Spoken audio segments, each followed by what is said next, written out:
You're listening to A Blessed Amish Christmas by Samantha Price, narrated by Andy Garcia Roos.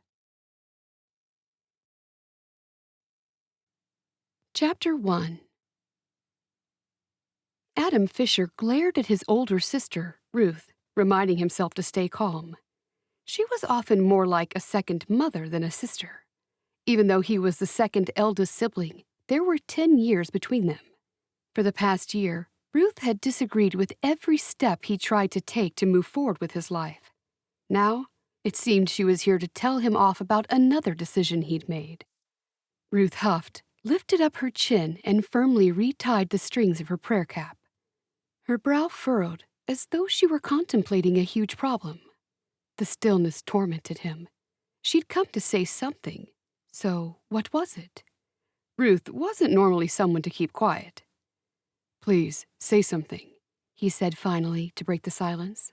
Her eyes went to his, and she simply shook her head at first.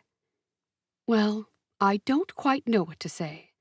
How can we enjoy the holiday season as a family with a stranger in the house? What if you don't like her when you see her? Any number of things could go wrong." He groaned with exasperation. Ruth knew what charity meant to him. Was his only sister jealous of his impending happiness? Perhaps what she needed was to find a husband instead of constantly meddling in every single aspect of his life. He had hoped that as Charity's visit grew closer, Ruth would soften to the idea of a new sister-in-law. "Just trust me for once, will you?" "What if you don't like the way she looks? Looks are important to a man, I'm told." She lifted her chin, wriggling uncomfortably in her chair. "I told you about her from the start. You know I've been writing to her with a view to marriage. It was only a matter of time before she arrived." "I know, but I thought you would have come to your senses before that happened." Ruth spread her apron neatly over her knees and then crossed her arms. "I can't believe you've agreed to marry this girl. What is she, 20? 22. He shook his head. "You thought I would come to my senses." He stood up and paced back and forth in front of her. He stopped suddenly, turned, and stared at her. He thought about what to say, but when he couldn't come up with a response, he resumed pacing. Finally, he turned and faced her. "This isn't a new process, Ruth. Many men have found suitable wives by asking their relatives for recommendations. It's gone on for hundreds of years. In many parts of the world, this is the only way they do things.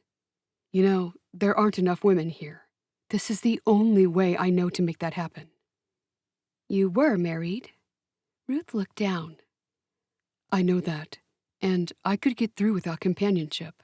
But Mabel will need a mother. I want her to have 2 parents. When you have a child, you want them to have everything." Ruth huffed again. "I'll take your word for that, since it's too late for me to have my own. I'm only trying to save you from going through more pain." Ruth breathed out heavily. "Some marriages end in separation. I've seen that happen one time too many. I don't want you to end up like that. It will be devastating for Mabel, too." Adam waved a hand in the air. "That hardly ever happens. Most marriages in our community work well, as long as the man and the woman want to make it work." Adam rubbed his chin. "I'm not looking for giddy teenage love. I'm looking for a wife and a mother." Ruth's jaw dropped. "Did you hear what you just said, Adam?" He narrowed his bright blue eyes as he studied his sister. "What was that?" "You just said that you aren't looking for love, you're looking for a wife." She pushed out her lips, and he could read the disappointment in her posture. "I know what I said, and that's exactly what I mean. Marriages made from love are a rarity. I'm not the kind of man who'd look for a miracle. I'm a plain man with plain expectations." A tremble ran through his body. "What I meant was, I've already had love, and I don't expect to find that again. I'm just being practical. I'm a practical man." Ruth reached out and grabbed his arm and pulled him down to sit next to her. "I don't think that finding a new wife will be the answer. No one could replace her." "Yes, you're right. But Dorothy's gone home to be with God. And there comes a time when the living have to make plans for the living. She's not coming back, Ruth. He steeled himself. He didn't want tears to come into his eyes in front of his sister. It had been just over a year, but the pain of Dorothy's loss was still heavy in his heart. Ruth and Dorothy had been best of friends, and she'd suffered the pain of losing her the same as he, but in her own way. Don't you understand that? I need to move on and find some happiness in something. Seeing Mabel happy will make everything worthwhile. Look what happened to Jed, though. He had arranged to marry that Emma woman, and then she barely got here before she went back to her old community. She can't have loved him as she said. That's my point. You can't know what someone is like through letters alone. At least Jed tried to find a wife. I admire him for that. Adam scratched his head while he thought about Emma, the woman who'd left his brother. Jed had been writing to Emma for 6 months, and when she arrived, she changed her mind. Ruth's hand dropped from his arm into his hand. She held it and squeezed it in a sympathetic gesture. He looked into her eyes to see that she too still felt that same pain. I understand that, but you aren't over her, Adam. Your heart needs to heal before you even think— Nay, I need to move on. He closed his eyes. Things would have been different if he didn't have Mabel. He'd allow himself to wallow in loss and self-pity, but he couldn't ruin his daughter's life by being a shell of his former self. He had to live life and be an example for his child. Will I ever be over her? I'm sure I won't, but I have responsibilities. Mabel, Ruth asked in a whisper. He nodded. I'm doing this for her. She's going to need a mother at some point even more than she does now. There's time. You could wait and see what happens. Maybe you could meet someone from around here, then fall in love again, and it would be a real marriage. How can it work the way you're doing it? The poor woman will have too many adjustments to make. The way you'd have it, she'd have to get used to being in a new community and then be a new wife and become an instant mother, all at the same time. Just one of those things would challenge any woman. Not only that, but she'll also be your second wife and competing with Dorothy for your heart and your love.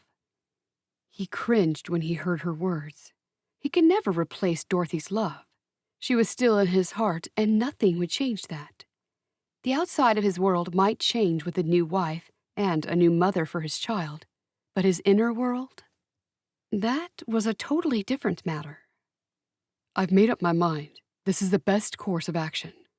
You do like to set your goals and have plans, but this woman isn't a business. Love and marriage can't be run like you're running your furniture store. As Ruth spoke, Adam looked over at the letter that was on the end of the hall table. He stood, took 2 steps toward the table, and picked up the letter from the woman he intended to marry. Charity will be here this afternoon. The wheels are set in motion. It's too late to stop it. We've agreed to marry. He put the letter back down. Ruth nodded. I want you to be happy, but I don't know if doing this is something that would be best for you or for Mabel. I have to do something, Ruth. You don't have to rush into anything. I do understand that you want Mabel to have a mother, but she's got me and Mom. We can be the women in her life for the time being. She deserves a mother who can be here for her all the time. I have to give her everything that she could ever need or want, and I see a mother as a necessity for a young girl. Since I can't make you see sense, I hope everything works out just how you think it will. Ruth rose to her feet. I'd better get back home and make sure Mom takes her medication. Then I'll be back to look after Mabel while you fetch this woman. It's Charity. Yes, Charity. Don't worry. I'll be cordial. Thank you. He smiled and walked her to the door. I appreciate all you do for me and for Mabel. They both turned their heads at Mabel's loud cry. Doesn't look like she's sleeping today, Ruth said. She'll settle in a minute. I'll go and let you take care of her. I'll talk to you later, little Bruder. Ruth gave him a quick hug. Adam smiled and patted her back. He had hoped that in time he'd gain his sister's approval over bringing a new woman into their lives. He was still waiting. "I'll walk you to your buggy." "I'm fine, Adam. You go and see to Mabel." "Please, try to be supportive. It would mean a lot to me," Ruth said over her shoulder. "I can't wait to meet her." "Thank you." With his hands resting on his hips, Adam watched his sister's horse and buggy move down the packed dirt driveway and back onto the sealed road. He knew his family would be polite and gracious to Charity when she arrived, but Ruth would never be as close to her as she'd been with Dorothy. Now outside the house, he glanced up at Mabel's window. Just as he'd said, Mabel had stopped her cries. He slowly went back into the house and walked up the stairs to check on her. Nothing had been the same since Dorothy had died. Their home had once been filled with love and laughter. Now, it was mostly silent. Four walls in which he merely functioned rather than lived. Hopefully Charity would breathe new life into everything. Her letters had given him hope, and he'd grabbed hold of that. Adam's hand trembled as he opened Mabel's bedroom door. Charity's pending arrival had made him think about Dorothy all the more these past weeks. What broke his heart the most painfully was that Dorothy had never even held Mabel before she closed her eyes for the last time. In a few weeks, he'd have to go back to work. If all went to plan, he'd be leaving Mabel with his new wife during the day. He kept reminding himself of his new saying, "Every child deserves a happy family with two parents to love and to care for them." If all went to plan, he thought again, Mabel would have brothers and sisters in a few years.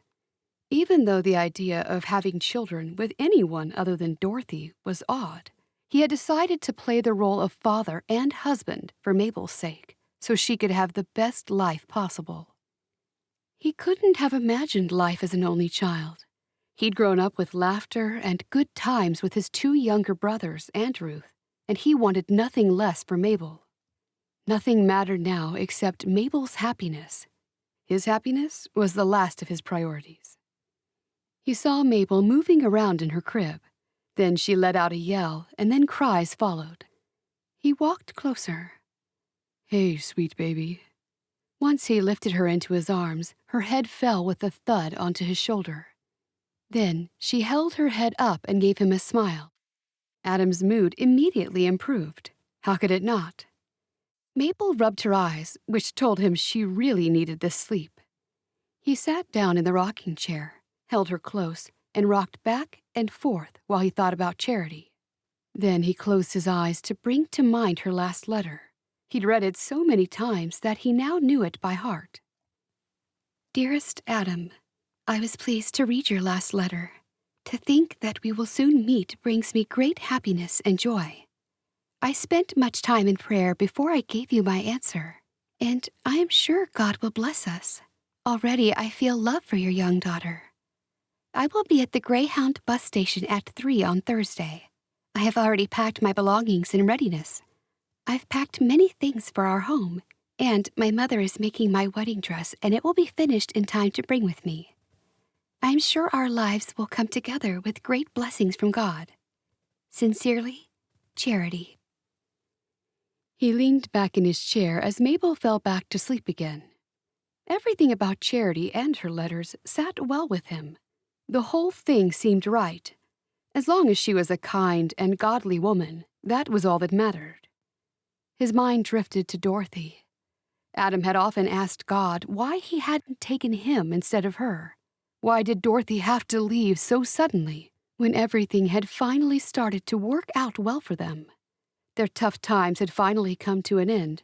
His business was taking off, and they'd had the rest of their lives in front of them. He knew he couldn't compare the two women.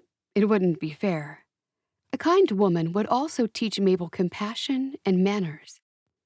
The sooner he married, the sooner he could get back to making a proper income for his family. He'd devoted a year to staying at home with Mabel. Benjamin, the other of his two brothers, was managing the furniture store for him while his own wife managed their farm.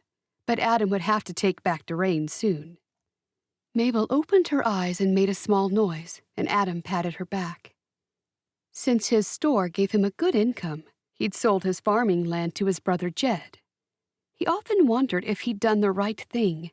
But still, it had stayed in the family. Mabel kicked her legs and lifted her head.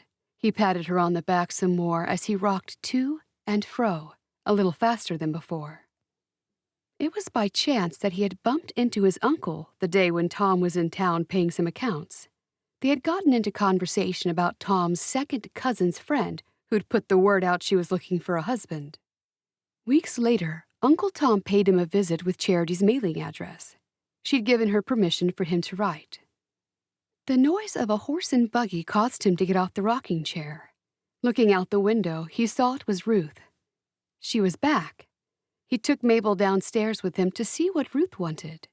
She insisted on taking Mabel to their mother's place now, saying it would be easier for everyone. As always, he agreed with his older sister, carried Mabel to the buggy, and strapped her in her seat in the back. He wasn't happy about disturbing his baby when she'd been drifting off to sleep, but Ruth had been so good to them both that he wanted to make things easier for her. And Ruth was the one also taking care of their mother's day-to-day needs. Chapter 2. From the train station, Gretchen Bontrager hired a taxi to drive her to Uncle David's address. The train journey had gone quicker than she'd expected. Now she was excited about meeting her uncle and unraveling the mysteries that surrounded him. No one had heard from him in ages. Gretchen had told everyone she'd check on him and stay for Christmas. But she had another agenda that no one knew about. She was secretly husband hunting. There were no single men that suited her back home, so the only option was to go further afield for love. She'd prayed for years for a husband, and now it was time to do something in faith. Many an Amish man or woman found a spouse in an Amish community outside of their own. Her chances were good. Add to those chances a dollop of prayer and a pinch of faith, and she was pretty confident she'd meet someone. All of her friends were married now, and with each baby they welcomed, Gretchen became a little more aware that life and love were passing her by.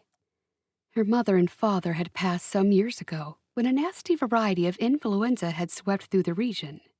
Her maiden aunt, Bessie, had taken her in. Even though they got along fine, Gretchen didn't want to be there forever, or she feared she'd end up unmarried just like her aunt. A family of her own was what she craved. Would her uncle's community be the key to her happiness? "Here we are, ma'am." "Thank you." Gretchen paid the driver, and before she got out, straightened her apron and head covering. Then she stepped out, took hold of her suitcase, and walked toward the house. It now occurred to her that she'd be in trouble if her uncle told her she couldn't stay. Thankfully, her aunt had slipped the phone number of her uncle's bishop into her suitcase. It was said the bishop had a phone in his barn. If the worst happened and her uncle had moved, the bishop would find her somewhere to stay. When she opened the gate, she had a better look at the house. She was surprised to see it was in such good repair. A man who never bothered writing to his family would be lazy, she thought. With her heart pumping in anticipation, she walked straight up to the highly polished wooden door and knocked on it. Minutes earlier, Adam had been changing the sheets on Mabel's crib when he heard a car. He looked out the upstairs window and couldn't believe his eyes. A woman was getting out of a taxi. It had to be Charity. What's more, she wasn't plain at all. She was a most attractive woman. He watched her for a moment. He liked how she walked with purpose, her head held high. No, he decided. She didn't walk. She glided. He left the sheets in the crib and headed downstairs, knowing he had a ridiculous smile on his face. The front door was flung open, causing Gretchen to jump. She looked up at the tall and handsome man smiling down at her. This man certainly wasn't her uncle. He was way too young for a start. "I'm sorry. I didn't mean to startle you." His voice was warm, and he seemed friendly. His features were square and strong, but she was disappointed that he had a beard. That meant he was married. He spoke differently from the men in her community, slower, and each word was a little more drawn out. "You didn't startle me." When she realized she'd been staring at him, she looked down at the porch floor. "My mistake. Jumping must be something you do all the time," he teased. She felt warmth rise in her cheeks as she glanced back up into his deep blue eyes and shook her head. I guess I'd have to say you startled me. Just a little. I've got many people waiting to meet you. I must wait until Mabel wakes. He put a hand to his head. Wait, Mabel's already gone with Ruth. You see, she was going to wait here and mind Mabel while I picked you up. This woman was causing him to get flustered. She was confused. Pick her up? How did you know I was coming? His eyebrows drew together. From your letter. I wrote and confirmed that I'd be picking you up at 3 this afternoon from the bus station. It was then Gretchen realized he'd mixed her up with someone else. She'd come by train. She cleared her throat. Everything inside of her wanted to keep talking to him. She kept the conversation going by trying to find out, in a roundabout way, where her uncle was. How long have you lived here? A couple of years. Oh, and the old owner? He frowned at her. I mean, it's such a lovely house. They must have been sad to leave it. I'm glad you like it. He didn't answer her question about the previous owner. What had happened to her uncle? Was he dead? He lowered his head and looked up at her. You are Charity Hadley. Oh, yes, she blurted out. Her first instinct was to agree with whatever he asked. Mind if I come in and warm myself by the fire for a moment? What if Uncle David had moved out of the area? She would have come all this way for nothing. Then she quickly reminded herself she was also there to find herself a husband. If Uncle David had gone to live somewhere else, she'd have to think of a way to linger and meet some men. I'm being thoughtless. Forgive me. Come inside. He opened the door for her, and then he took her suitcase. She walked inside and found the large fireplace immediately and held her hands out in front of her to warm them. When he walked closer, she asked, I'm sorry, but where do you want me to go? As I said in my letters, I've arranged for you to stay at my mother's house. Everyone's looking forward to meeting you. Up close, Charity was even more lovely. She seemed almost fragile, with her creamy skin and those wide and innocent hazel eyes. She stared back at him, regretting she had admitted to being this Charity Hadley person. What would she do when the woman showed up? Then her uncle, wherever he was, would find out, and then her family would definitely not hear from him ever again. He'd be ashamed of her, embarrassed by her behavior. That wouldn't be good if she was looking for a husband. But then again, the way this man looked at her told her he was most likely a single man. That had to mean he was a widower. Her conscience got the better of her. I'm sorry, but there's been a dreadful mistake. His shoulders lowered. A mistake? Chapter 3. Are there any guest houses around here? She asked. I can't stay at your mother's place. I just can't. He felt utterly disappointed. She didn't like him at all. This was exactly what had happened to Jed. He'd made such a fuss telling Ruth to trust him, and how he knew what he was doing. His brother Benjamin had been dead set against the idea, too. They'd all delight in telling him they had told him so. There's a guest house not far from here. She nodded. In walking distance? He held his disappointment inside and was careful not to show his emotions. In the past year, he'd become an expert in doing just that. I'll take you there in the buggy. It's too far to walk. I'd appreciate that. Thank you. You stay and warm yourself by the fire. I'll hitch the buggy. While he was gone, she sat on the couch. Looking at the small table close by, she caught sight of a letter. Curiosity got the better of her. With a quick look over her shoulder to make sure no one was about, she leaned over and picked it up. On the back of the envelope, she saw it was from Charity Hadley. She couldn't resist opening it. She learned his name was Adam. As she was reading it, the pieces fell into place. They were meeting each other because they were in love through their letters. Charity is a lucky woman. I was right. He's a widower. Before she finished the letter, she heard him coming back. She stuffed the letter back into the envelope and returned it to the table. It seemed risky for Charity to come from afar to meet someone she didn't know, and didn't even know what he looked like, since Amish didn't take photographs. But wasn't she doing the same thing, traveling in the hopes of finding love? The door opened and a gust of cold air swept through the house. "Charity, I have the buggy ready." She stood up and said the very thing she didn't want to say. "I'm sorry. I'm not who you think I am. I'm not Charity." He nodded. She was trying to save his feelings. "In that case, I'm the one who's sorry."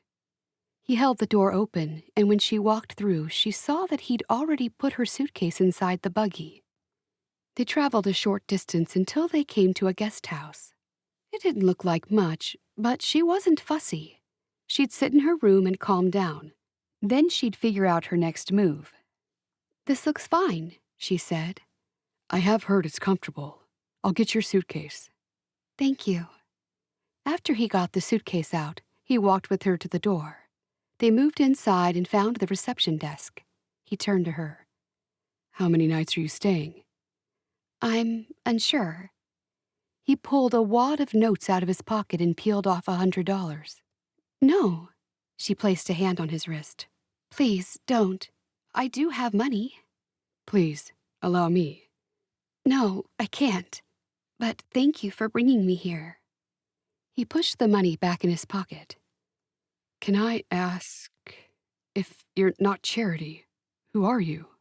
She opened her mouth to speak, but she couldn't say anything. "Thanks again, Adam. I'm not Charity. You should go and meet her," she said as she turned aside to the clerk behind the desk. Adam turned and left. Meet her? How would she know he was supposed to go meet her unless she was Charity? Then he recalled he had mentioned he was meant to pick Charity up this afternoon. Maybe she wasn't Charity. She never said she was, except for blurting it out at the front door. But if, as she'd said a little later, she wasn't Charity, who was she? Why had she come to his house? And why today of all days? The woman was a mystery, and he wanted to know more. When he was back at the buggy, he realized he hadn't even said goodbye. If she was Charity, what was so awful about him that it almost immediately drove her away? As he climbed into the buggy, he knew he had to be at the bus station at 3. That was the only thing he could do to help solve part of the puzzle. All the way in the buggy, Gretchen had expected him, Adam, to ask who she was and why she'd knocked on his door. He didn't ask, so that meant he might have still thought she was Charity.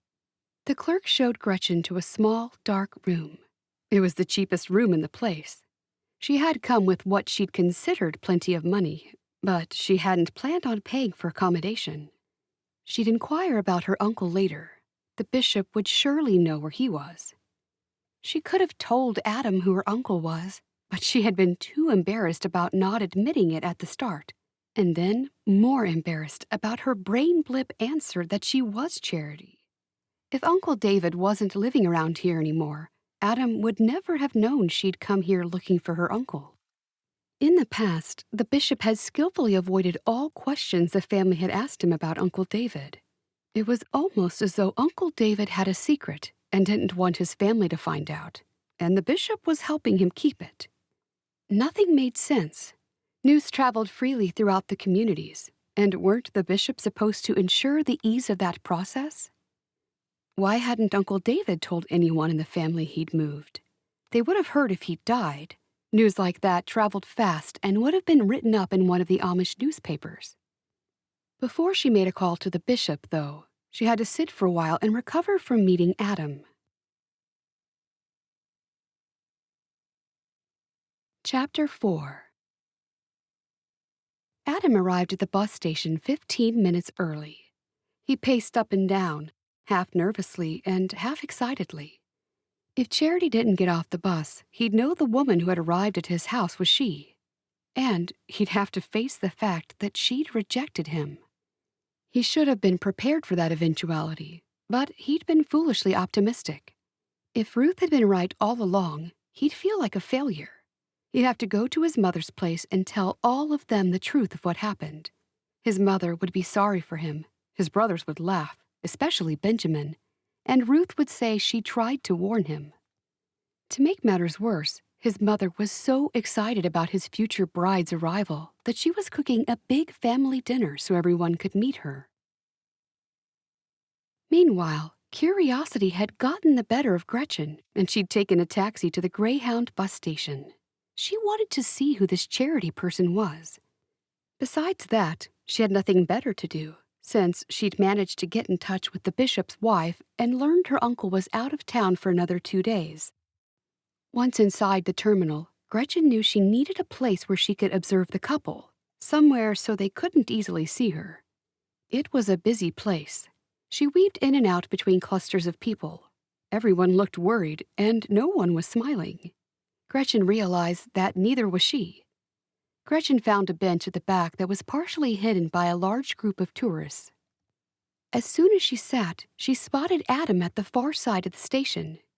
He seemed lost and confused as he lifted his hat slightly and scratched the side of his head.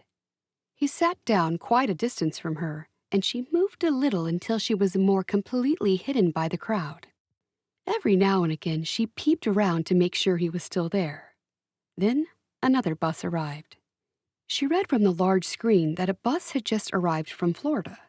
That had to be Charity's bus, since the letter she had seen was postmarked Florida. From where she was, she had a good view of everyone getting off the bus. She waited expectantly while the people stepped off the bus in single file. When the last person was out, she was a little shocked. There was no Amish woman among the passengers, and Adam was standing there, watching and still waiting.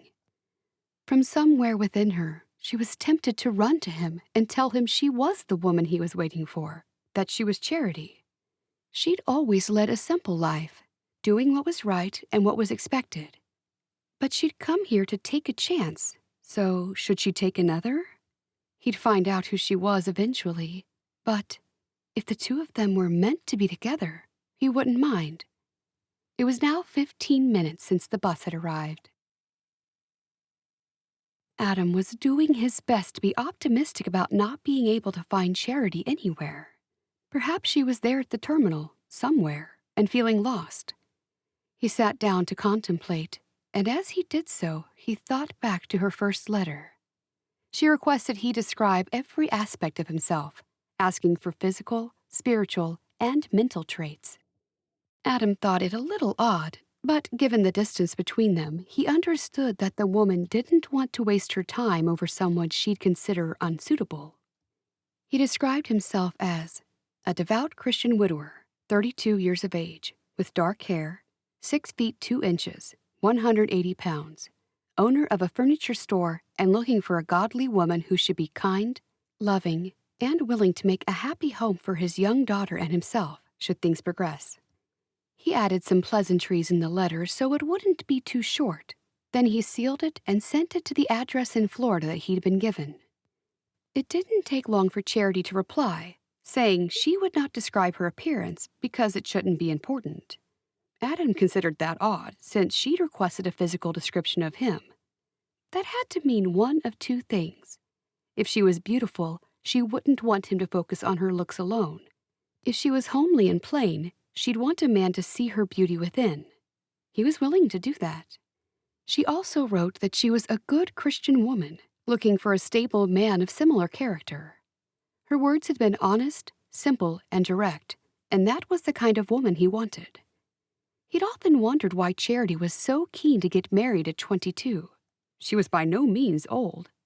His only answer was that she must be a woman of ordinary appearance, as his sister had often hinted at. It didn't matter, and Dorothy would have wanted him to marry again. He had hoped that today all his questions would be answered. But where was she? He had to find out. Watching Adam all the while, Gretchen saw him stand and stride to the ticket counter. She waited to see what he would do. He talked to the man behind the counter, and a minute or two later, an announcement came over the loudspeaker. "Attention, passengers. If there is a Charity Hadley at the station, please come to the ticket counter. I repeat, Charity Hadley, come to the ticket counter." Gretchen sat there waiting, looking around for any sign of the woman they had called. After 10 minutes, the announcement was repeated. Charity was not coming, and that was when something brought Gretchen to her feet. She knew this was a moment in time that would never be repeated. In her mind's eye, she saw herself as an old woman in a rocking chair on a porch somewhere. Would she look back at this moment and regret keeping quiet? No, she didn't want to be an old woman with regrets over lost opportunities. She wanted to live life to its fullest. Adam seemed good and honorable. He'd made a relationship with a woman he'd never met, and he mentioned he had a small child. What would be the harm if she pretended she was Charity? It wouldn't be lying. It would be more like a game of make-believe, or charades. And how could the real Charity mind if she hadn't even bothered to show up? Gretchen took a deep breath and started moving toward Adam. She didn't have anything to lose, and maybe everything to gain.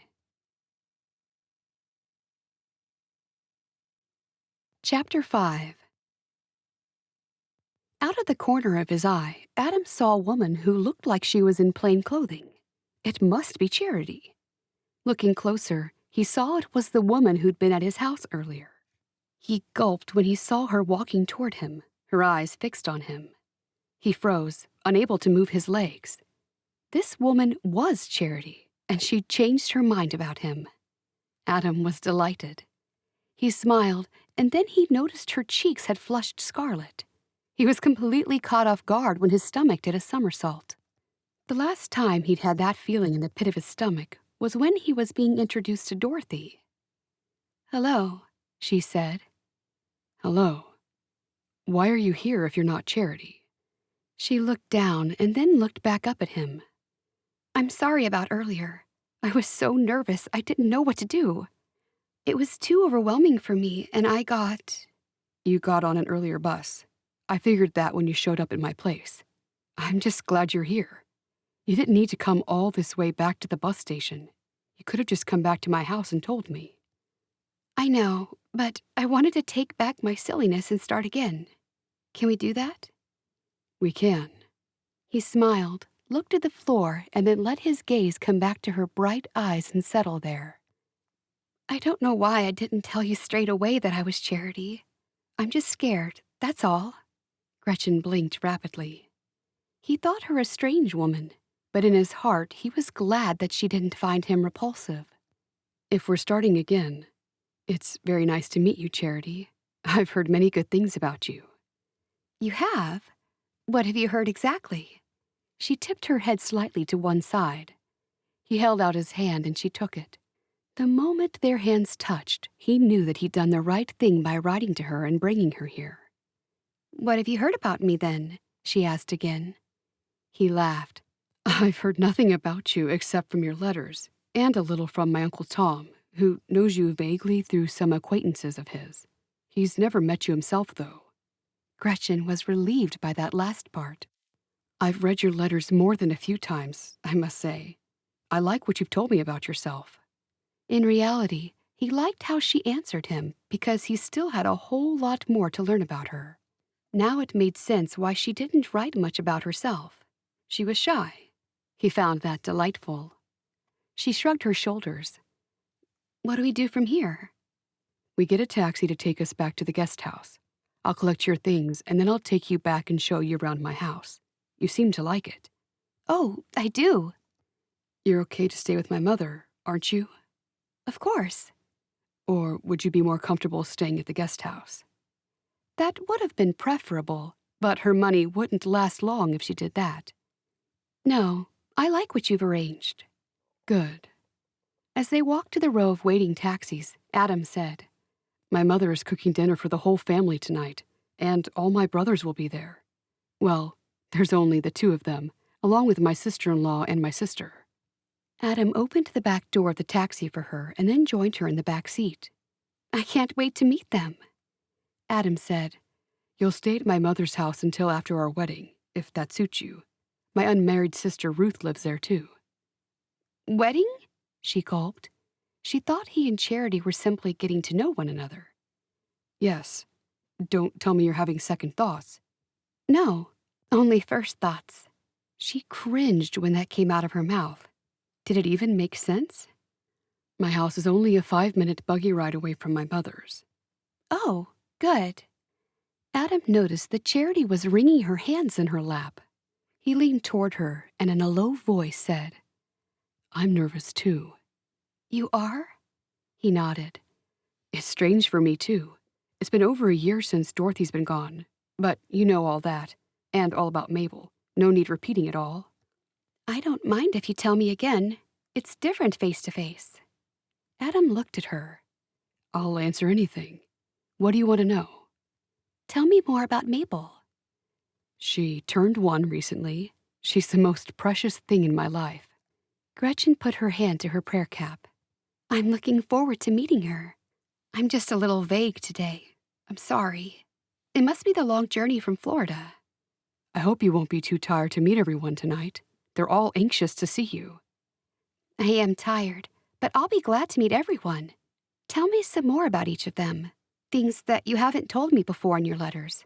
Not that I didn't read your letters, I did. Don't be put off by my sister. She can be a little gruff and no nonsense. She and Dorothy were best of friends, even before I married Dorothy. It sounds like I might have a lot to live up to.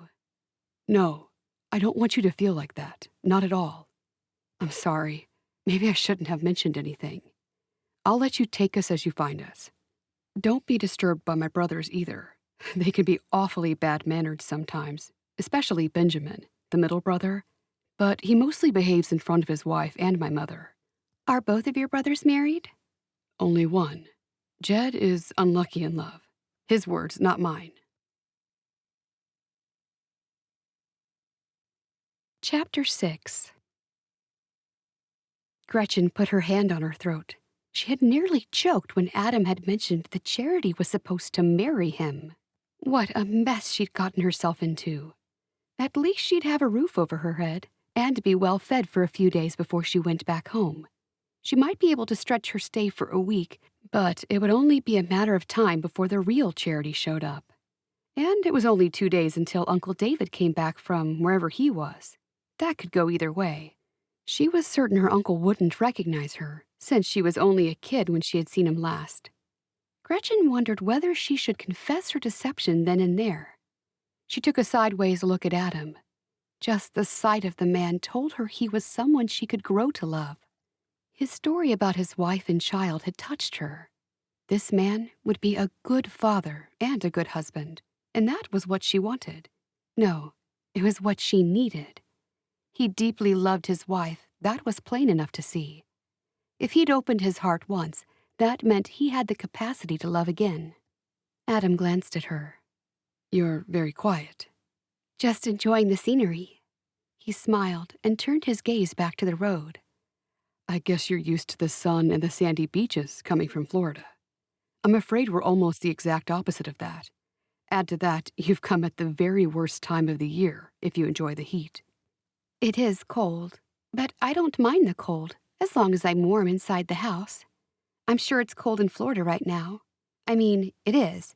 It was. When I left. He laughed. How are your parents? They're well. They send their best regards. They're upset they won't be able to make it to the wedding, being so far away and all. And Stephen? She swiped her hand through the air and laughed.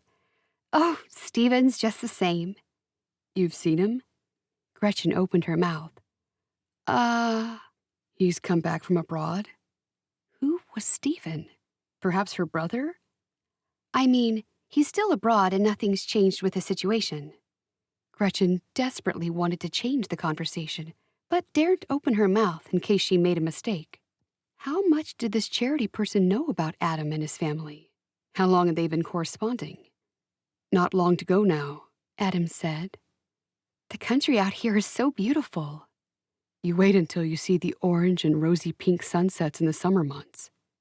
After a moment, he said, You know, Charity, I must tell you that the things that attracted me to you were your honesty and your devotion to God. Gretchen felt sick to her stomach. That was the last thing she needed to hear. God would surely judge her harshly as a liar for today's deception. Don't concern yourself about tonight. I'll let everyone know that you need to rest. You don't have to stay up late. No one will mind. My mother's got a room arranged for you. You can see all the way across to my farm from the window. Well, what used to be my farm. It's not yours anymore? I sold it. I did tell you. I sold the land to my younger brother, and now I've just got the furniture store. I wasn't much of a farmer. I'm more suited to running a store. I'm going back to work shortly. As you know, I've had some time where I wasn't working so I could care for Mabel. Yes, I know, Gretchen nodded. When will you start work again? Very soon. I thought we'd take a 2-week vacation after the wedding. Adam noticed that Charity looked a little apprehensive when he mentioned the wedding and the vacation. The taxi took a left turn. Are we close? Gretchen asked. Just around the corner. He cleared his throat. Charity, I must say a few things before we arrive. Gretchen's eyes widened. Adam continued. I know in our letters we agreed to marry, but I don't want you to feel this is something you must do just because we agreed to do it before we met.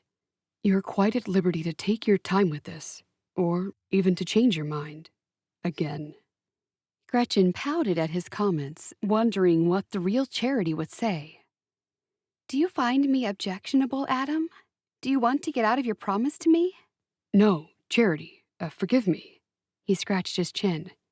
No one would ever find anything objectionable about you. I'm certain of that. I was merely thinking of you. A woman such as yourself might find someone more suitable than me, and taking on someone else's child might not be to every woman's liking. I didn't come all this way for nothing. She coughed as the words caught in her throat. I knew all about you before I came, and I knew about your child. Don't disappoint me now after I've come so far, Adam. She stared into his eyes. Forgive me. You've had a long day. I'm not having second thoughts. I wouldn't have agreed for you to come here if I was the type of man to go against my word. I'm delighted that we'll be married. Well then, there's no need to say anything at all. We'll just carry on with the decisions we made in our letters. I've come here to marry, and that is what we shall do. Gretchen held in all the questions she had for him. He'd surely get suspicious if she asked anything at all. She was supposed to know what a future wife would know about him. When they stopped at the guest house, Adam collected her things and insisted that she stay in the taxi while he did so. He also insisted on paying for her brief stay. When he got back, she said, You didn't have to do that. He smiled at her. You'll have to get used to being looked after. Words had never sounded so good. That was all she'd ever wanted. You'll be my husband, so it'll be my job to look after you. How about we look after each other? I like the sound of that. He gave the driver directions, and they soon stopped in front of his house. Gretchen quickly got out while Adam arranged to pay the driver. He said he'd join her at the front gate in a moment. A woman holding a baby stepped outside of the house. What's she doing back here? That's my sister Ruth holding Mabel. Adam took Gretchen's suitcase after he had received his change from the driver. Gretchen stood there as Ruth had a good look at her. Women had a better sense of someone who was telling lies, and Ruth looked to be a no-nonsense kind of woman, just as Adam had described. Ruth walked toward her. She was much shorter than her brother. Gretchen guessed she was only a little above 5 feet tall. Her build was solid. Gretchen smiled, and the woman smiled back. Ruth, I'm guessing? Gretchen asked. Hello, Charity. I'm so pleased that you're here. Adam moved in toward his daughter. And this little one is Mabel. He put his hands out to Mabel, and she stretched her chubby hands toward him. He took her from Ruth. Hello, Mabel. Gretchen leaned toward the child. Mabel looked at her and put out her hand. Do you want to come to me? Mabel turned her head away. Well, maybe not today then, Gretchen laughed. She's a little shy at first, Ruth said. She'll get used to you. Come in out of the cold, and I'll fix you a cup of hot chocolate before we head to our mother's house.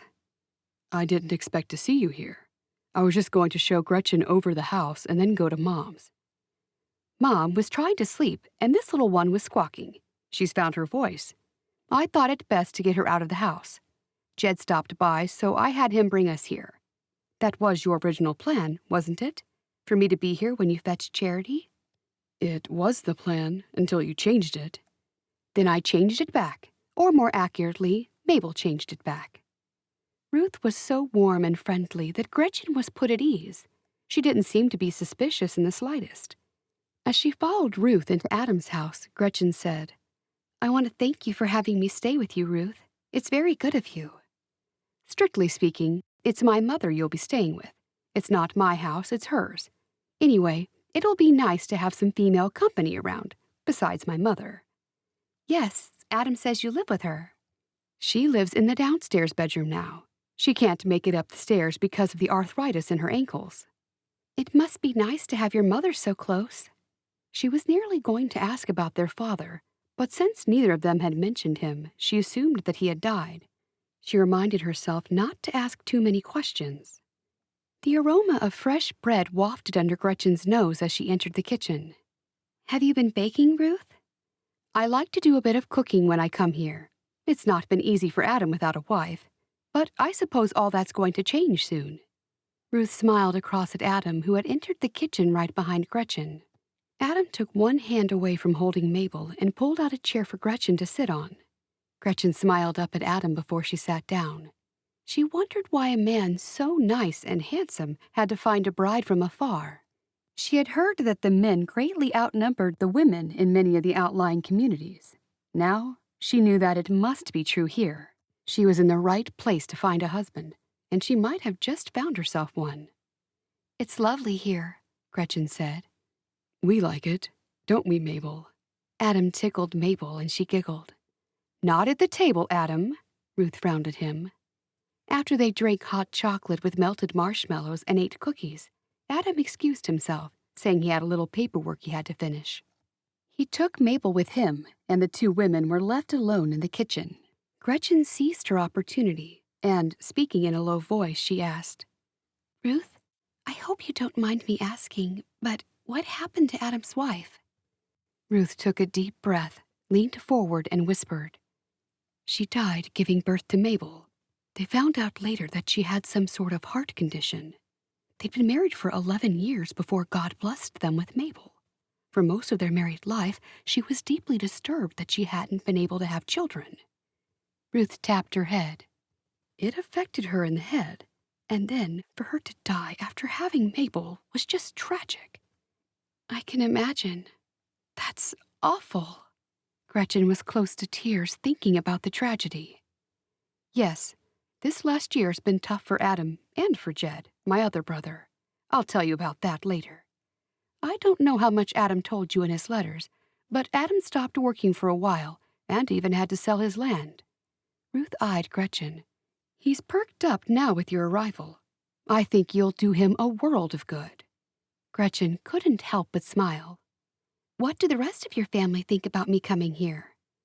"They don't say anything." Ruth patted Gretchen's hand. "You'll meet them all tonight. My father, well, our father, went home to Gott 2 years ago." "Sorry to hear that." "I'm sure he's happy where he is." "Yes, of course." Ruth drained her hot chocolate and then looked at Gretchen's empty cup. "Would you like another?" "No, that was lovely, though. Just what I needed." "What did you think when you first saw my brother?" Gretchen smiled. "I wasn't disappointed." "I can tell that he wasn't disappointed with you either." Ruth gave a chuckle. "I know that without him saying anything. I can tell by how he's acting. He's never been able to keep anything from me. They tell me I'm a good lie detector." Gretchen's heart pitter-pattered on hearing that. Could Ruth see straight through her? "Why has this year been so hard for your other brother?" "Jed had a disappointment in love. If one of us is upset, we're all upset. He hasn't been the same. He's always in a bad mood now." Gretchen put her fingers straight to her mouth. "Oh, that's terrible." "Charity, I don't mind telling you that I was against Adam writing to you and having you come here to marry him. But now that I've met you, it seems right." Ruth put her hand over her ample bosom. "It feels right in my heart." Gretchen looked into Ruth's hazel eyes, which were tearing up. "Thank you, Ruth. That's nice of you to say." "Now, before Adam gets back, Tell me something of your family. Gretchen coughed and then cleared her throat. It's just my mother, and my father and me. Phew, she had nearly slipped up there. Then she remembered about her brother. My only brother is abroad. There's nothing for me back there now. When your brother and I started riding, it seemed God made the way open for us to be together, just like parting the Red Seas for us to both walk through. Ruth's eyebrows rose. That's a bit extreme to compare the two, but I do see your point that you're trying to make. I'm more than a bit nervous about meeting all the family tonight. Oh, nonsense. It will be just fine. You'll see. Gretchen smiled. I hope so. I'm not good at meeting new people. For Gretchen, things were happening fast. One minute she was lying about who she was to Adam, and the next she had met his daughter and sister. Soon she would meet and be lying to his entire family. But everything had fallen into place for her. How convenient that Charity hadn't shown up. And how convenient was it that Adam now lived in her uncle's old house. Somehow it was all seeming like it was meant to be. At home she had nothing. Here she had the attention of a nice man. She was going to enjoy that for as long as she possibly could. Adam walked back into the room. Charity, are you ready to meet my mother? I'm looking forward to it. Chapter 7.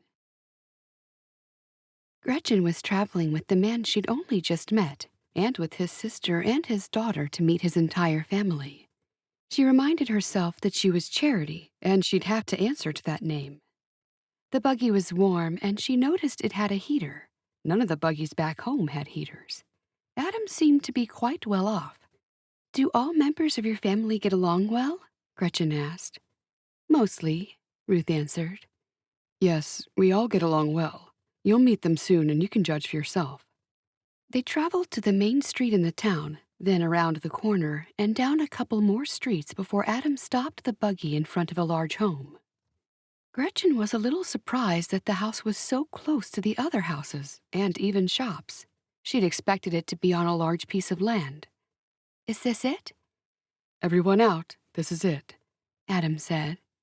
He got out and unbuckled Mabel from her seat. Once Ruth was out, he handed Mabel back to her.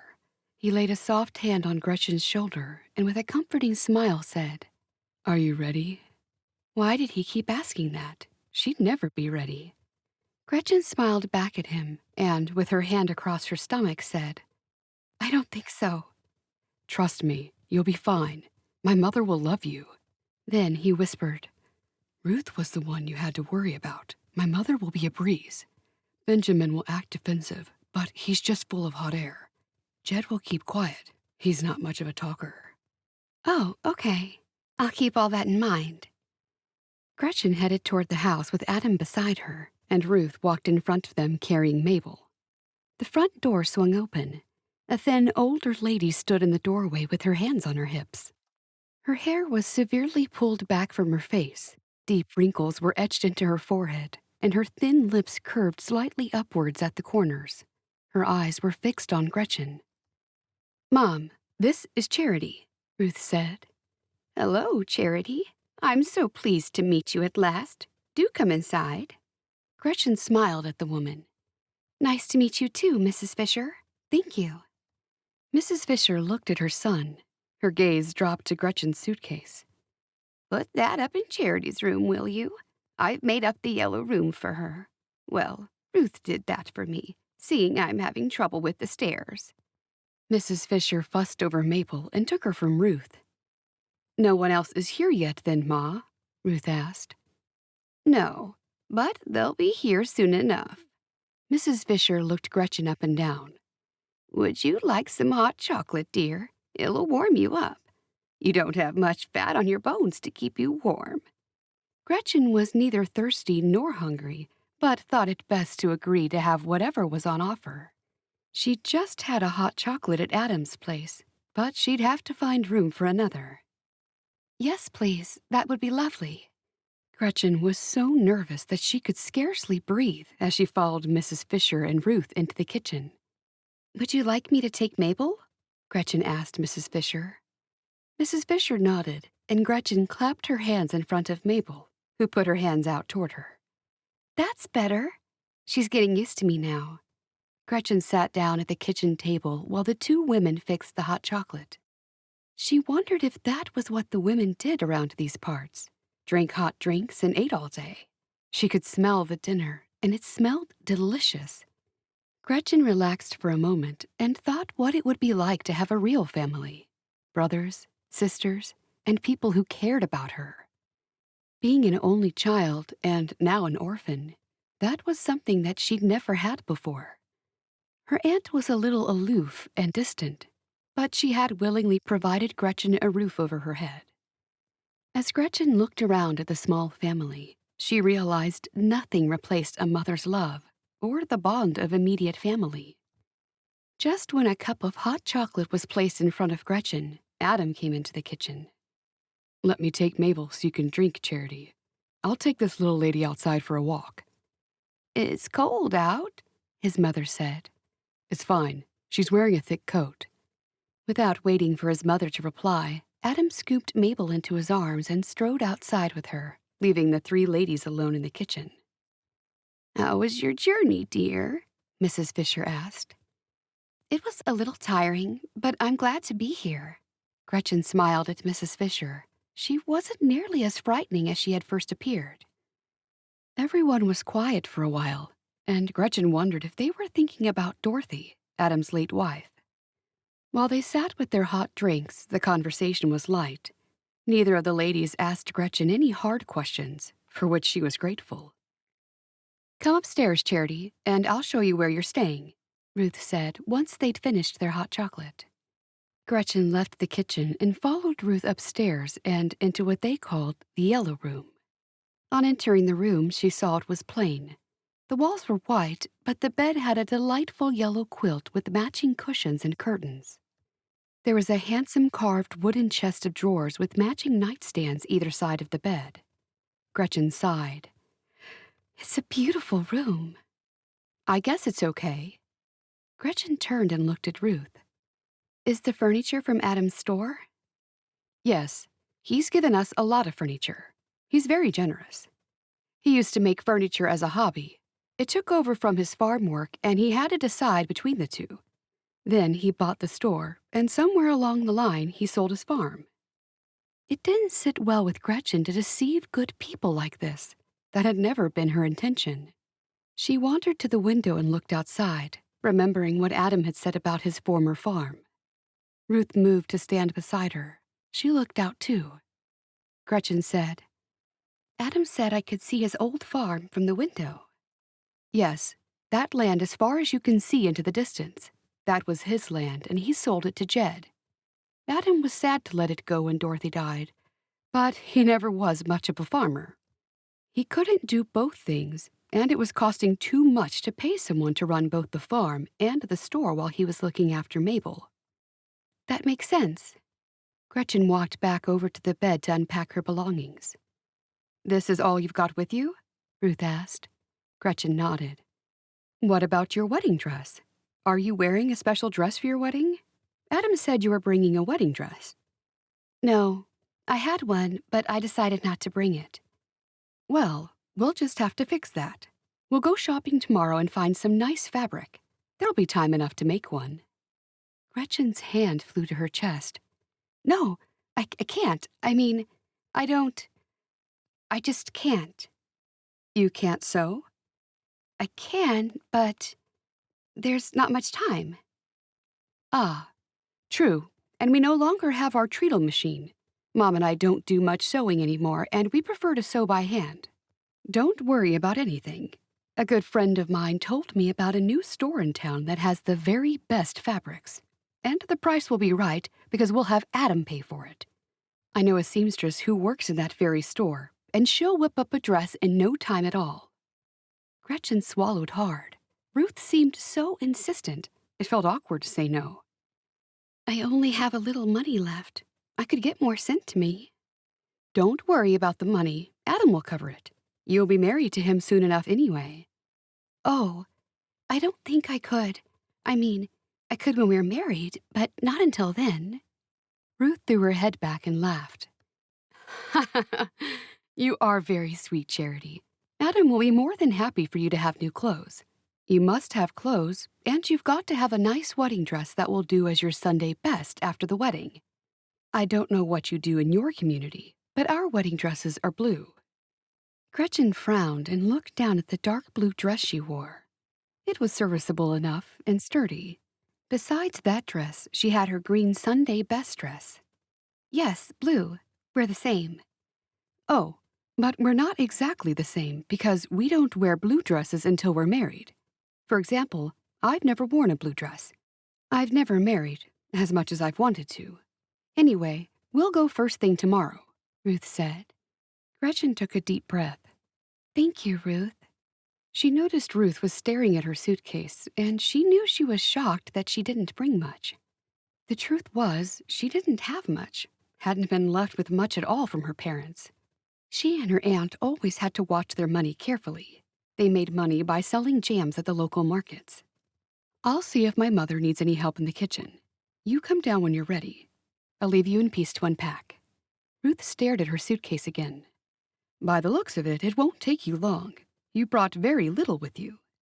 As soon as Ruth was out of the room, Gretchen flopped onto the bed. Taking the money for fabric would be like stealing, since she wasn't Charity.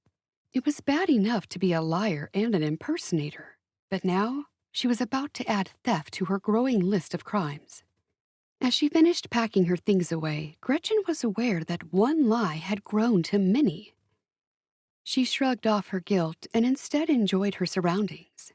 She placed her now empty suitcase in the corner of the room. Then she sat, wondering if she'd ever marry a nice man like Adam. The sound of horses' hooves near the house drew her to the window.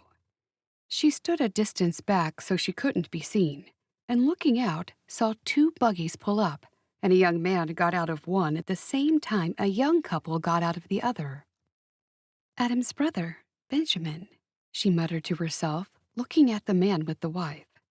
The single brother was Jed, she remembered, who was unlucky in love. Gretchen made her way downstairs, and then, hearing everyone at the front of the house, she diverted into the kitchen. There was no one about, so she slipped through the back door and headed into the cold evening air. This was too hard. She'd have to keep the ruse going, but she needed a moment to work up the courage. Chapter 8. As soon as she was outside, Gretchen knew she should have worn her coat. It was freezing. She walked over to the stables where the horses were kept. She watched them and smiled to herself, wishing she was as free as a horse. She leaned on the wooden fence, and then a large black horse wandered over. "Hello, boy." She stretched out her hand to the horse. "I'm sorry I don't have any sugar to give you." "Sugar's bad for the horses." Gretchen spun around to see a man who looked very much like Adam. He tipped his hat slightly. "Hello."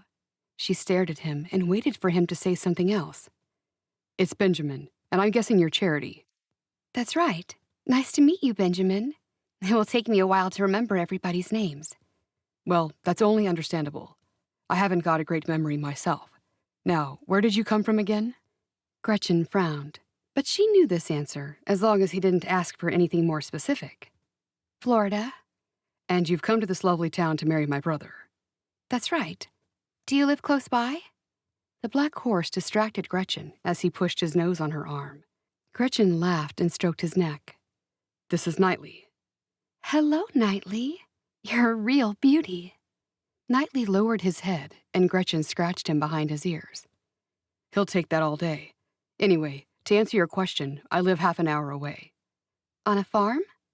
Benjamin nodded. "A small farm, enough for me and my wife to run. I'm not there all the time. I'm helping Adam out at his shop until he sees fit to come back. My wife, Madeline, pretty much runs it all herself." "The farm?" "That's right.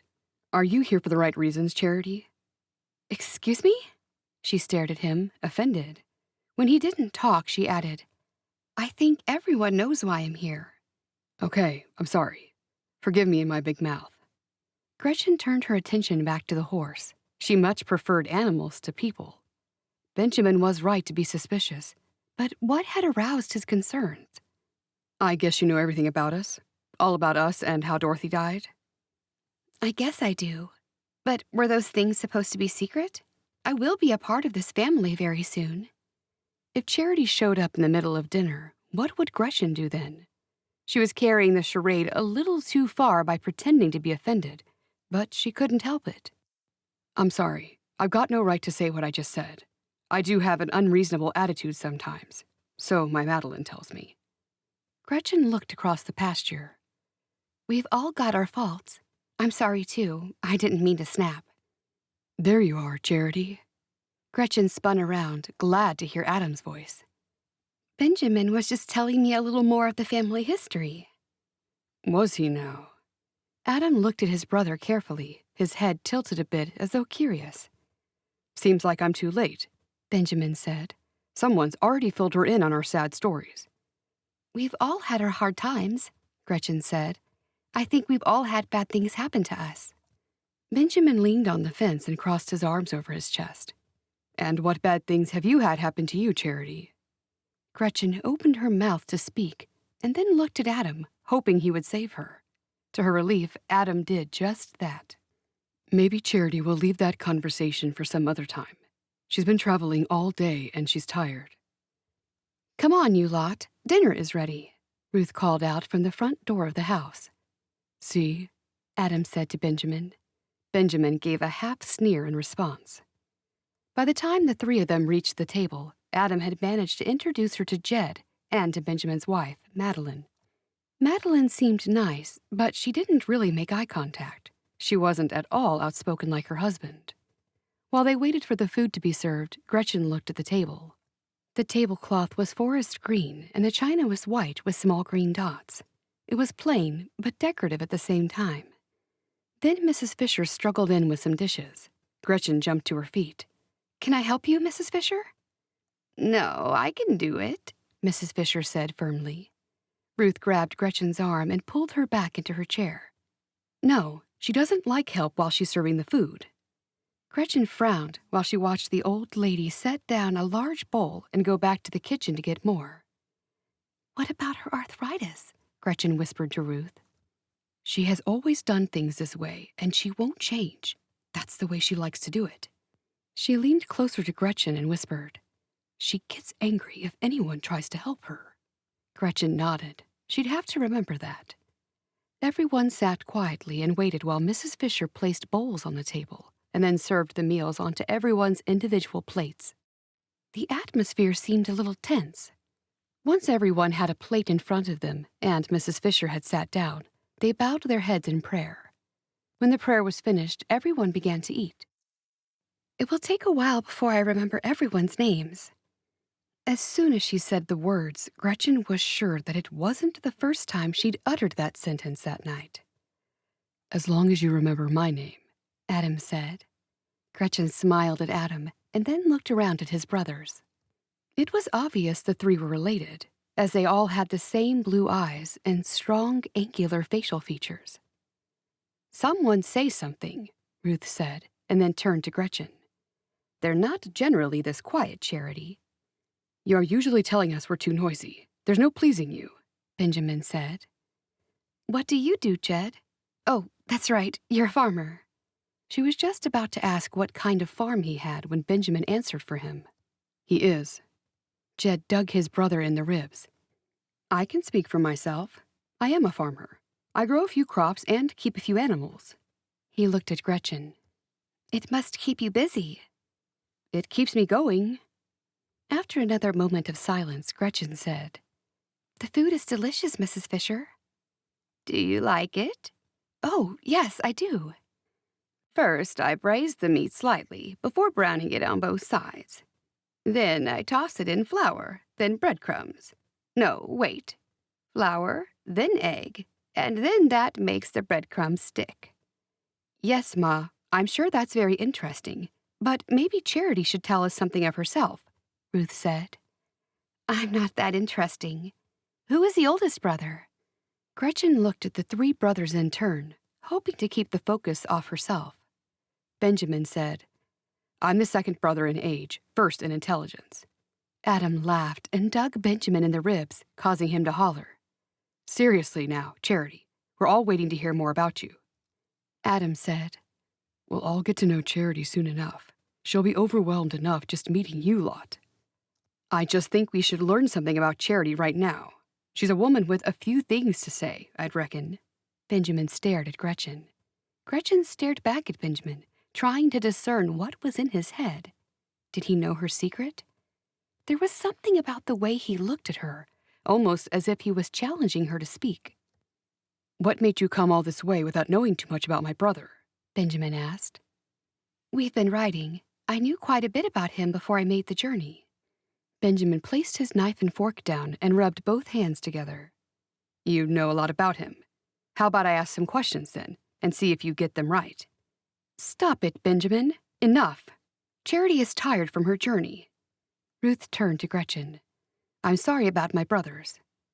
Hey, don't include me in that, Jed said. Me either, Adam added. Gretchen nodded, kept her gaze away from Benjamin, and took a mouthful of lemonade. If you're both still going ahead with this marriage, Charity will need a dress. Since Mom gave away her machine, and it'll take too long to sew by hand, I'm taking her to the seamstress tomorrow. Gretchen opened her mouth to object when Adam said, Yes, do that. Charity, please go with Ruth. I'll take care of everything. Get whatever you need, whatever you want. Gretchen glanced at him again, and the smile he gave her sent a warm glow through her entire body. Wait, I thought you said you'd be bringing a dress with you, Mrs. Fisher said. That's what Adam told us. I made one, but it didn't work out. I changed my mind about it. Adam drew his eyebrows together. Mrs. Fisher laughed. You change your mind a lot, do you, Charity? There's nothing wrong with that, as long as you don't change your mind about Adam. Everyone laughed at what their mother said.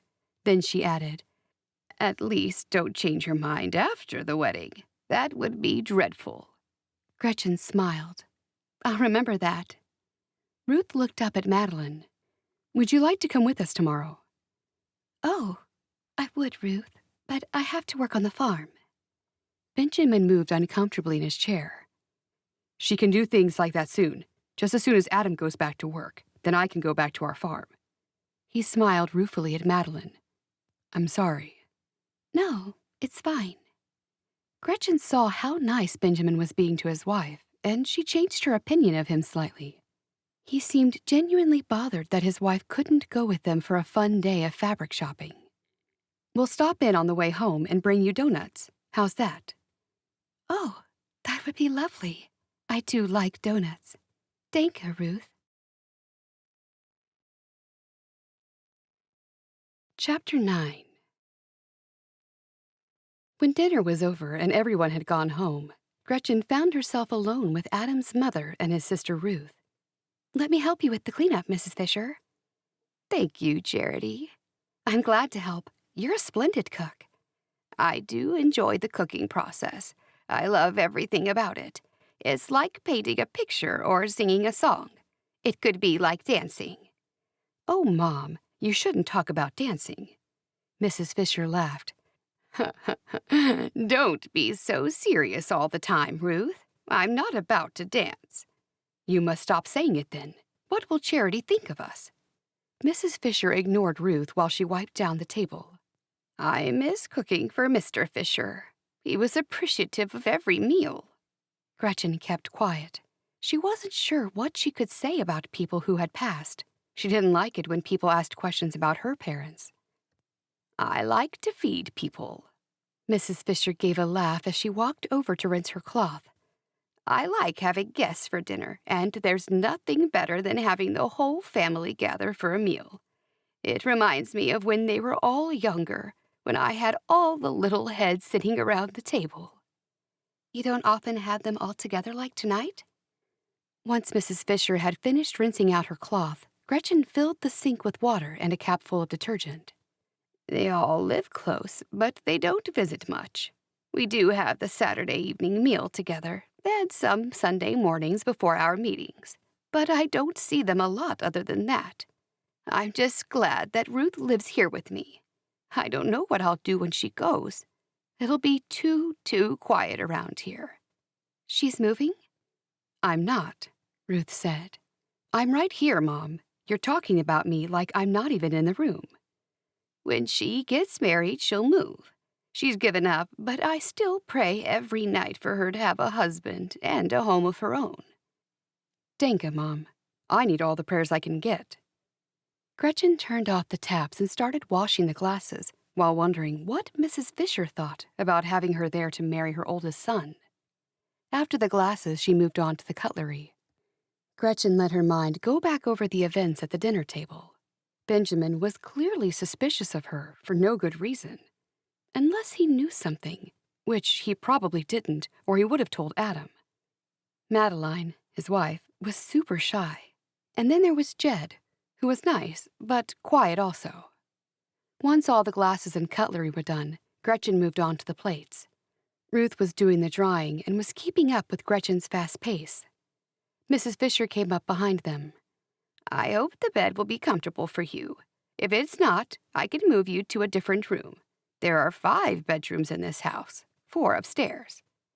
"I had a lie down on it before. It's delightfully comfortable." "That's good. If you get cold in the middle of the night when the downstairs fire goes out, there are more blankets in the bottom drawer of your chest of drawers." "Thank you. It's very kind of you to have me here." Ruth said, "You go to bed, Mom. Charity and I can do this." Mrs. Fisher smiled and put down her dish towel. "All right, I will. Good night to the both of you." "Good night," Gretchen said. Mrs. Fisher walked out of the room, and Ruth discarded her wet dish towel and picked up a dry one. "What did you think of everyone?" Gretchen looked down at the pot she'd just started scrubbing. "I don't think Benjamin likes me. He kept questioning me. Don't tell Adam. I don't want a fuss made." "Benjamin just doesn't want Adam to get hurt. He's probably only worried that the thing that happened to Jed will happen to Adam, too." "It won't. You're still here," Ruth laughed. "You haven't run away yet. I guess there's still time."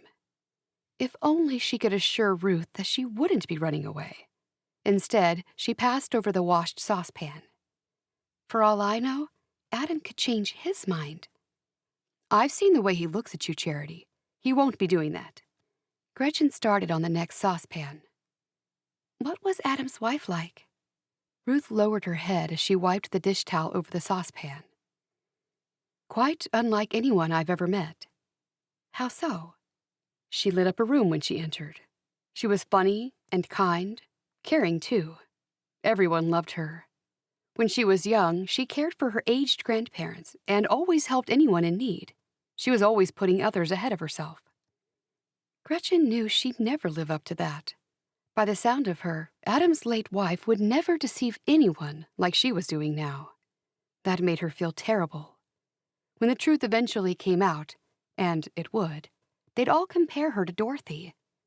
Who was she kidding? They were comparing her to Dorothy right now. "It doesn't surprise me that Adam wanted you here for Christmas. It's his favorite time of year. We all love the celebrations, but no one as much as Adam." That night, when Gretchen went to bed, she couldn't stop thinking that she hadn't enjoyed one single Christmas since her parents had passed. How wonderful it would be to enjoy Christmas with a real family. That pushed her to make her decision. She would live in the moment. Tomorrow could take care of itself. Meanwhile, over at Adam's house, he was in his bed tossing and turning. Although he liked Charity a lot, there seemed something that she was holding back. Perhaps she was just shy. Yes, that was probably all. She was shy and nervous. Who could blame her for that? She just met all of them for the first time. Benjamin wasn't helping with the way he was acting. Ruth was the one who had surprised him. She'd gotten along wonderfully with Charity. When he saw that, he knew he'd made the right decision. He drifted off to sleep, thinking about the life he'd build with Charity. Chapter 10. After breakfast the next morning, Ruth took Gretchen to the seamstress as arranged. While they were driving in the buggy, Ruth turned to Gretchen. "I suppose you feel sorry for me, being my age and without a husband." Oh, no. Nothing like that ever crossed my mind. I'm sure you had your choice of men. A small smile twitched at the corners of Ruth's mouth, as if she were thinking of the many suitors she'd had. I had a few to choose from. After a moment of silence, Ruth said, Jennifer is the name of the sales assistant. We've known her for many years. She'll be able to sew something up for you, something suitable, if you don't want to take the time. I imagine you'll want to spend all your time getting to know Adam. She slowly nodded. It's very nice of you to take me there. Thank you again. It's been a while since anyone's done anything like this for me. They pulled up in front of a small store. Here we are, Ruth said, nodding her head toward the small establishment. It was wedged between a general store and a candy store. The window display was only large enough for one mannequin, and that mannequin was dressed beautifully in a fine black and white dress with lace and ruffles. When Ruth entered the store, an attractive lady met her. She had blonde hair caught tightly into a fancy twist on the back of her head. Ruth! She clasped Ruth's hand. What a pleasure. And you must be. Gretchen had caught up with Ruth. She smiled at the woman who stretched out her hand toward her. I'm Charity. It's lovely to meet you. I'm Jennifer. Likewise. I'm happy to meet you too. And please, call me Charity. Gretchen gulped at her bumbleheadedness. Jennifer looked Gretchen up and down. How many dresses would you like? Ruth answered for her. She needs a wedding dress, 3 dresses for everyday wear, and 1 for best. Gretchen's fingertips flew to her mouth. Are you sure, Ruth? That's 5 dresses altogether. That's the orders I got from Adam, Ruth said. He wants to make sure you have everything you need. He said he noticed you hardly brought anything with you. Gretchen rubbed her fingertips along her jawline. Now, she felt worse than she had already. She didn't want him to waste that kind of money on her. How could she stop this nonsense? It occurred to her that she could pretend she was ill and needed to go back home. How soon can you get the wedding dress made? Ruth asked. I can have something made for you to try on by tomorrow, if I've got suitable fabric here. Why don't you see what you like over there? Jennifer waved a hand toward the rolls of fabric against the wall. Gretchen had never been in such a fine store, and figured that it wouldn't hurt just to take a look around. Ruth eyed the fabric and then looked at Gretchen with raised eyebrows. Oh, yes, I should be able to find something in amongst all those fabrics, Gretchen said. Jennifer took the tape measure from around her neck and made a few measurements of Gretchen's body. You go over there, pick out some material, and then I'll talk to you and find out how you want your dress to fit. At that moment, Gretchen wished she were Charity. Everyone would be even angrier when they found out who she really was. But what could she do? As she walked along the walls of fabric with Ruth, she decided that she would pay Adam back every cent for the dresses once she got back home, even if she had to borrow the money from her aunt. What sort of dress do you want to get married in? Ruth asked. Just plain, long sleeves, not too baggy. Jennifer walked over to them. What about this one? She pulled out a roll of fabric that was blue like the sky, but darker. I noticed your eyes are bluish green. The blue will bring out your eyes. Oh, that would look lovely, Gretchen said, playing down her enthusiasm. She turned to Ruth. Do you think it's too bright? Not at all. Gretchen turned back to Jennifer. Yes, I will have that for my dress. Thank you. I can have that done for you by tomorrow afternoon. And if I call one of my other girls in, I can have another dress done for you at the same time. Gretchen and Ruth stayed for another hour and made the choices of fabric for the other dresses before they left the store. Thank you for coming with me today, Ruth. You've all been so lovely and kind to me. Ruth smiled and glanced over at her. Of course. Why wouldn't we be? You'll soon be my sister-in-law. I know, but I just feel a little awkward about Adam being married before. Mostly, I don't know how I should behave because I know Adam misses her. It all feels a little odd. I don't know what to say about her. It's awkward. I have so many questions to ask, but I don't want to seem like I'm thinking about her all the time. It must be hard, but you're you, and you're not Dorothy, and no one wants you to feel that you have to take her place." She nodded. "Adam said you were good friends with her." "We were good friends." She reached over and patted Gretchen's hand. "That doesn't mean I can't have more friends. We can be friends. I feel we already are." "Yes, we are. I feel so too." Gretchen felt a wave of nausea wash over her. When was she going to move on? She had to leave soon. Maybe she could disappear and not explain herself. Gretchen forced a smile at Ruth and wondered if there were some way she could stay on forever, pretending she was Charity. But the fly in the ointment was that her uncle was coming back soon. He could recognize her. Apart from that was the bigger fly, the most obvious problem, the real Charity. "I suppose I shouldn't tell you, but Adam says he wants to get married on the eve of Christmas." "That's only weeks away," Gretchen said. Ruth gave a nod. "He's taken his time about things already." As Ruth and Jennifer made several decisions about the dresses, Gretchen was in a daze. Having a proposed date for the wedding made everything so much more serious. After the fabric store, Ruth wanted to go on and do more shopping.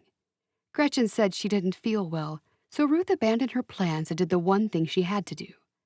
They stopped at the donut shop, and Ruth bought 2 boxes of assorted donuts. When she got back in the buggy, Gretchen laughed. "I can see you like donuts." "Not especially, but the important thing is that Madeline loves them. She's stuck on the farm 6 days a week. No, 7, because even on our day of rest, there's work to do on the farm, such as feeding the livestock." "That's true." "My brother was blessed to find Madeline. Anyway, 1 box is for us and the other is for Madeline. Go on, take one."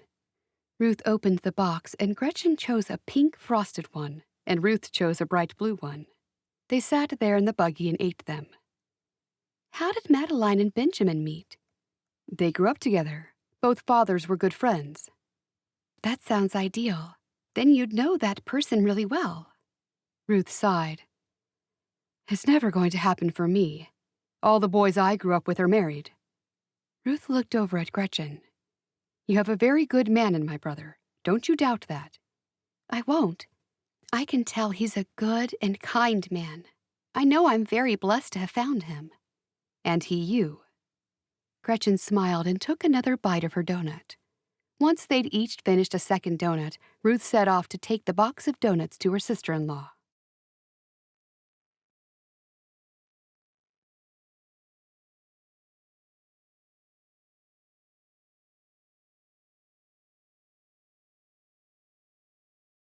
Chapter 11. That afternoon, Gretchen was so engrossed in staring out at the horses that she barely had time to react when she heard Adam walk up behind her. Then warmth surrounded her. He'd placed his coat around her shoulders. She turned to look up into Adam's face. "I thought you might be cold." "Thank you," she said softly. "I'll have to get into the habit of wearing a coat outside." She couldn't help but feel warmth when he was around, and it wasn't only the temperature of the coat. He seemed such a trustworthy, pleasant man. Good stock was what her aunt would call him.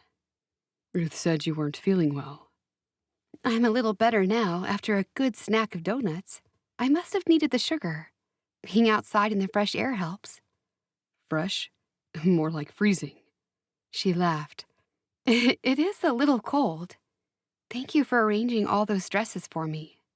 "You don't need to keep thanking me for things. What's mine is yours. Or it soon will be. So," he leaned against the railing and stared out at the horses. "How do you feel about our arrangement now?" The way he said it made her question everything. "Good," she replied. She thought he must think otherwise or he wouldn't have asked the question. "You?" her voice quavered. "Good. Great, in fact. After all," he hesitated, "I think we get along pretty well." She stared up at him, admiring how the setting sun reflected on his tanned skin. She let out the breath she'd been holding in.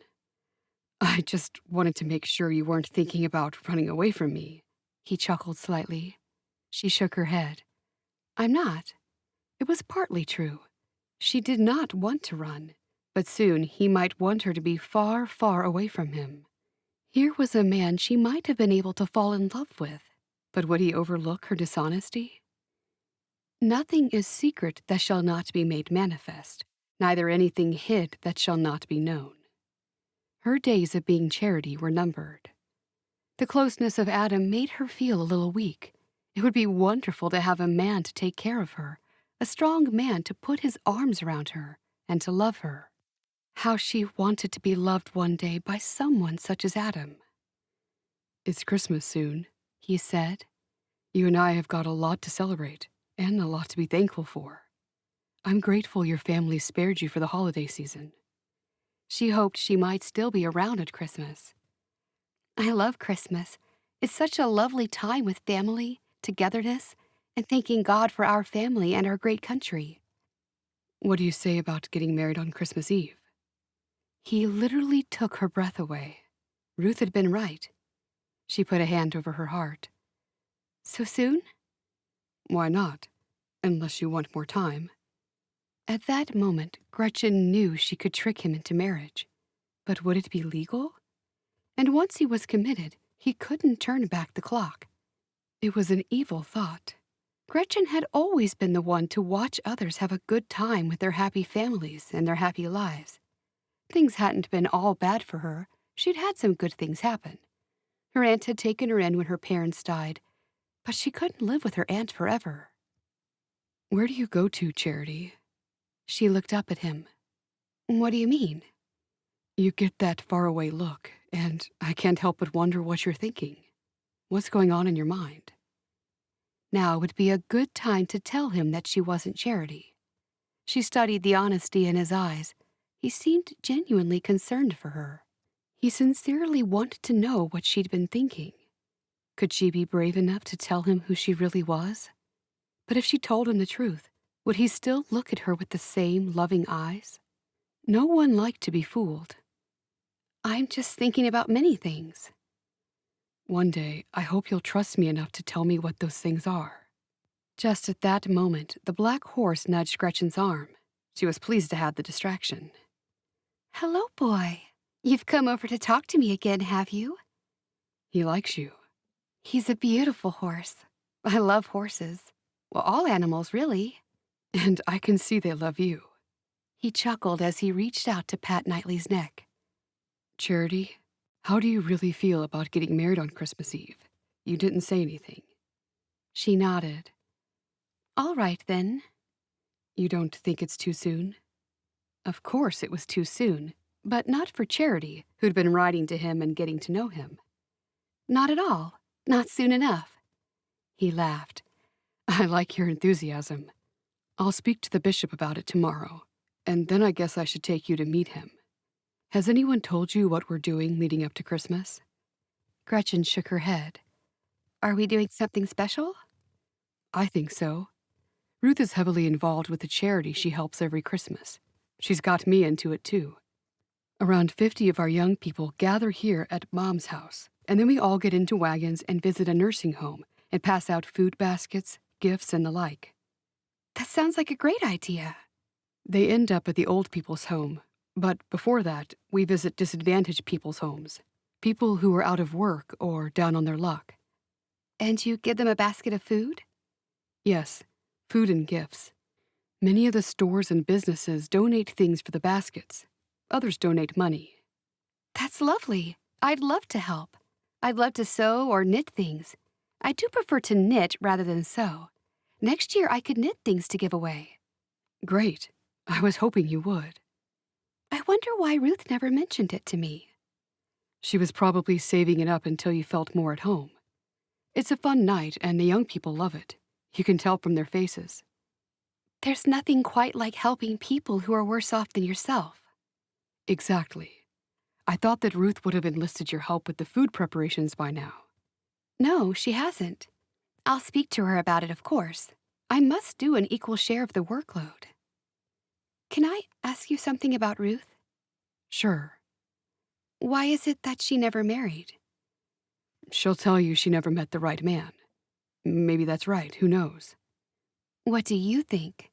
I'm sensing there's something you're keeping from me. He raised his eyebrows and paused a little.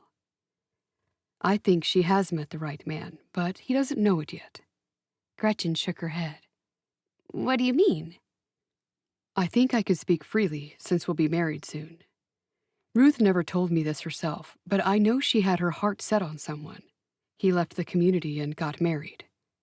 Oh, that's so sad for her. There's more to the story.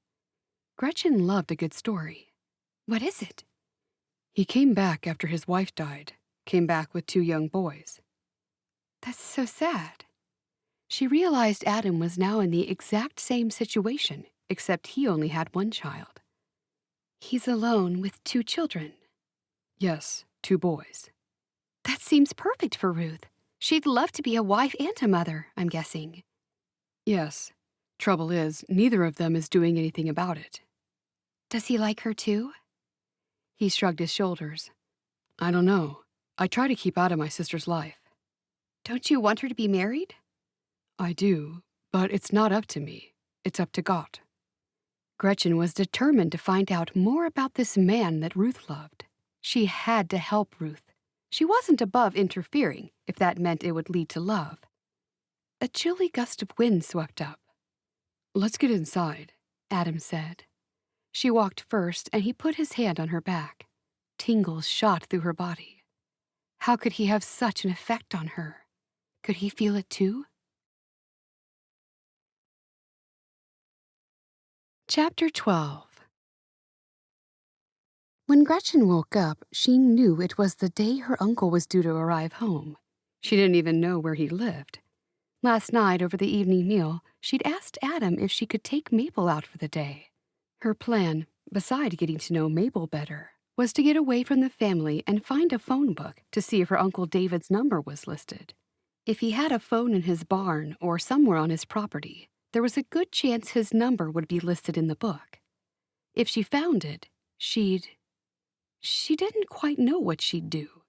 But she really wanted to know if he'd recognize her. If he didn't, her plan could continue for a little longer.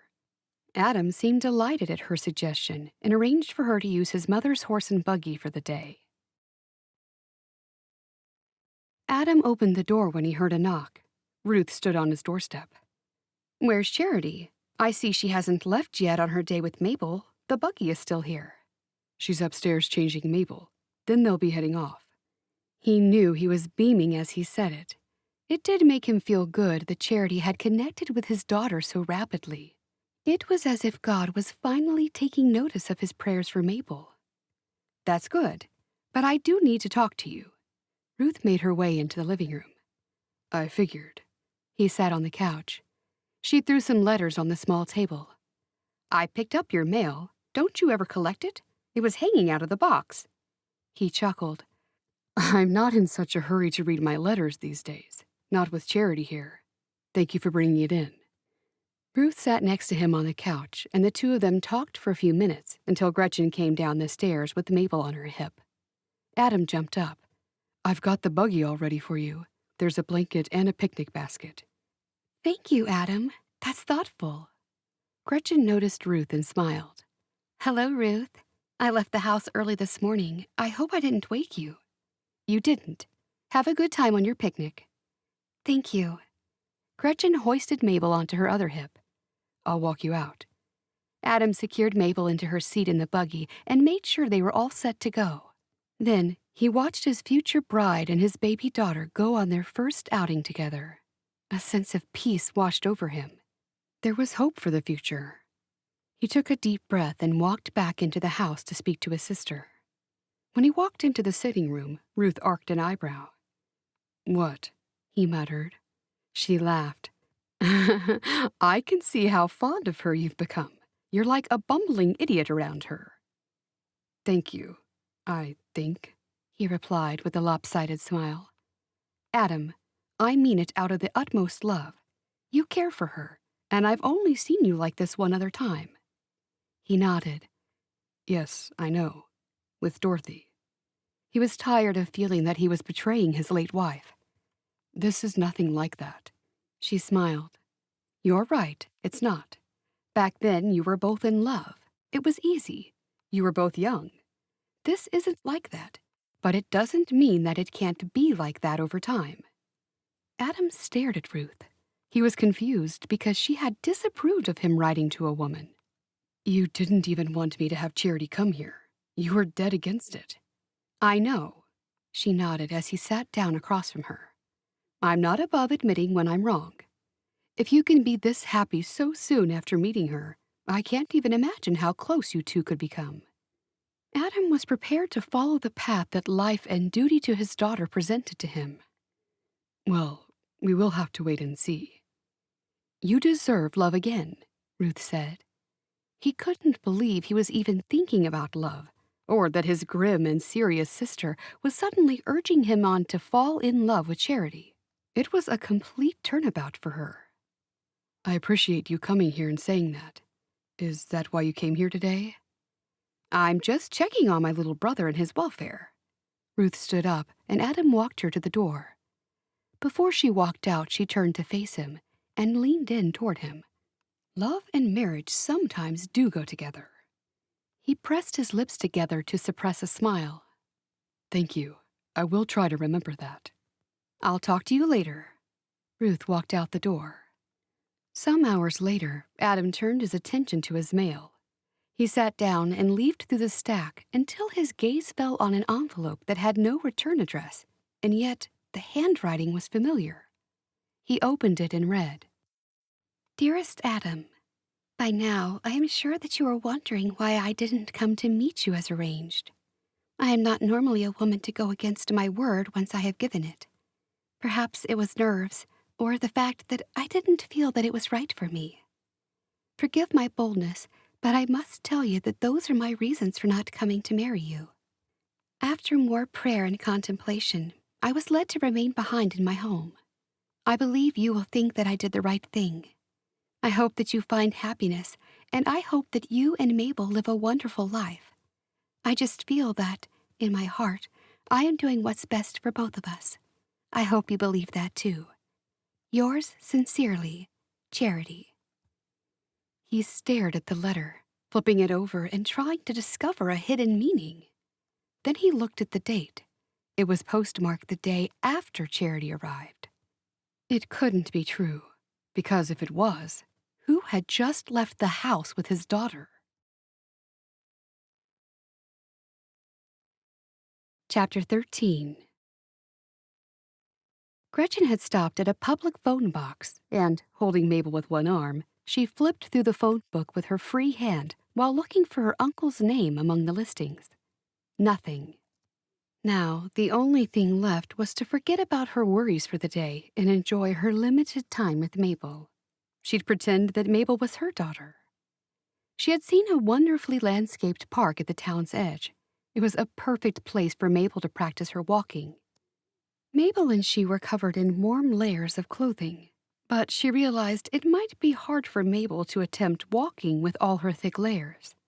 Mabel had taken 3 steps at a time in the past, but then she usually collapsed. Gretchen was sure that if she had the soft green grass to fall on rather than bare floorboards, she would be bolder in her efforts to walk. Gretchen stopped the buggy, got out, and tied nightly to the railing. Let's go, Mabel. She pulled Mabel out from where she'd been sitting in the buggy and hoisted her onto one hip. My, you're a heavy baby. With her free hand, Gretchen pulled the blanket out of the back of the buggy. Now we've got something nice to sit on. Once they were both sitting on the blanket, a sense of peace washed over Gretchen. This was what it was like to have a child. She looked around. All the trees had lost their leaves and reached their twisted branches up into the gray sky. See how beautiful this is, Mabel? Mabel stared at her. Maybe Adam would fall in love with her, and it wouldn't matter that she wasn't Charity. That way, she could be a mother to Mabel for real, and not just in her daydreams. You'd like that, wouldn't you, Mabel? Would you like me to be your mother? Being too young to understand Gretchen's words, Mabel squinted up at her and scrunched her nose, causing Gretchen to laugh. You're so precious, Mabel. Just so precious. Mabel babbled to herself as she ran a chubby hand over the subtle patterns in the blanket. She seemed to know exactly what she was talking about, but Gretchen did not understand one word of what she said. Gretchen looked around and was pleased to see she had the whole park for herself and Mabel. The park was at the edge of town, and there was a large fountain not too far from them. Some folks had told her that if you threw a coin in the fountain, you could make a wish. Those were people who didn't understand the power of prayer. "Let's walk over to the fountain, Mabel." Gretchen pulled Mabel to her feet and supported her by her arms as she walked the little girl over. She looked into the dark water and couldn't see any coins. "I don't believe what they say about making a wish. You pray and leave everything in God's hands. You remember that, little one," she said as she looked down at Mabel. Mabel put her hand into the water and splashed around. Gretchen pulled her back. "The water's too cold. You'll get your clothes all wet. Your father won't be happy if you arrive home in soaking wet clothes." She held Mabel's hands while she walked her back over to the quilt, and they both sat and enjoyed the warmth of the weak winter sun. Mabel yawned and lowered herself from her sitting position. Gretchen patted Mabel on her back, and soon the baby was asleep. She took off her coat and covered Mabel. They couldn't stay too long. "What am I to do, Mabel? I'd like nothing better than to stay here and be your mother and marry your father. But I know that won't happen. Soon, I'll have to leave you." Desperation led Gretchen to think of all kinds of ways she might be able to stay. What would she do? Continue her fake life as Charity forever? No, the truth would have to come out, and she'd be better off if she were long gone when it did. Maybe she should stay and marry him. But it wouldn't be a proper and legal marriage if she wasn't using her own name. At that moment, Gretchen knew she'd left things too late already. Time was marching on, and she'd already agreed to marry him on Christmas Eve. Gretchen bit her lip, wondering when she should leave. The longer she let it go on, the more upset Adam was going to be. Christmas Eve was fast approaching, and they would surely have 1 or 2 meetings with the bishop before then. "I must tell everyone the truth. Otherwise, Adam will be badly hurt, like Jed was. It will cause everyone less worry if I tell the truth now. I will take the shame and face my wrongdoing." She spoke out loud to herself. There was no one to listen to her, but she was used to having no one to talk to. She was mostly always alone. She looked back down at Mabel and stroked her soft hair. "I hope that one day you have a good mother to love you, sweet child. You deserve it. Every child does." Gretchen chewed on a fingernail as she wondered whether she had committed a crime by pretending to be Charity. Most likely. She must tell Adam, and she must tell him today. Then she'd take whatever shame, embarrassment, and punishment came her way. After an hour more spent in contemplation and lots of prayer, she picked Mabel up in her arms, along with the blanket, and carried her to the buggy. Chapter 14. Gretchen pulled up the buggy at Adam's house. She carried the sleeping baby from the buggy to the house. She managed to open the back door and didn't want to call out in case she woke Mabel. Mabel was so much heavier when she was asleep. She had hoped that Adam would be there to carry Mabel up the stairs, but he was nowhere to be seen. When she had placed the baby in her crib, she stroked her hair, amazed that she was still asleep. All that trying to walk must have really tired her out, she thought. Gretchen waited to be sure that Mabel would not wake before she left the room. Once she was satisfied the little girl wasn't going to wake, she went downstairs to look for Adam. She found him in the living room. He seemed shocked to see her. He must have been in the kitchen when she had arrived with Mabel. "Charity." "We just got home. We had the best time. Mabel was so good. You have a wonderful daughter. She fell asleep, so I put her in her crib." She sat down and chattered nervously, gathering the courage to tell him the truth about herself. Gretchen didn't notice that he wasn't paying attention to her until she saw him sitting still, a piece of paper in his hand. Something wrong? She had hoped to find him in a good mood before she told him of her true identity. "Well," he handed her the paper. "I suppose you could say that." She took the paper in her hand, unfolded it, and then her world fell apart. This was awful. It would have been far better if she'd been the one to tell him. She reread the letter carefully and then looked up at him. "I can explain." "It's true?" he asked, his voice croaking. "You aren't Charity, are you?" She slowly shook her head. It was too awful that he'd found out in this way. "I'm sorry. She took a deep breath. "I came here right now with the intention of telling you." "Who are you?" he asked through clenched teeth. "Gretchen Bontrager." This time, the truth was her only option. "My uncle is David Bontrager. I came here to make sure he was okay. He hadn't contacted my family in years." She saw him gulp and kept talking. "This place, your house here, was the address I had for him. That's why I came here. When you came out to answer the door, you thought I was Charity, and then—" "And why did you say you were? That's what I can't understand." His eyes weren't the same. They looked at her with coldness instead of with love and with longing. She could feel tears stinging the back of her eyes.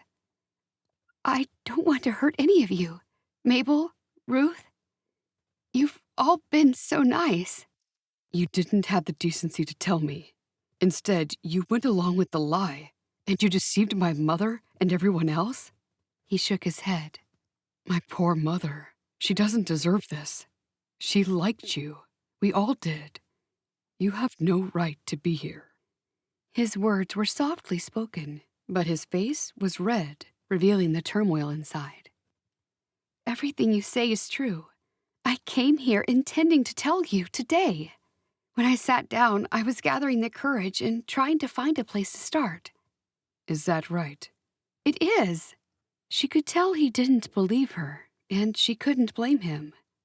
"I know I should not have lied, but I truly wanted to belong somewhere. It felt nice for someone to want me for a change, to feel like I belonged somewhere." Charity. Gretchen. Don't you get it? Every part of this relationship began with a lie. I thought you were someone else, so how can that be okay? "It's not," she replied. "I know it's not, but it was too late to do anything about it.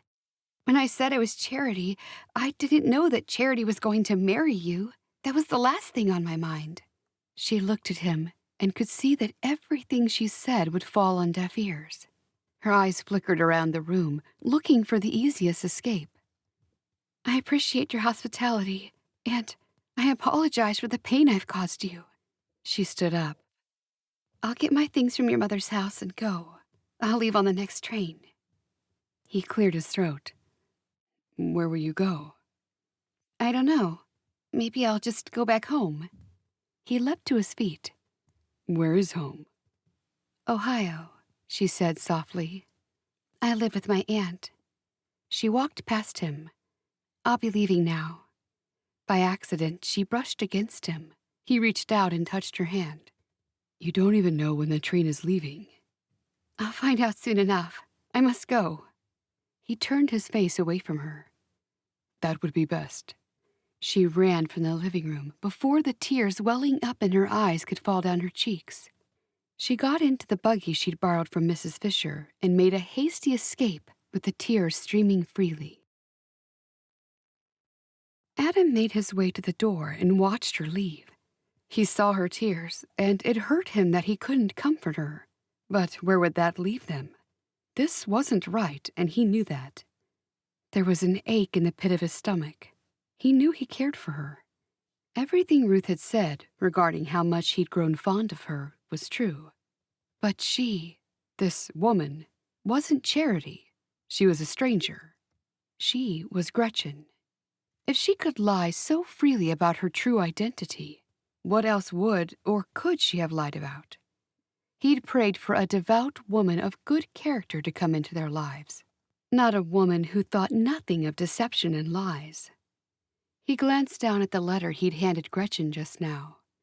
None of this would have happened if he'd listened to his sister and had stopped writing to Charity. On the other hand, he wouldn't have met Gretchen. and he couldn't imagine that. He shook his head and went upstairs to Mabel, the only person who mattered. Once he reached the stairs, it hit him. He cared deeply for Gretchen, but he couldn't let his heart rule his head in such an important matter. He had to make that decision for Mabel as well.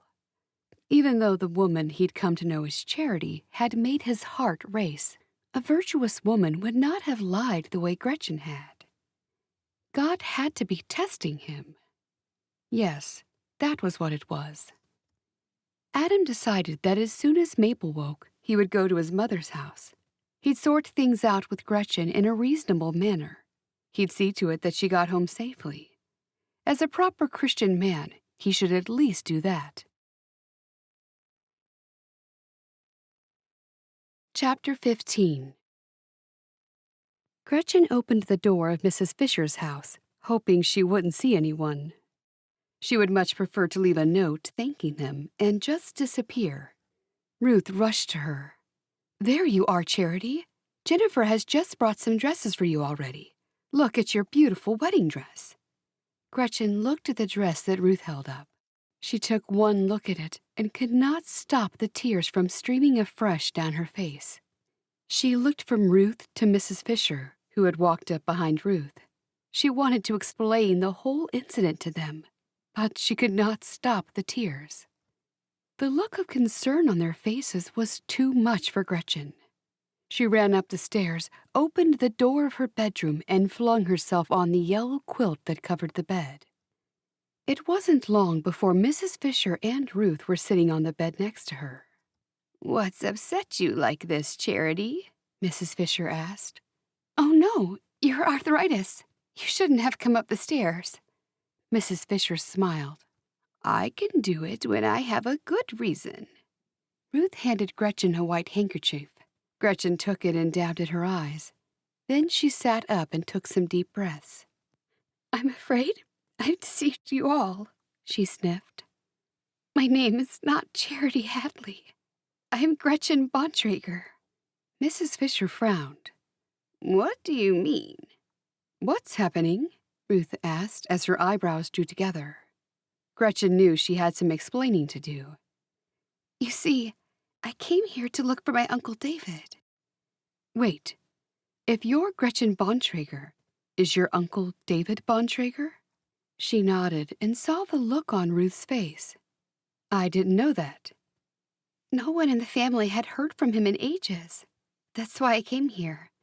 The only address I had for him was an old one, and that's how I ended up at Adam's house." "I don't know what that's got to do with anything, but go on," Ruth urged. "Adam opened the door, and he thought I was Charity. And at first, I said that I wasn't, but then he looked so nice and kind. I just, pretended to be Charity." Gretchen shook her head. "I don't know why I did it. I don't know why I lied like that. It makes no sense, and I know that now. I've just made a fool of myself in front of all of you good people." Gretchen kept the details short. There was no need to tell them she went to the bus station. Best they didn't know how big the deception was. "Who wrote the letters then?" Mrs. Fisher asked. "I know he got letters." Ruth rubbed her mother's arm reassuringly.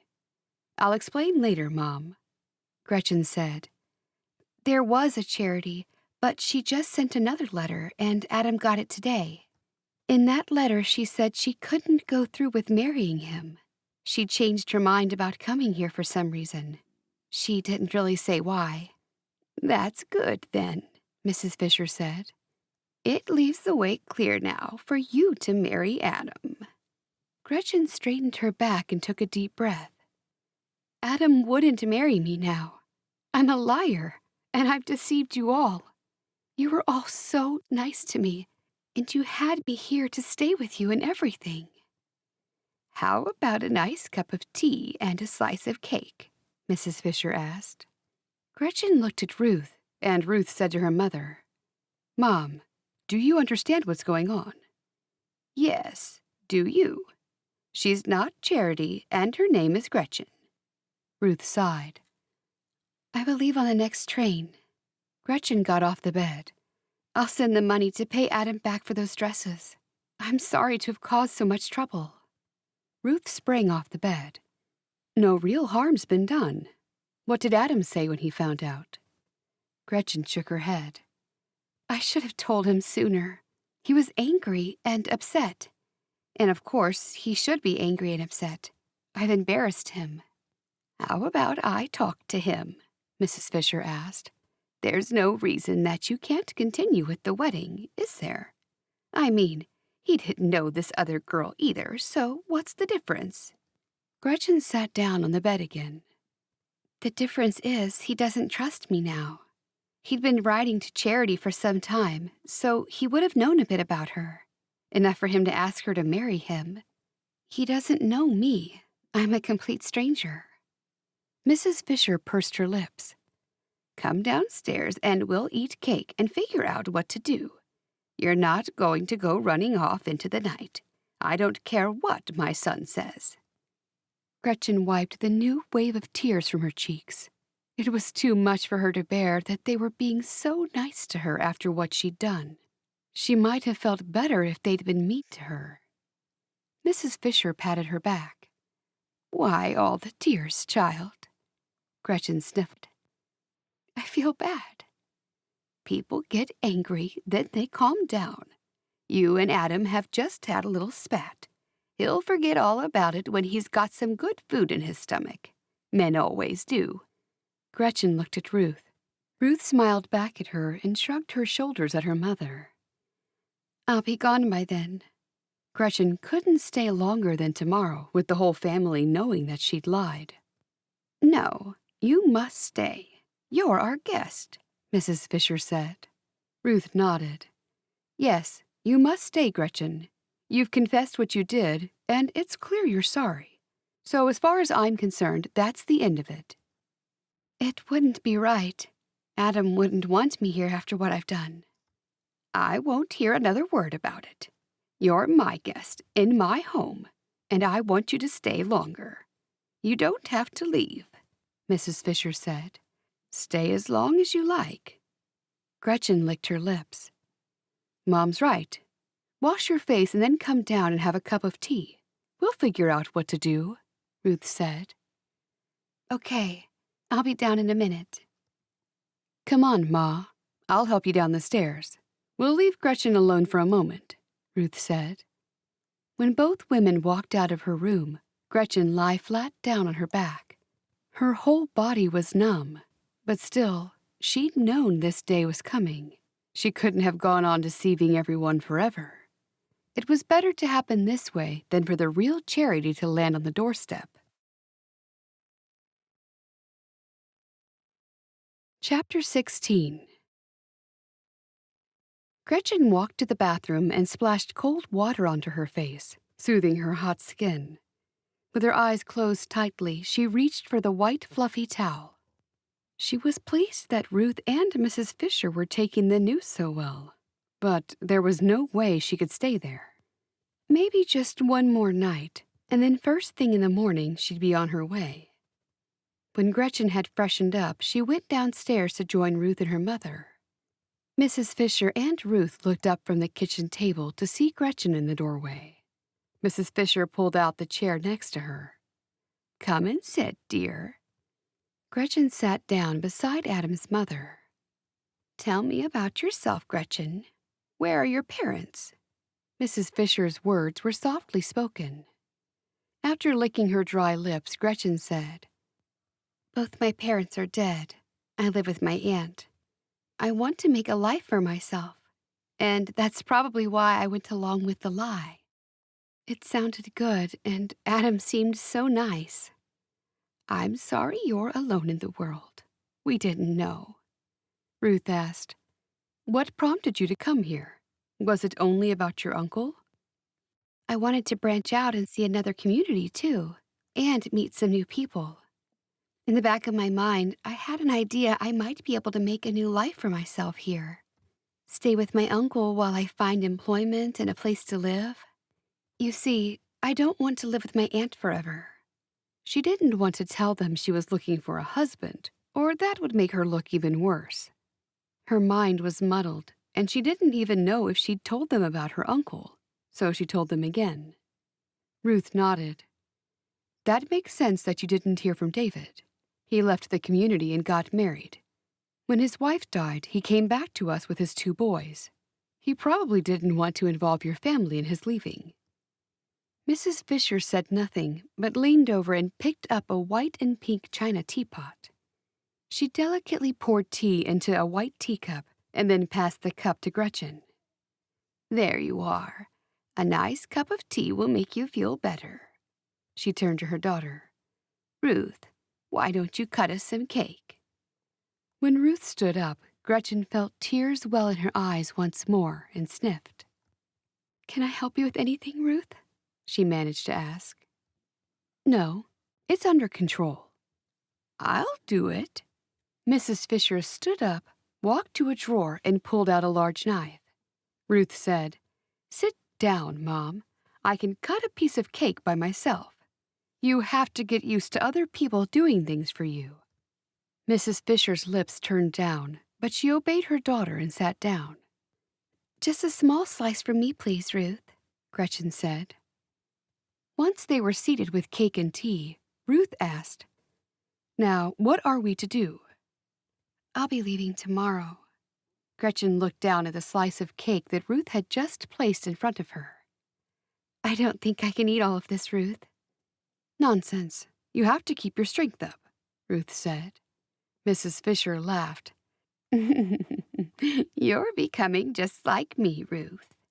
Ruth chortled and turned to Gretchen. Mom always likes to feed people. She thinks that's the answer to everything.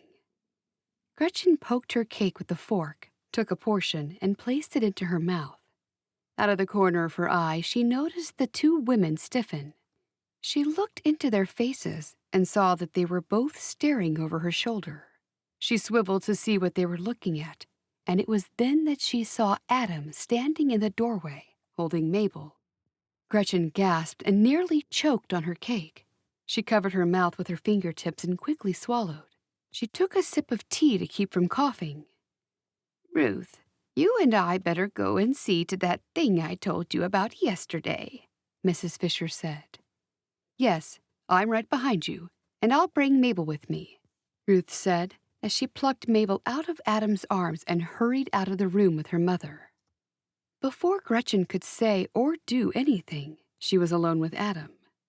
He leisurely ambled around to the other side of the table and sat opposite her. She didn't know what to do from here. Should she go back home? There was nothing there for her. Where did God want her to be?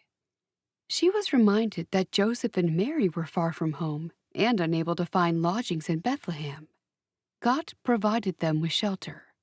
It was the Christmas story that so many people knew and loved. She had to trust and believe that He would also provide for her. I told them who I really am. Her heart thumped hard against her chest. I'm sorry if I was rude, Gretchen. I was shocked and surprised. He put his elbow on the table and placed his chin on his knuckles. I was wondering if I might offer you some help. I could give you money for your trip home if you need it. Thank you. That's very kind of you. But your mother has been kind enough to let me stay here tonight, and then tomorrow I'll be on my way. I do have some money for travel, but thank you all the same. You'll be on your way to where exactly? Riverbend, a community in Ohio, a small community. I'll send you money for those dresses that you paid for. I will pay you back every dime. Gretchen did not look at him when she spoke, preferring to look at the plain white tablecloth. She was nothing more to him than a destitute and lonely woman, maybe even a desperate one. I'm not worried about that, he snapped. She looked up at him in shock. He breathed out heavily. I'm sorry, Gretchen. No, you don't need to be sorry. It's all my fault.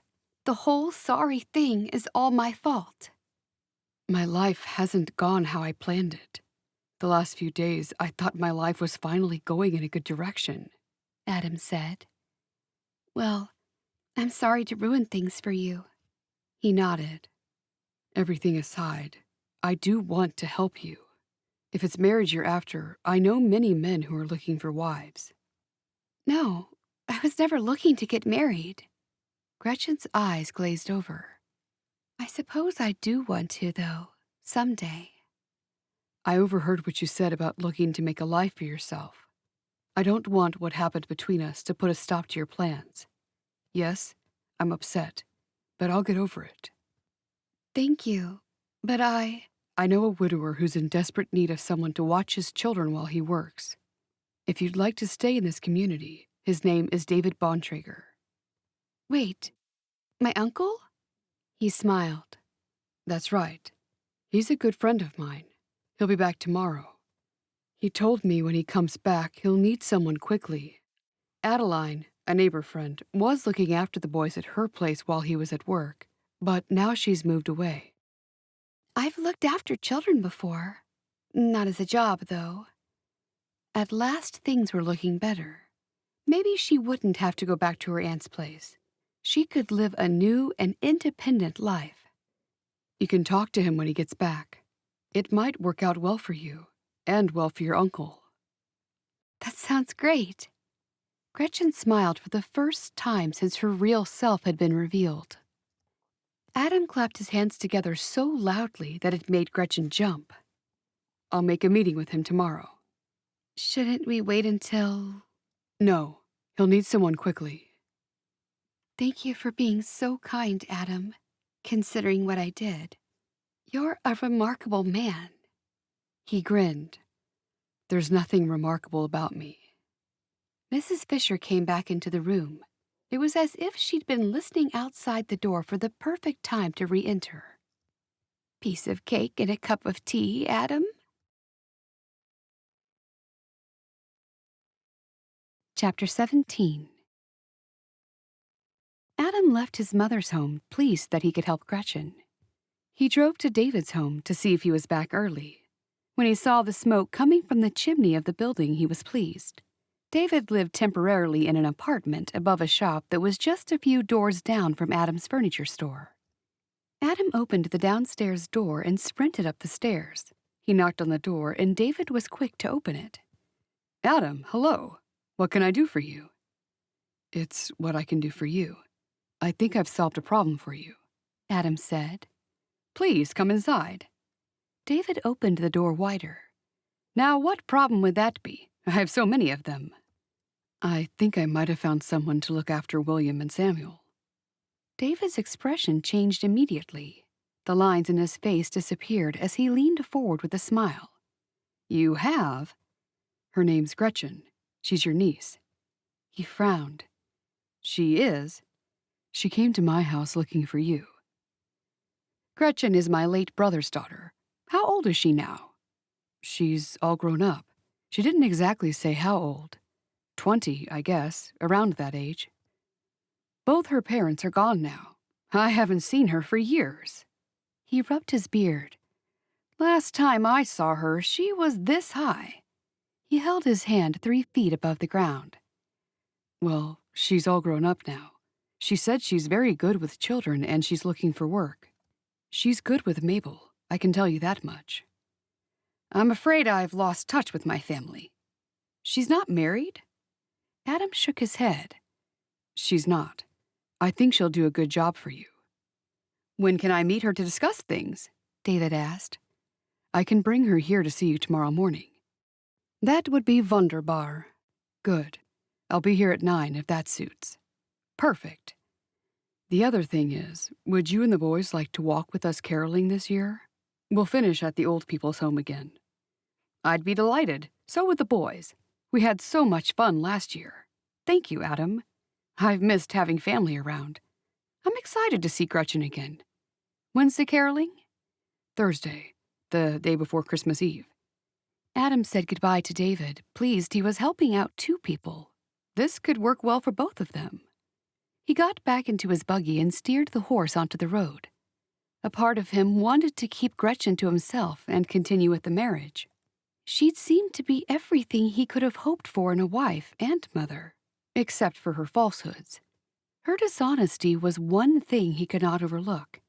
It wasn't just himself who was at risk if he made a wrong choice. He had Mabel to consider. Gretchen was a little happier knowing that she might have employment with Uncle David, looking after his 2 boys. She struggled to remember David from the last time she'd seen him. He'd seemed kind, from what little she could recall, but she had no memory of what he'd looked like. Ruth was busy in the kitchen while Mrs. Fisher was having an afternoon nap. "Can I help you, Ruth? Please say yes, as I've little else to do." "I'll be glad of the help. I'm getting things prepared for the caroling. There's a lot to coordinate." Ruth gave Gretchen the vegetables to peel. "Adam said that David, your uncle, is back tomorrow." "Yes, he is due then. Adam's going to talk with him, and if all goes well, I'll have some employment and have a place to live," Gretchen said. "You look a lot happier." Gretchen did feel more relaxed now that she wasn't nervous about being found out. "What do you know about David?" "He's a man I've liked for a long time. No one knows. Anyway, the boys are good ages, 4 and 5. They're so innocent and sweet at that age. It will be restful only to have 2 to watch. It shouldn't be that hard." "I wouldn't think so, and I'd enjoy it." Gretchen turned away from her vegetables and looked at Ruth. The pain on her face was clearly evident. "It'll happen when it's meant to," Gretchen said. Ruth knew exactly what she meant. Maybe, and maybe it won't happen at all. Not knowing what to say to comfort this woman who'd quickly become her friend, Gretchen remained silent.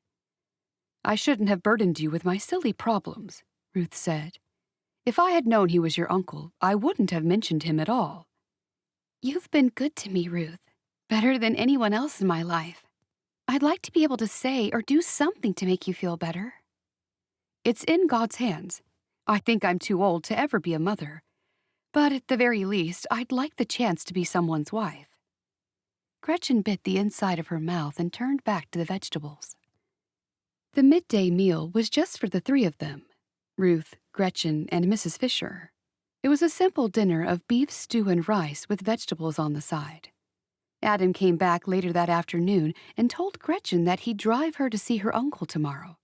Gretchen was pleased and agreed. After that, he went home and didn't even stay for a meal. That evening, Gretchen excused herself for an early night. She walked into her bedroom, wishing that she hadn't disappointed such a good man as Adam. He deserved the very best of everything, especially after he'd lost his dear and beloved wife. Gretchen sighed heavily and lowered herself onto the bed.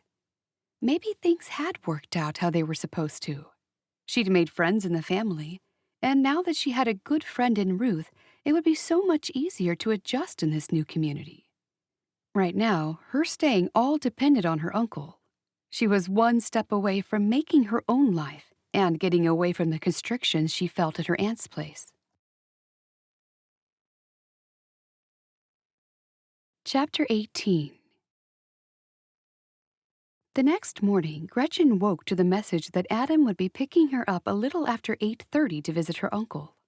While she was waiting in the living room for Adam to fetch her, Ruth walked in and had a few things on her mind. Ruth sat down on the couch next to her. "Now, not a word of what I told you about my feelings for David. I'd simply die of embarrassment if David ever found out how I felt about him." "You can trust me. I won't say a thing. But if you don't let him know how you feel, how will anything happen?" "It'll have to come from him. I've gotten used to seeing myself as being alone. You don't have to worry about such things. You're young and beautiful, with a slender figure. I've never had your looks, not even when I was young." "Looks aren't everything." "I know that, but they attract a man just as someone would be attracted to a beautiful butterfly or a pretty flower. I know the personality keeps a man, but I don't have that exterior to make him notice me in the first place." Gretchen didn't know what to say. "I just want you to have everything you want. I wish there was something I could do.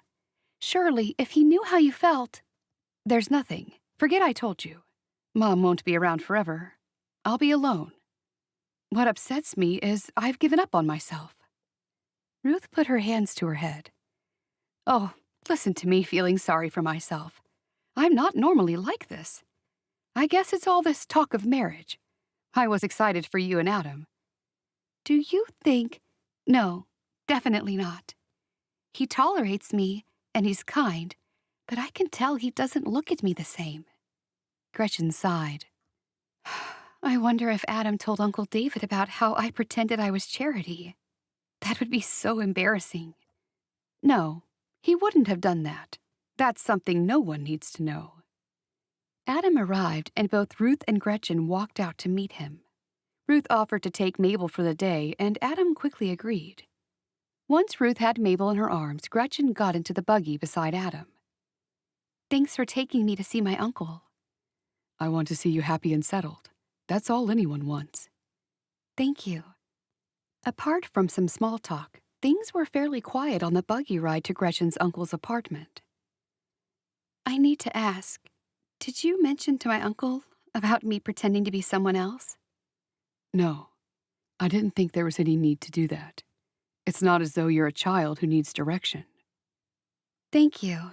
That will make things a little easier. When Adam and Gretchen arrived at David's place, Adam pointed to the upstairs window. This is where he lives. He lives up there? Yes. What about his horse and buggy? He keeps them out the back. The same place I keep my horse for the day when I drive him to work. Oh, I see. I expected him to live in a house. She looked up at the two windows that faced the street and saw two young boys looking out the window on her right. From the buggy, Gretchen could see their mouths open and close. It looked like they were calling out to their father. I can't wait to meet them. I'll leave you here to talk with him. I'll be back to pick you up in an hour. How does that sound? Thanks. That'll be perfect. As soon as she got out of the buggy, Adam drove away. She walked up to the door and stood between two shops and knocked on it.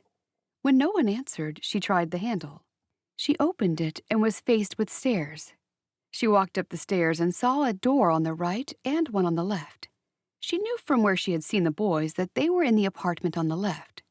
On the door there was a large number 4. She put her hand up and knocked, while listening to her uncle telling the boys to behave. Uncle David opened the door and stood there, smiling. Gretchen, I haven't seen you in years. She hugged him. She couldn't stop herself. Tears escaped her eyes. She sniffed and stepped back. I'm sorry. You look just like my father. He chuckled. We've been told that once or twice over the years. She could hear the boys talking and laughing, but couldn't see them. He had a good look at her. I can't believe how much you look like my mother. Did anyone ever tell you that? She was overjoyed to look like a family member. No, not that I remember. I only have vague memories of my grandmother. Well, you do. You look just like her. My cousins were worried about you. I volunteered to come out here to find you. That's how I met Adam. You weren't here, and Adam's family were kind enough to have me stay with them until you got back. I'd love you to stay here and help me look after the boys. I'd give you room and board and pay you a salary. She smiled. It would be my first paying job. She tried to look around him. Can I meet them? Oh, yes, come all the way in. He moved back and she walked into the apartment. It wasn't large, but it was neat and clean. Are they hiding? He rolled his eyes. That's their favorite game at the minute. Boys, come out and meet your cousin. The boys came out from under the table and walked over to her. How do you do, miss? The older one said. Hello, I'm Gretchen. No need to call me miss. And what's your name? I'm William, and my brother is Samuel. Gretchen smiled at the younger boy. Can you talk for yourself? He shook his head. He's shy, William told her. Gretchen liked the boys at once. They were polite and well-mannered, even though they looked as though they might be a handful if a close eye wasn't kept on them. David sat next to Gretchen. Gretchen felt at ease with him and hoped he felt the same. She asked him questions about his children and their routine. I can't offer you much, but of course, it would be a live-in position if that suits you. That's fine. Anything would help. You'd be helping me. You're an answer to prayer. Who knew an answer to prayer would come in the form of my niece? She'd been through too much to be looking for more adventures. Bored and looking after two well-behaved boys were what she'd hoped for when she left Ohio. I'd very much like to accept your kind offer, Uncle David. David smiled broadly and rubbed his beard. No one's called me that in a while. When would you like me to start? How does Monday sound? You can move in whenever it suits you. I've got a room ready. Well, it's ready, except I have to find a place to store my boxes. That'll take me a couple of days. Should be done by Monday. That sounds perfect. I'm sure the Fishers will let me stay until then. He got up and opened a jar that had been sitting on the mantel of the fireplace. He shook out a key, walked over and handed it to her. This is a key to the front door. Thank you. He turned to the boys. Go play in your room for a minute. I've got some things to discuss with Gretchen. The boys walked away, and then Gretchen heard a door close. David took a deep breath and looked at her. I suppose you've got some questions for me. I do, and I'll have to tell them something at home. They'll want to know why you haven't written back to them. He slowly nodded. I left the community for a woman. I'm not proud of it, but we were in love. She wasn't the kind of woman who wanted the life we lead. So one thing led to another, and I left to be with her. You don't need to tell me anything more if you'd rather keep it private. That's all that needs to be said. You came all this way to see me. The least I can do is answer a few questions. You must have some. I heard your wife died. I was so sorry to hear it. Thank you, Gretchen. It was hard. She had problems. I tried to help, but she was beyond it. When she died, the natural thing to do was return and raise my children the way I was raised. Gretchen nodded. That sounds like a good plan. The children found it hard at first, being without their mother, and then they had to cope with things they'd taken for granted, like the cartoons on the TV and all the offerings of the outside world. But the young adjust better than the old. Are you having trouble adjusting? He shook his head. I was having trouble for a while, but nothing is worse than losing the woman you love. Nothing's hard to adjust to after that. I can imagine how hard it would be for you and for the children. She recalled her new friend Ruth was fond of him. Forgive me for asking, but do you think you'd ever get married again? He looked away from her. I very much doubt it. She was pleased it wasn't a definite no. There was still hope for Ruth. Any other questions? Why didn't you contact us? We sent letters. They'll want to know. He gulped. I wouldn't have gotten the letters. I asked Adam to keep all letters aside for me. When I returned to the community, he handed me 3 full boxes of letters. I didn't read any of them. I felt bad that I'd let everyone down. That's what I felt I was doing when I left the community. I got rid of the letters. You shouldn't have felt like that. I did. When Elaine passed away from her alcoholism, I know some of them were thinking it was God's judgment on me for leaving, or for not being able to help her with her problems. Oh, no. No one would have thought that. You don't know that. I would hope no one would. You're back now, and that's what matters. And you've got 2 lovely boys. He smiled. Yeah, they're a blessing, all right. Do you have questions for me? Gretchen asked. Yeah, I do. Are you still living with your mother's sister? Yes. She's been great, but she's used to being on her own, and I wanted to strike out on my own and live life a little.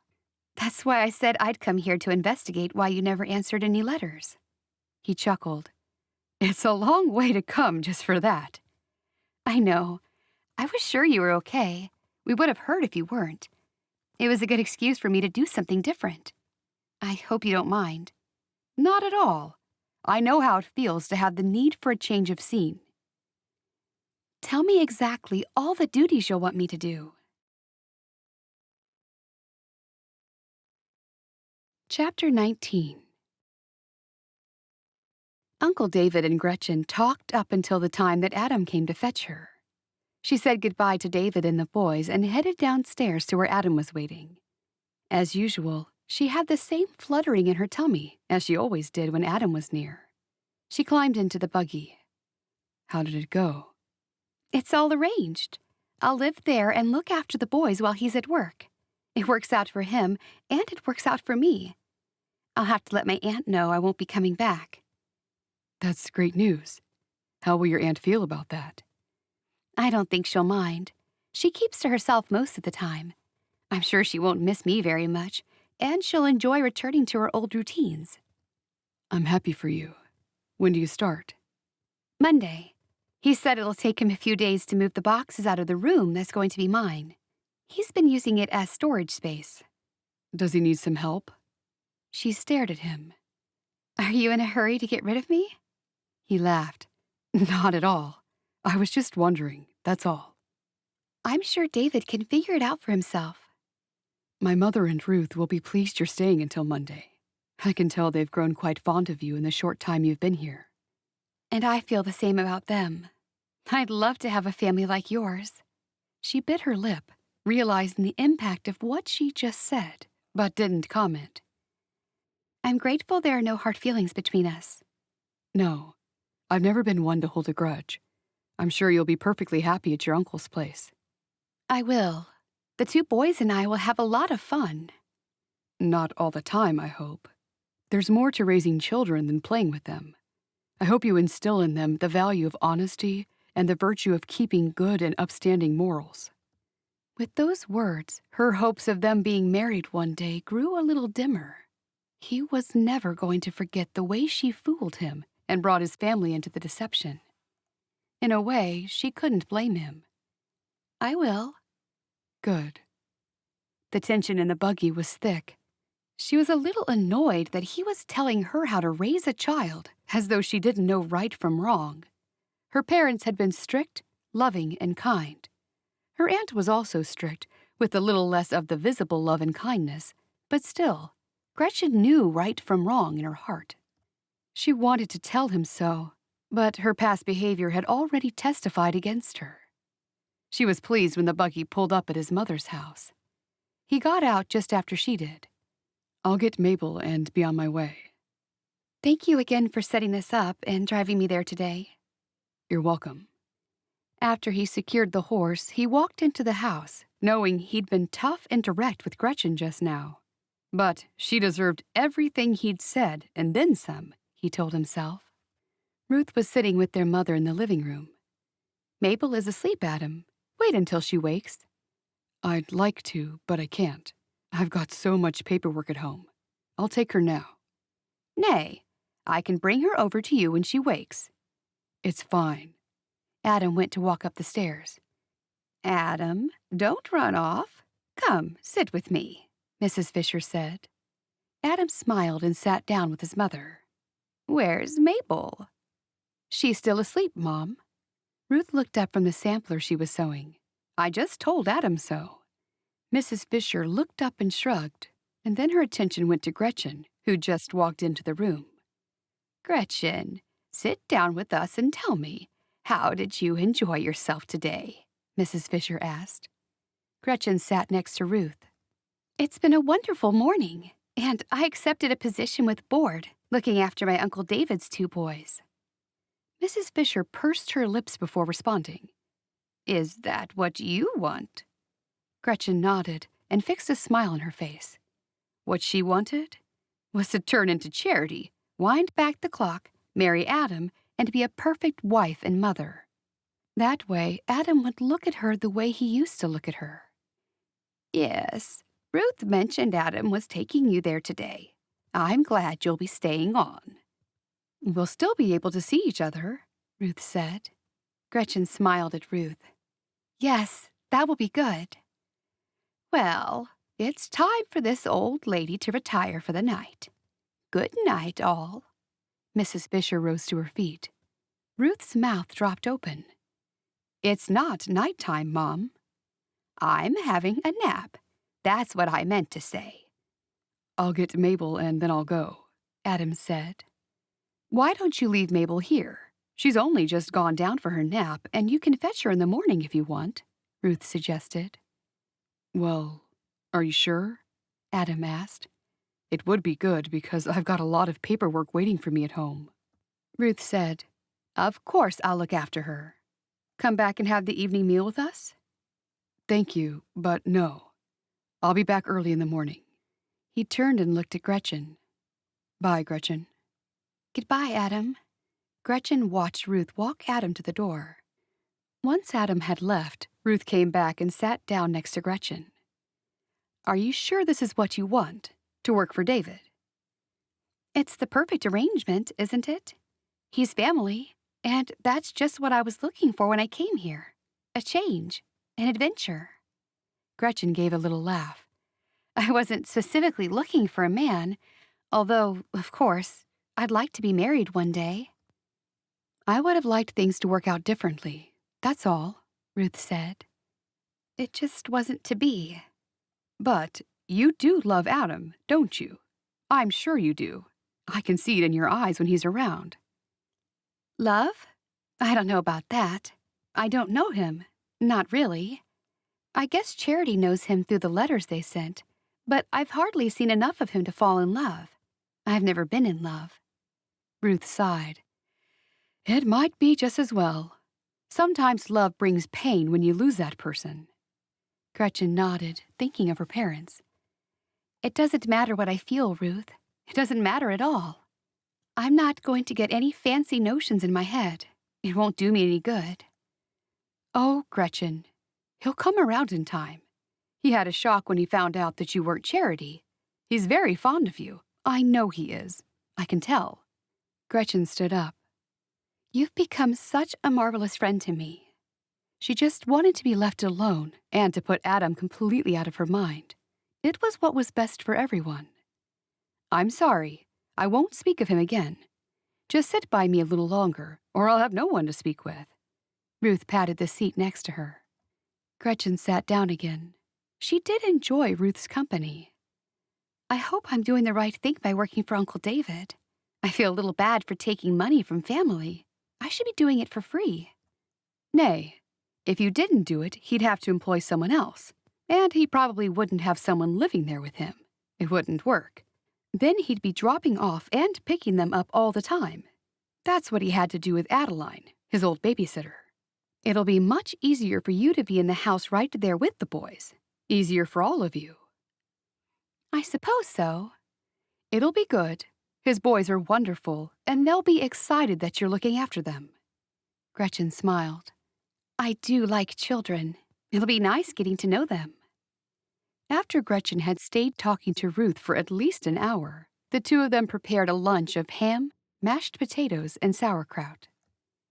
If only he would treat her like he had treated her when he thought she was Charity. When they first met, there was a gentleness about him. He looked at her with adoring softness in his eyes. The worst thing was knowing that if she had only told the truth, things would have worked out much better. When the real Charity didn't show up, she could have been there to console him. She bit her lip, remembering that old lady in the rocking chair on the porch. She'd always thought it was better to live with mistakes than regrets. Now, she didn't know which was worse. Adam arrived home to his dark, cold house. He didn't want to be alone, but Mabel was better off staying at his mother's house, where she was settled and warm. It would have been selfish to bundle her up and take her home in the buggy with him, just so she could sleep there and make him feel better. The day had become so dark and gray that he lit the gas lamp that he kept near the door. After that, he threw himself heavily onto his couch in the living room. Deep inside, he wanted to know Gretchen better, but he couldn't overlook her lack of morals. There was something that drew him toward her, but now he'd driven her away. It wasn't going to be easy with Gretchen living so close to his store. They were bound to run into each other from time to time. Then there were the meetings and community events. It would be hard to see her at them and wonder which of the unmarried men might have caught her eye. Chapter 20. The next morning, Adam hitched one of his buggies and drove to his mother's house to fetch Mabel.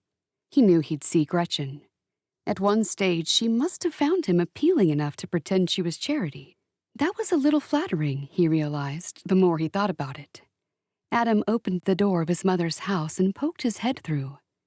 "We saw you drive up. Come in. You're just in time. Gretchen is making pancakes." Ruth grabbed her brother's arm and pulled him into the kitchen. Their breakfasts were eaten at the long table in their large kitchen. Gretchen looked up when she heard them enter the kitchen. "Morning, Adam." Adam saw Mabel was awake and sitting in the high chair. He looked from Mabel to Gretchen. "Good morning, Gretchen." "We've got one more for pancakes, Gretchen."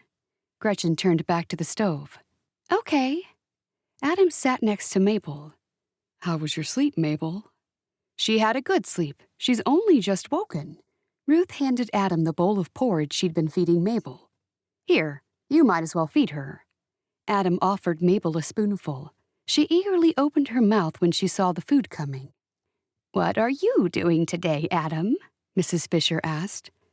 "I'm going to have a look to see how my store expansions are coming along." "They should be finished by now, shouldn't they?" "I know. I think they're nearly done. That's why I want to inspect it." Mrs. Fisher said loudly, "Excellent! We'll come with you and have a look." "We?" Adam inquired. "Yes, Gretchen, Ruth, and I, along with Mabel, of course." He smiled. "Okay. I didn't think anyone would be interested." "We are," Ruth said. "Aren't we, Gretchen?" "Oh, yes. I haven't even seen inside your store. I've only driven past it. I'd love to take a look at all the furniture and see what the store's like." "I've only seen it from the outside," she repeated. Then she bit her lip, feeling foolish. She'd been jabbing nervously. "Breathe," she told herself. "Okay, we'll all go." Adam knew he'd be back at work full-time soon, and that'd take so much of his time. His mother wouldn't be around forever, so he'd best make a point of spending time with her while he could. Adam glanced over at Gretchen cooking pancakes. Why did he feel better when she was around? Mrs. Fisher sipped her tea. Soon there was a stack of pancakes in the center of the table. Throughout the meal, Adam noticed that Gretchen was quiet and only spoke when someone asked her a question.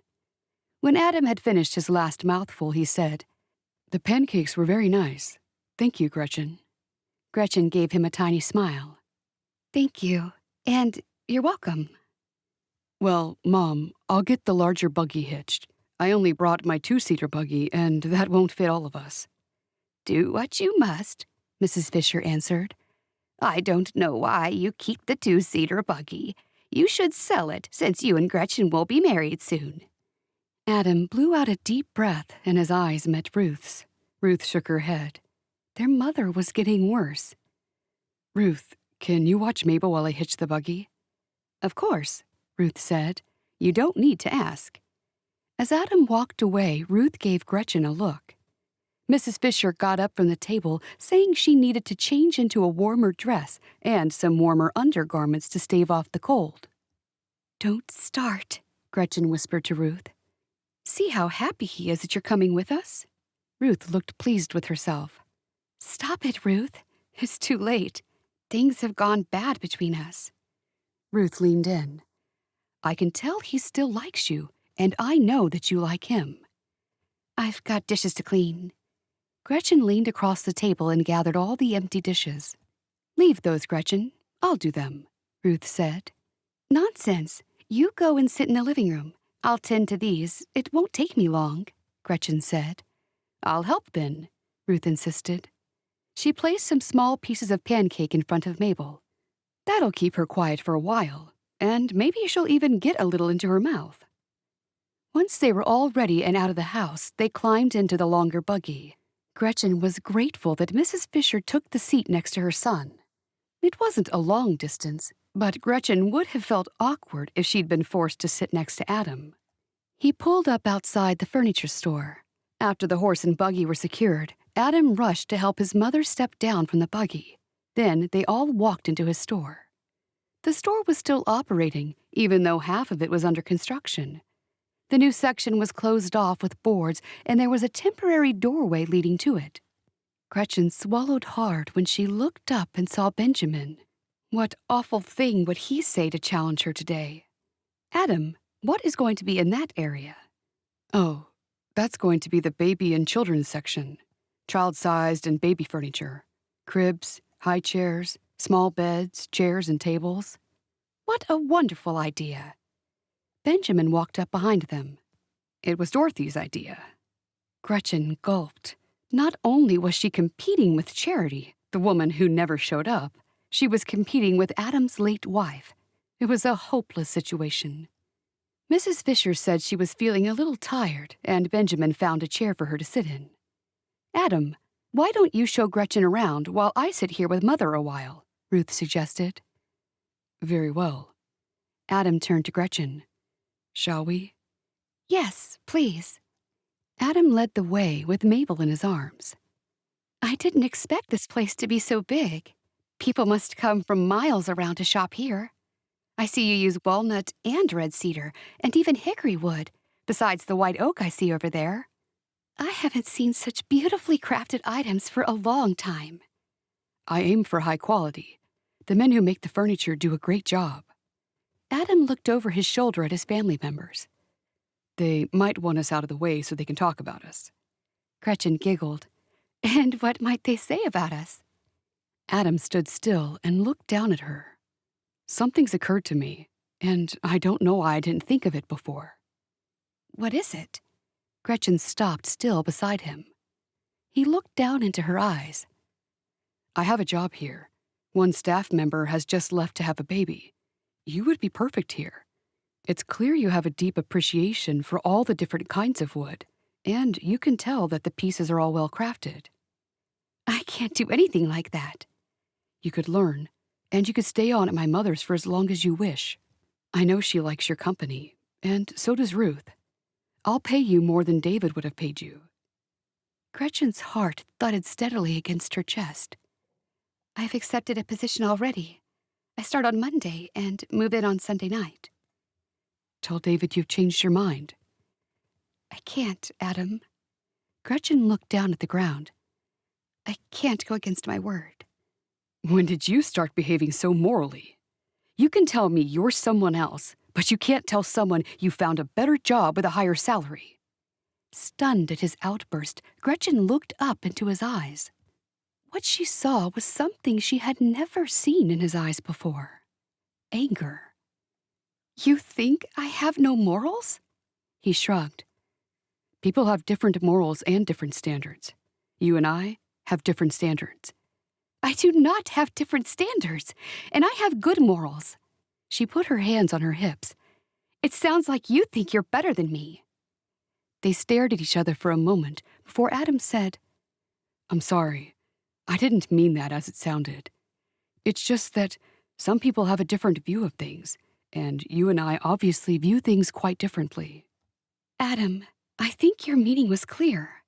I said that I was sorry, and from the bottom of my heart, I regret what I did. I made a mistake, and I apologized for it. I made one mistake, and to you, it represents who I am. I am not my mistake." Gretchen knew what she meant and hoped that she was expressing herself well enough to relay her meaning. Adam looked away. When a customer came through the front door of the shop, a gust of wind blew over them. Gretchen pulled her shawl tighter around her shoulders. It was clear to Gretchen that Adam did not understand her and simply saw her as a person of low standards. "I'm heading back to the others." Gretchen walked away, leaving him standing there with Mabel in his arms. "Wait, Gretchen." Gretchen turned and said, "I'll not wait to hear any more of your insults, Adam Fisher." She turned around and walked quickly back to Mrs. Fisher and Ruth. She wanted to run, but didn't want anyone else to know that Adam had upset her. In spite of her self-control, when she arrived back with the others, they seemed to know there was something wrong. "What's the matter, Gretchen? You look flustered," Mrs. Fisher said. "No, nothing's the matter." Ruth looked over her shoulder. "The place is lovely." Mrs. Fisher smiled. "It is. He's done well." Their chatter was hushed when Adam came back. "I guess we're all ready to go back now?" Adam asked. Gretchen did not look at him and kept her eyes to the floor. "Yes, we're ready." Mrs. Fisher said as she pushed herself up from the chair. The drive back to Mrs. Fisher's house was spent in silence, except for Mabel's babbling and gurgles. When they arrived, Adam tended to the horses, swapped over to his buggy, and drove home with Mabel. As soon as Mrs. Fisher went for another nap, Ruth pulled Gretchen aside. "What happened at the store? I saw you two smiling and happy, and the next thing, you're storming back to us like something had stung you." Gretchen took a deep breath. Someone, not something. Although Ruth had quickly become a good friend, she was still Adam's sister. She didn't know how much she should tell her. Then she couldn't hold back.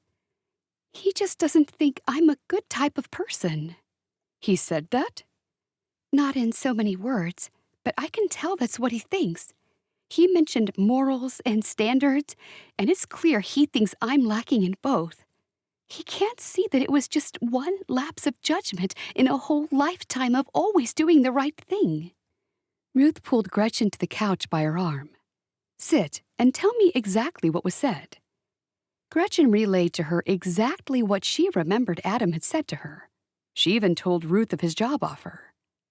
Ruth scratched her forehead. "He likes you, and he's struggling with his issues." "Well, none of it is my problem." She looked at Ruth.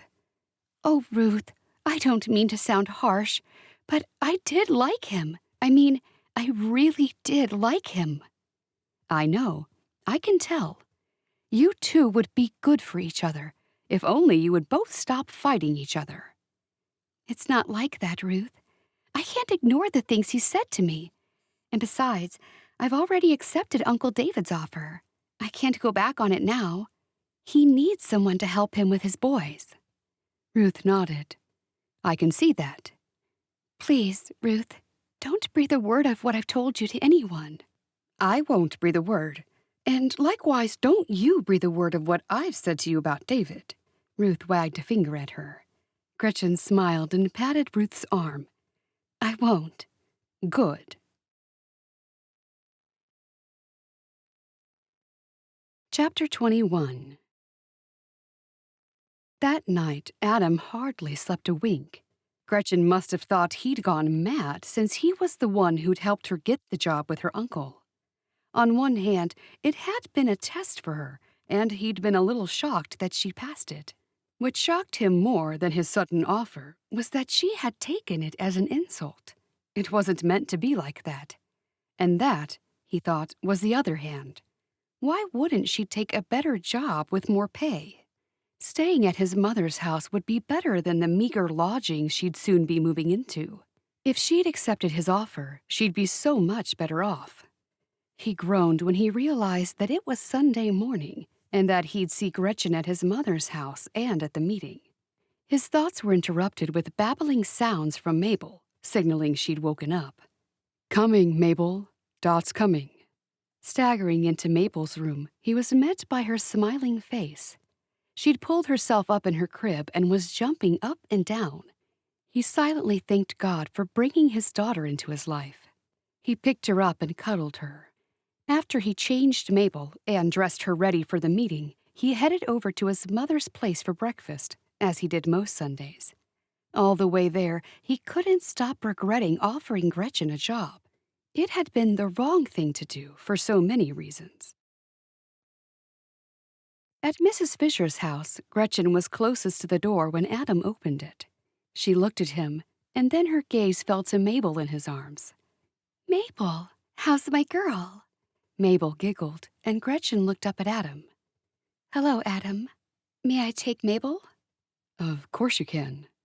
Gretchen held out her arms, and Mabel stretched her own arms toward Gretchen.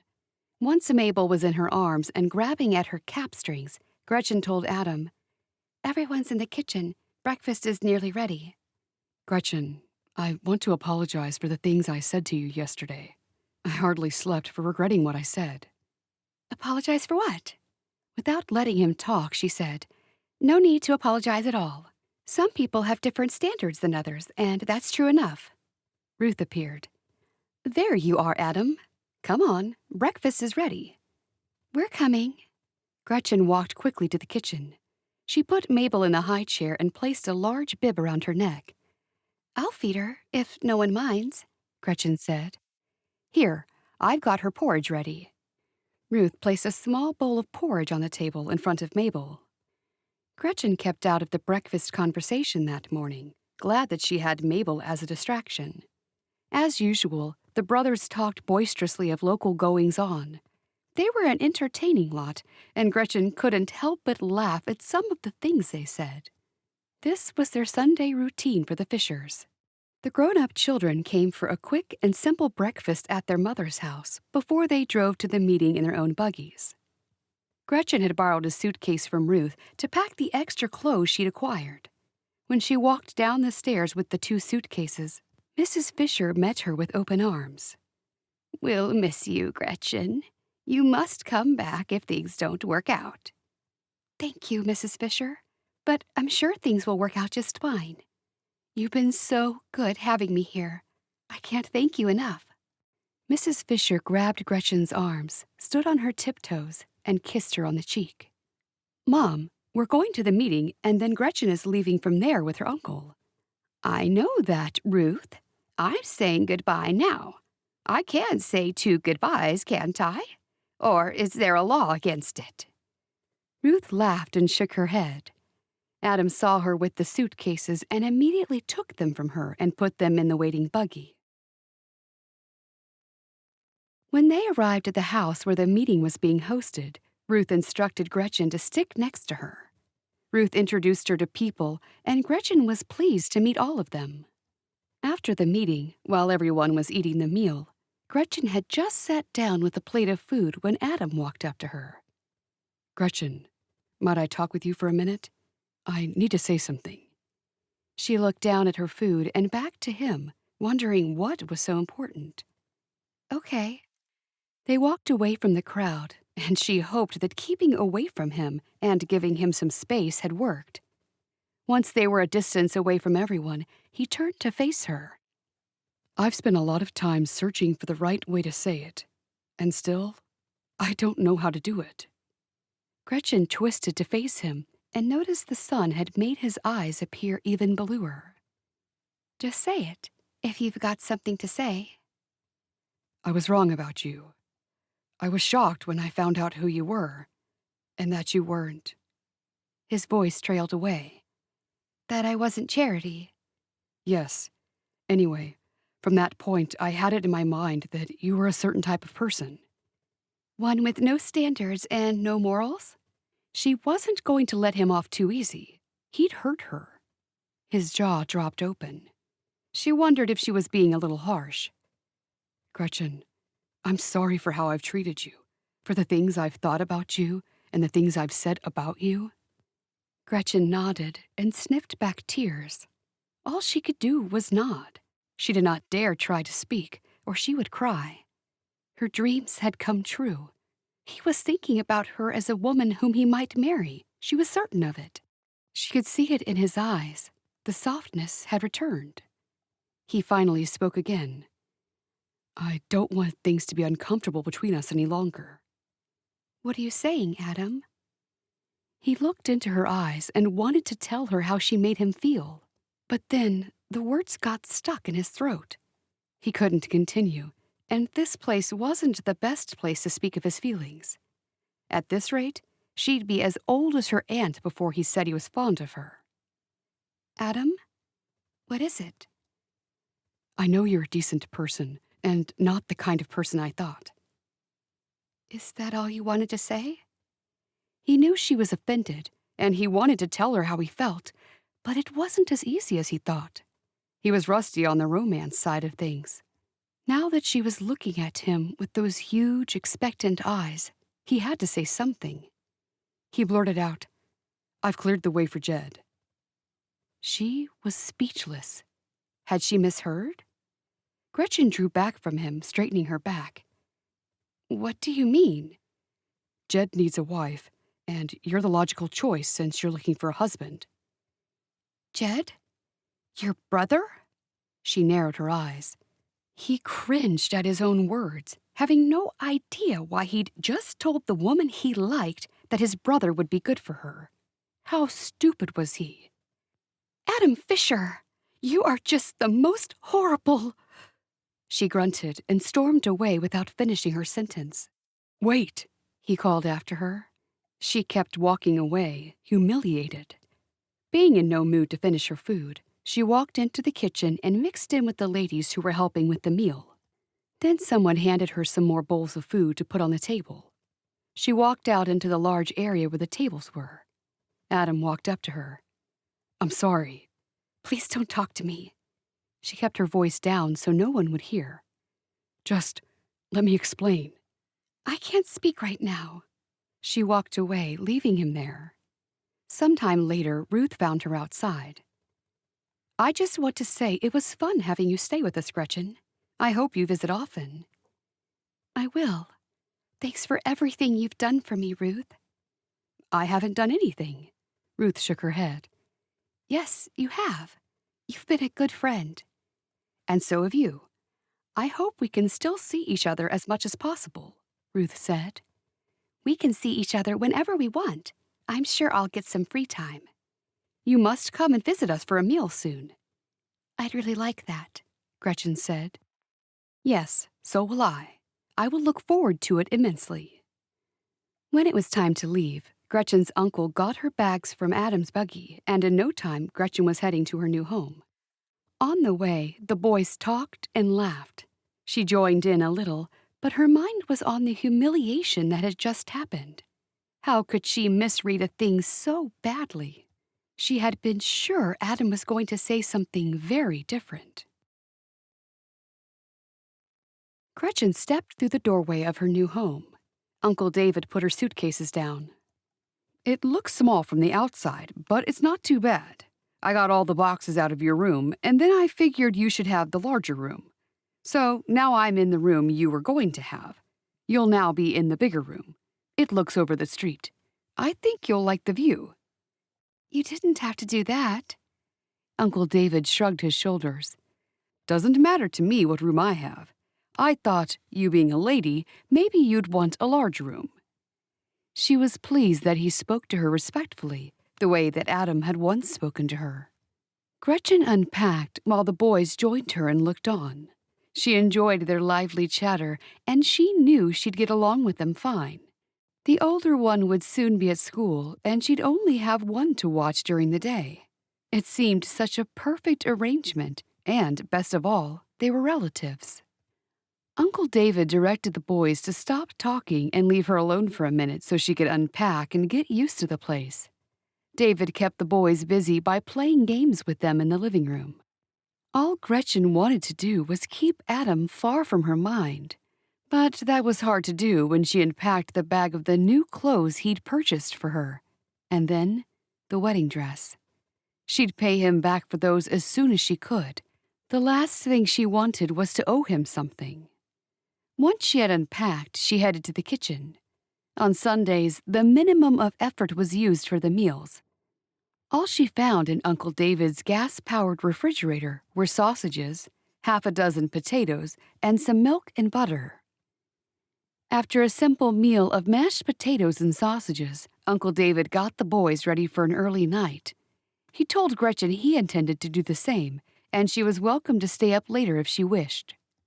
Tomorrow, Uncle David was to start back at work, and Gretchen would need to buy the weekly groceries.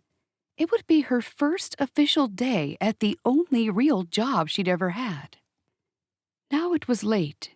The kitchen was cleaned up and in order, and she was glad everything was dark and that the others were asleep.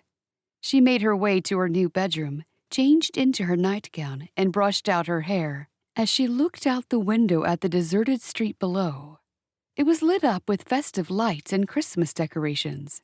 All the happiness seemed to be for others to enjoy. The people who had families and people who loved them. She looked over the road at the small park and couldn't even muster a smile at the tall Christmas tree with the million twinkling lights and the shining silver star that sat atop. She moved back and lowered herself to the bed. "He thinks I'm like an object to be passed around. Well, a woman is not a thing. He wouldn't have treated Charity like that." Gretchen let her tears fall down the sides of her face and onto her pillow. Adam still did not think enough of her to ask her to become his wife, and she knew now that he never would. The next morning, Uncle David announced that he was starting work at 10 that morning, and he'd take the boys to get fitted with new shoes and then bring them home before leaving for work. Gretchen decided to bake a cake with the last of the ingredients she found in the cupboard. Then she rearranged the shelves in the kitchen to make way for the food she'd be getting later that day. She had a good time doing so and had finally managed to fix her mind on something other than Adam. She heard a knock on the door, and she hoped it was Adam coming to apologize. Maybe, she thought, she'd even accept it. Gretchen opened the door to see Ruth. She was pleased to see her, but would have been more pleased to see Adam. "Good morning, Ruth. Come in." "I hope you don't mind me popping around like this." "No, I'm so pleased you did. Would you like some cake and tea?" "I'd love some." "I just finished baking a cake. It should be cool enough to cut. I don't have frosting on it yet. I'll get the ingredients for the frosting later today." Ruth looked around. "Where are the boys?" "David's just taken them to buy shoes. They're growing so fast, they've pushed holes in their old ones." Ruth sat at the small kitchen table while Gretchen put the kettle onto the stove. "Mom invited you to dinner tonight." Gretchen swung around away from the stove. "Tonight?" "Yeah."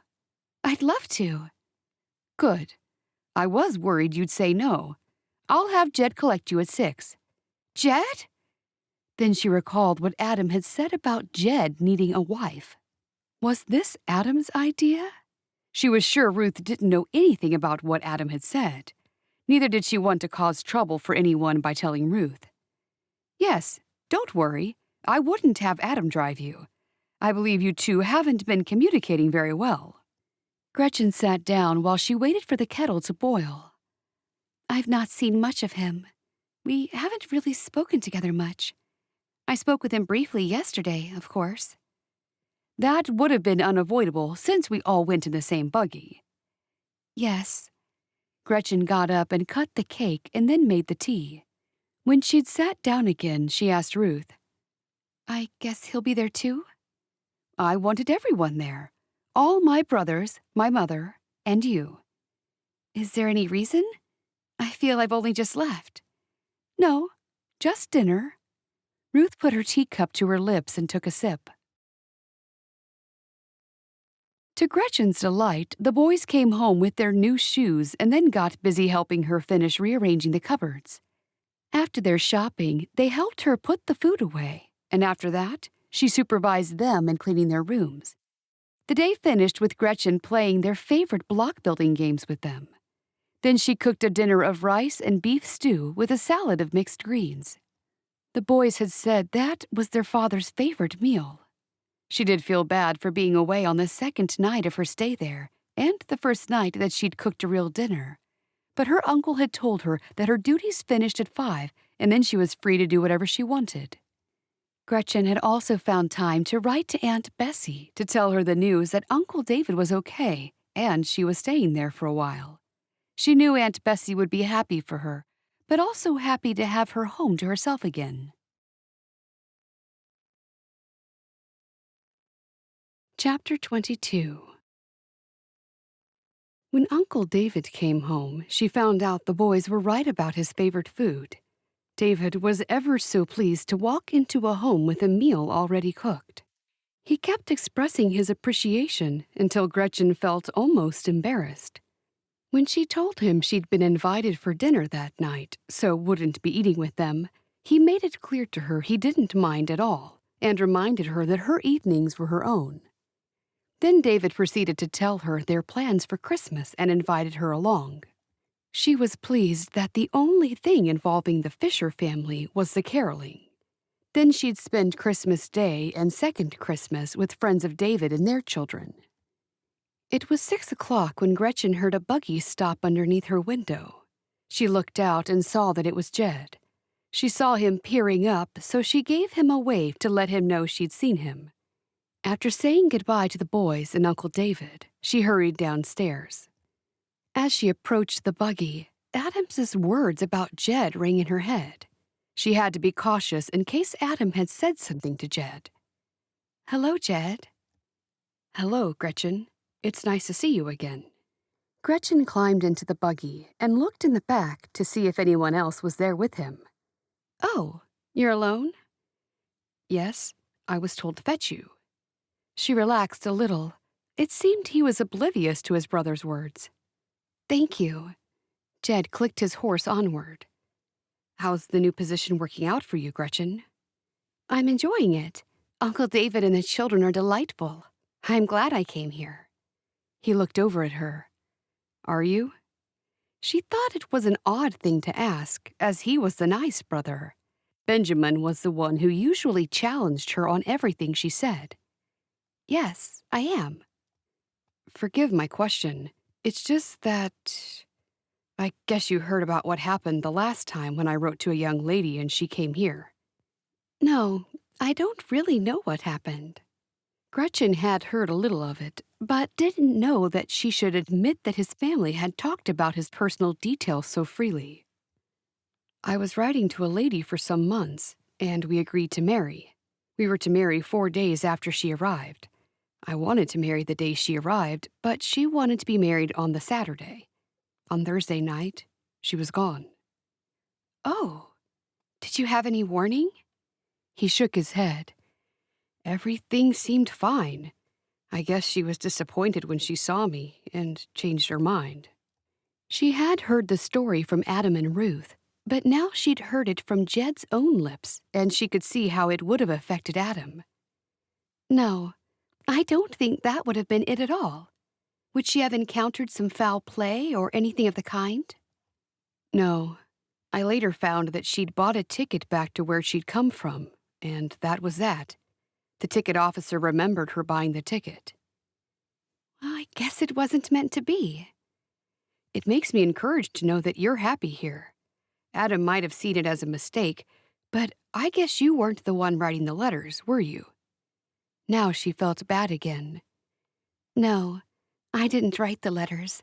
The lady writing the letters didn't arrive at all."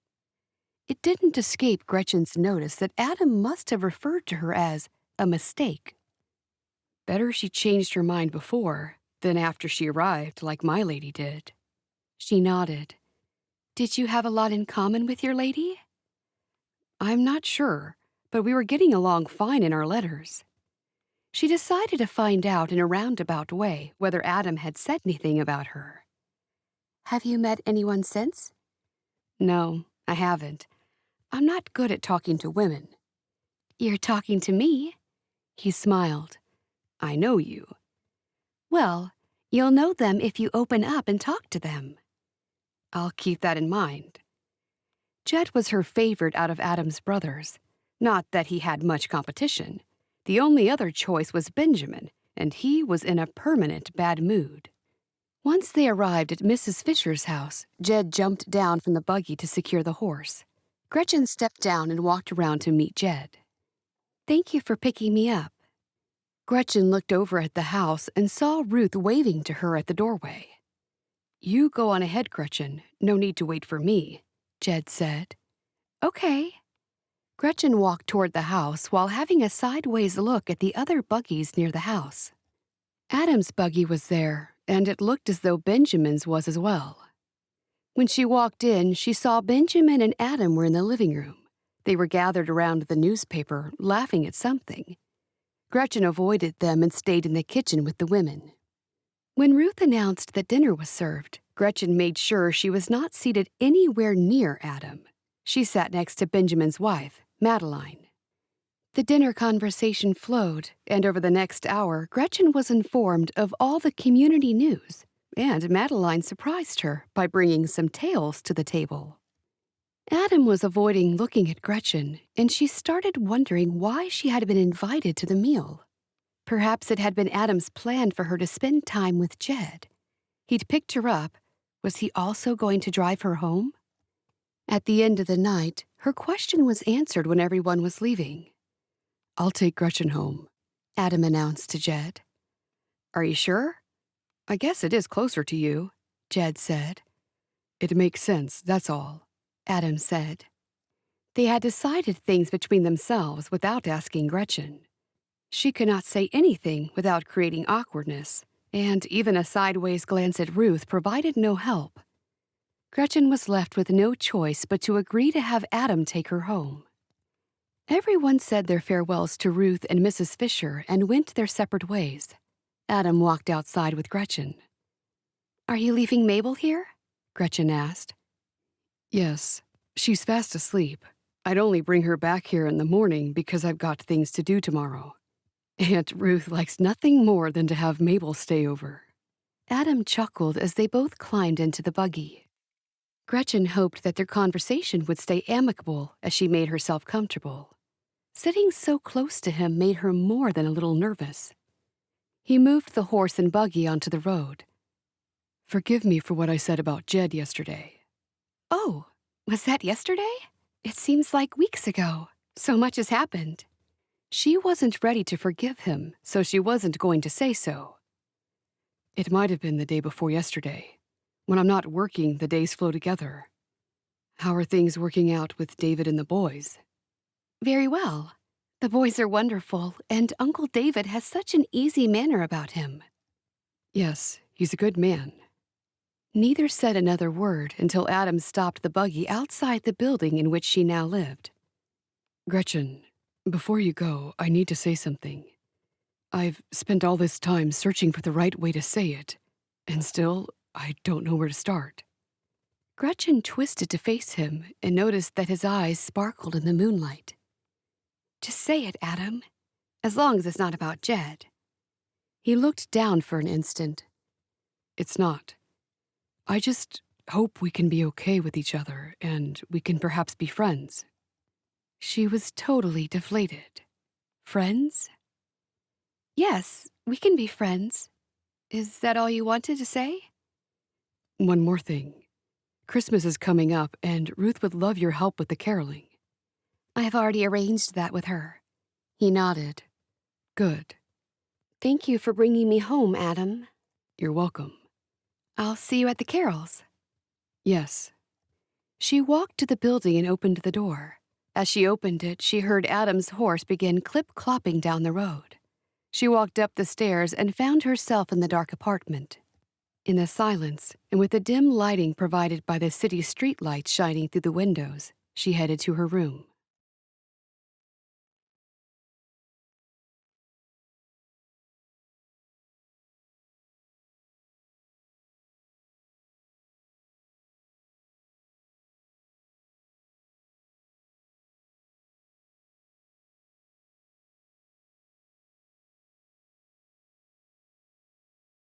Chapter 23.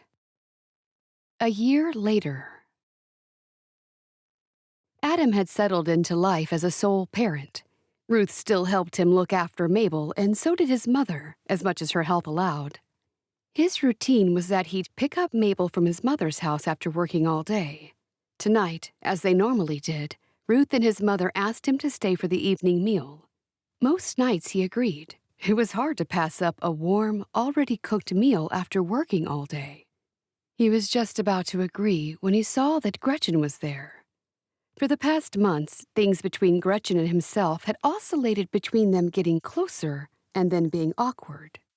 He was too tired to deal with sitting through a meal with Gretchen while his mother and Ruth threw out hints about them being a couple. He'd done that one too many times. He was sure it embarrassed Gretchen just as much as it embarrassed him. For both their sakes, tonight, he declined the invitation to stay for a meal. Instead, he packed Mabel in the buggy and they headed home. Things weren't easy being a single father to a 2-year-old. Mabel had to stay in the buggy while he unhitched it and rubbed down his horse, stabling him and then feeding his 3 horses. Then he and Mabel had to walk into a cold house, and he'd sit her down while he started a fire. Everything seemed an effort. Couples had it so much easier. They didn't have to plan every small detail of life with a child. He fixed Mabel and himself a modest dinner. It consisted of ham out of a can and canned vegetables. To round out the meal, he cooked up some pasta, tossed it with butter, and sprinkled it with a little grated cheese. It wasn't the best meal, but at least it was warm. Mabel ate it and didn't complain. At just over 2, Mabel could say many words. One of them was yuck, which she uttered once, no, twice, both when someone had tried to feed her pickled cabbage. After Mabel's bath and getting her dressed in warm pajamas, it was bedtime for his little girl. Their nighttime routine had been the same for as long as he could remember. He would rock her and sing to her. She'd fall asleep in his arms, and then he'd lower her onto her bed. It never took her long to go to sleep. Then it was his time to relax and unwind before he went to bed. It was the same every night. Once he got down the stairs, he heard cars screeching up the road. He looked out the window, and 2 cars appeared to be racing. It happened every so often because the road was wide here, and it was one of the longest stretches of road in town. He shook his head at the young people who thought racing their cars was a good idea. Then, something from outside the window caught his attention. There were 2 letters on the ground by the mailbox. He realized he hadn't checked the mail in some time, so he went outside to get it. He grabbed what was on the ground and 3 envelopes in the box and headed back inside. He looked over the letters and then came across one with familiar handwriting. Charity? What did she want? He ripped open the envelope and pulled out the letter, wondering what she could possibly have to say. Dear Adam, I wonder if you might give me another chance. I feel I made the wrong decision. There hasn't been a day that goes by that I don't regret my decision, deciding not to come to meet you. I doubted you. I doubted myself and everything else. There are some things I haven't told you about myself. I'm older than I told you. I'm not 22. I'm 32. That's why I couldn't face you. I'm sorry. Adam put the letter down and took a breather. Wow. Why couldn't a woman be honest with him? Were all women these days like this? He now regretted all the more having judged Gretchen so harshly. He read on.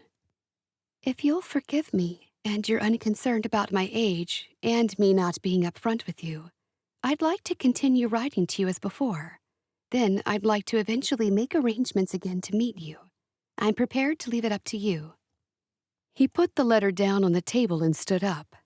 Then he paced up and down in front of the fireplace. At the end of last year, he'd been prepared to marry Charity, so there was an undeniable connection there. Age was not a concern for him, and he couldn't work out why Charity chose to lie about that. It was upsetting that she deceived him, but he was grateful that she'd finally confessed about what had prevented her coming that day when she had been supposed to. His thoughts drifted to Gretchen. He liked her, but he still had a problem about the way she'd acted. Besides that, nothing had developed between them in what had been almost a year. Perhaps he owed it to himself and to Charity to at least meet her. Not with the view to a quick marriage. He wouldn't think about rushing into that sort of agreement again. But he'd meet her to see if they had a connection. He went to the drawer of his desk and pulled out a sheet of paper and a pen. Then he went to the kitchen table and sat down to write the letter. Dear Charity, thank you for your letter. I have thought about you from time to time. I was upset that you didn't come when you'd said. Age is not something that matters to me, so there was no need to give me the impression you were a different age than you are. I would like to at least meet you, if you'd be open to that. We can put the past behind us and start from the beginning. On reflection, I think our idea of a hasty marriage without meeting each other was naive. If I didn't have Mabel to care for, I could come to see you. Would you consider coming here? He sat and reread the letter. He was lonely, and he wanted to share his life with someone so his daughter would be raised in a proper family. If he was married, he'd come home to his wife and Mabel. He wouldn't be picking Mabel up from his mother and Ruth, and scratching together a meal from cans, and cooking for the 2 of them in a freezing house while waiting for the fire to finally warm everything. There was a vision of how he wanted things to be, and he was sure it wasn't an unreasonable expectation. He signed off on the letter and folded it and pushed it into an envelope. The next day, Adam took the letter with him. He wasn't completely sure he should send it, so he left it on his desk so he could contemplate the matter. At the end of the day, when he was about to go home, he noticed the letter wasn't where he'd left it. Millicent, did you see a letter anywhere? Yes, I posted it for you when I went on my break. Sorry, I forgot to tell you. Millicent gave him a smile as she pulled on her coat. Then she headed to the door. See you tomorrow. Yes. Bye. He walked over to the door and closed it and swung the open sign around to read closed. Then he sat down behind his desk and rubbed his face in his hands. During the course of the day, he'd decided to write Charity a different letter. If she came, it would only make things more strained between him and Gretchen. What to do? She wouldn't just show up. No, she'd write again and talk about a suitable time for her to visit, and then he could write back and tell her, in a polite way, not to come. Chapter 24. Since his letter to Charity had been sent some weeks ago and Adam had heard nothing, he assumed that Charity had changed her mind again. When the next Sunday rolled around, Adam arrived late to the meeting, but not late enough to miss seeing Gretchen heading into the house where the meeting was being held. She'd walked in with her uncle and his boys. They looked like a proper family. A sharp pang went through Adam's heart when he saw her. He didn't want her to marry anyone else. He had to tell her that he wanted her, that he loved her. He sat still for a while, unable to move. Would it be so wrong to give her another chance? Anyone would be able to see that she was genuine in her regret over what she'd done. He secured his buggy and then got Mabel out of the back. Come on, little one. Time to hear what the Lord's got to say to us today. Giving Gretchen another chance was not a new debate for his mind to mull over. That was all he'd been thinking about since she decided to stay and work for David. Adam was conflicted. God said to forgive, but God also said to look for a virtuous woman, and a virtuous woman would not have done what Gretchen had done. But she'd proved she was a steadfast and hard-working woman. It was tiring tossing the whole thing around in his mind. There was no right answer. There couldn't be an answer. If there were an answer, he would have known it by now. She'd once told him that she wasn't the same thing as her mistake.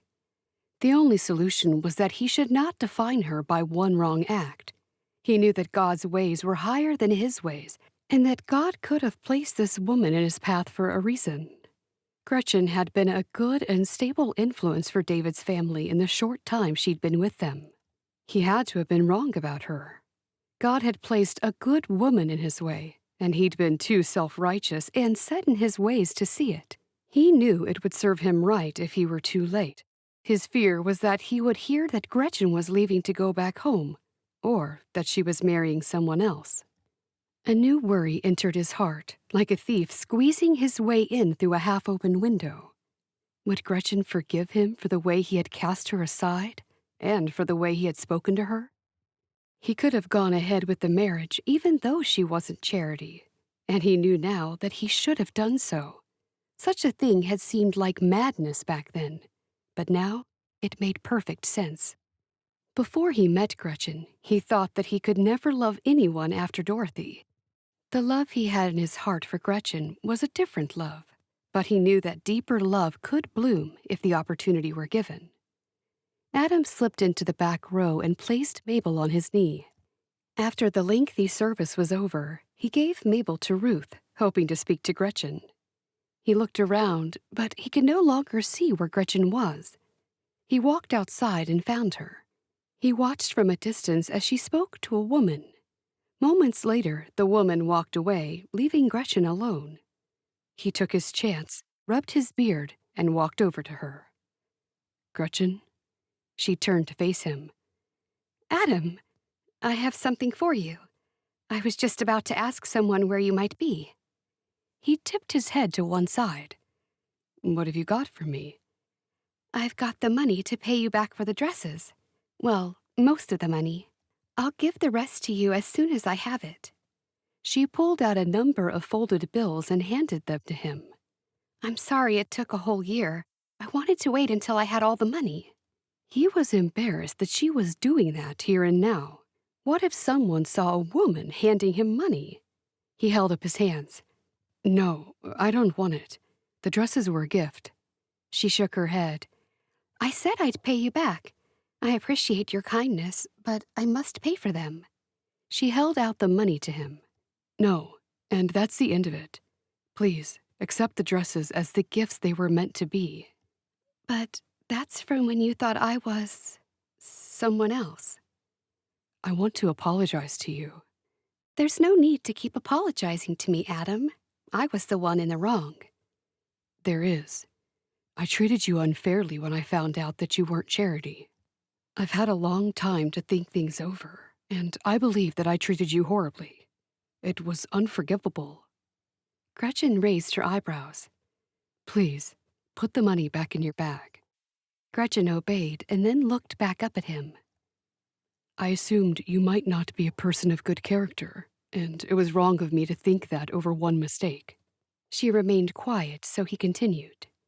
I would like very much if we could start over. What do you mean? He moved closer to her until he was right in front of her. She spoke before he answered. Too much has happened for us to begin again, as if nothing went on. I have a new life now, and one that has nothing to do with you or Charity. The whole thing is an embarrassment, and I just want to put it behind me. His jaw dropped open at her hastily spoken words. That's not exactly what I had in mind. William and Samuel ran up to her. Gretchen, come and look at this. She looked down at them. Mr. Fisher and I were talking. It's rude to interrupt. Adam chuckled. It's okay. I think we're finished anyway. But can we see each other one night this week? She was shocked. For what purpose? He hesitated and looked at the boys. To talk. I guess so. Tuesday night would be fine. I'll see you then. Shall we say at 7? Good, she nodded. 7 is fine. He turned and left. The boys were chattering about a game that some of the boys were playing, and they wanted her to go with them. All the while, she was watching Adam walk away. Had he been just about to say he was open to a relationship with her? Was that what he meant? The next day, Adam was shocked to get a letter back from Charity. He ripped open the envelope with trepidation and read it. She said she'd come to see him. He wasn't too happy about that. He didn't want to upset Gretchen in case she still had feelings left for him. He read on. She'd already booked the ticket. What? He cried out, tossing the letter down. This was awful. Then he recalled he had asked her to come back. His head was a muddle of erratic thoughts. How was this going to work? He'd have to ask his mother if Charity could stay there. Then what would Gretchen think? How things had turned around in a circle. He wasn't at all interested in Charity now. Picking up the letter again, he saw she had a date she was coming, but not a date when she was leaving. So how long was she staying? He had to ask his mother if Charity could stay at her house. Then he had to figure out how to break the news to Gretchen without her getting the wrong idea. Would that even be possible? He shuddered at the thought. Chapter 25. It was morning, and Adam walked into his mother's house and found his mother in the kitchen making breakfast. He had Mabel in his arms, but Ruth quickly took Mabel from him. Mom, I've got something to tell you. What is it? Let me guess. You and Gretchen are getting married for real this time. Gretchen and me? No. Oh, well, I don't know what you would possibly have to tell me. Charity, the real one, is coming to see me. Mrs. Fisher turned away from the stove and stared at him with the egg lifter in the air. I didn't know you were still speaking to her after she didn't show up. I wasn't, but she wrote to me recently and explained why she didn't come. Was it a good reason? Good enough. She apologized for disappointing me, and I accepted her apology. Did you accept Gretchen's apology so freely? The way I see it, Gretchen's downfall was a spur-of-the-moment decision. Charity had plenty of time to tell you she wasn't coming last time, and she never bothered. Ruth had overheard. Charity is coming. Oh, Adam, do you know what you're doing? I know what you're both doing. Gretchen and I have spoken, and we've sorted everything out. If you've sorted things out, why is the other woman coming? Ruth asked. He scratched his head. There's nothing between Gretchen and me at the moment. His mother turned around and looked at the doorway. He turned to see Gretchen standing in the doorway with Samuel and William. Then she turned around and walked outside. Ruth frowned at him and walked after Gretchen. You've hurt her, his mother said. I didn't know she was there. She's come to help Ruth organize the caroling for this year. I'll go and see how she is. No, there's no need to do that. You've just broken her heart. But there's nothing between us. Does she know that? I don't know. How have I raised you? You've made a mess of things with Gretchen. She's a good girl. Everyone in the family loves her. Why go looking for someone else when Gretchen is right here in front of you? He swallowed hard. I'll talk to her now. No, you have nothing to say. How do you think she'll feel when Charity comes here? Are you going to marry Charity? I don't know. I'm going to meet her. I have to meet her now. Mom shook her head. It's a disappointment to me.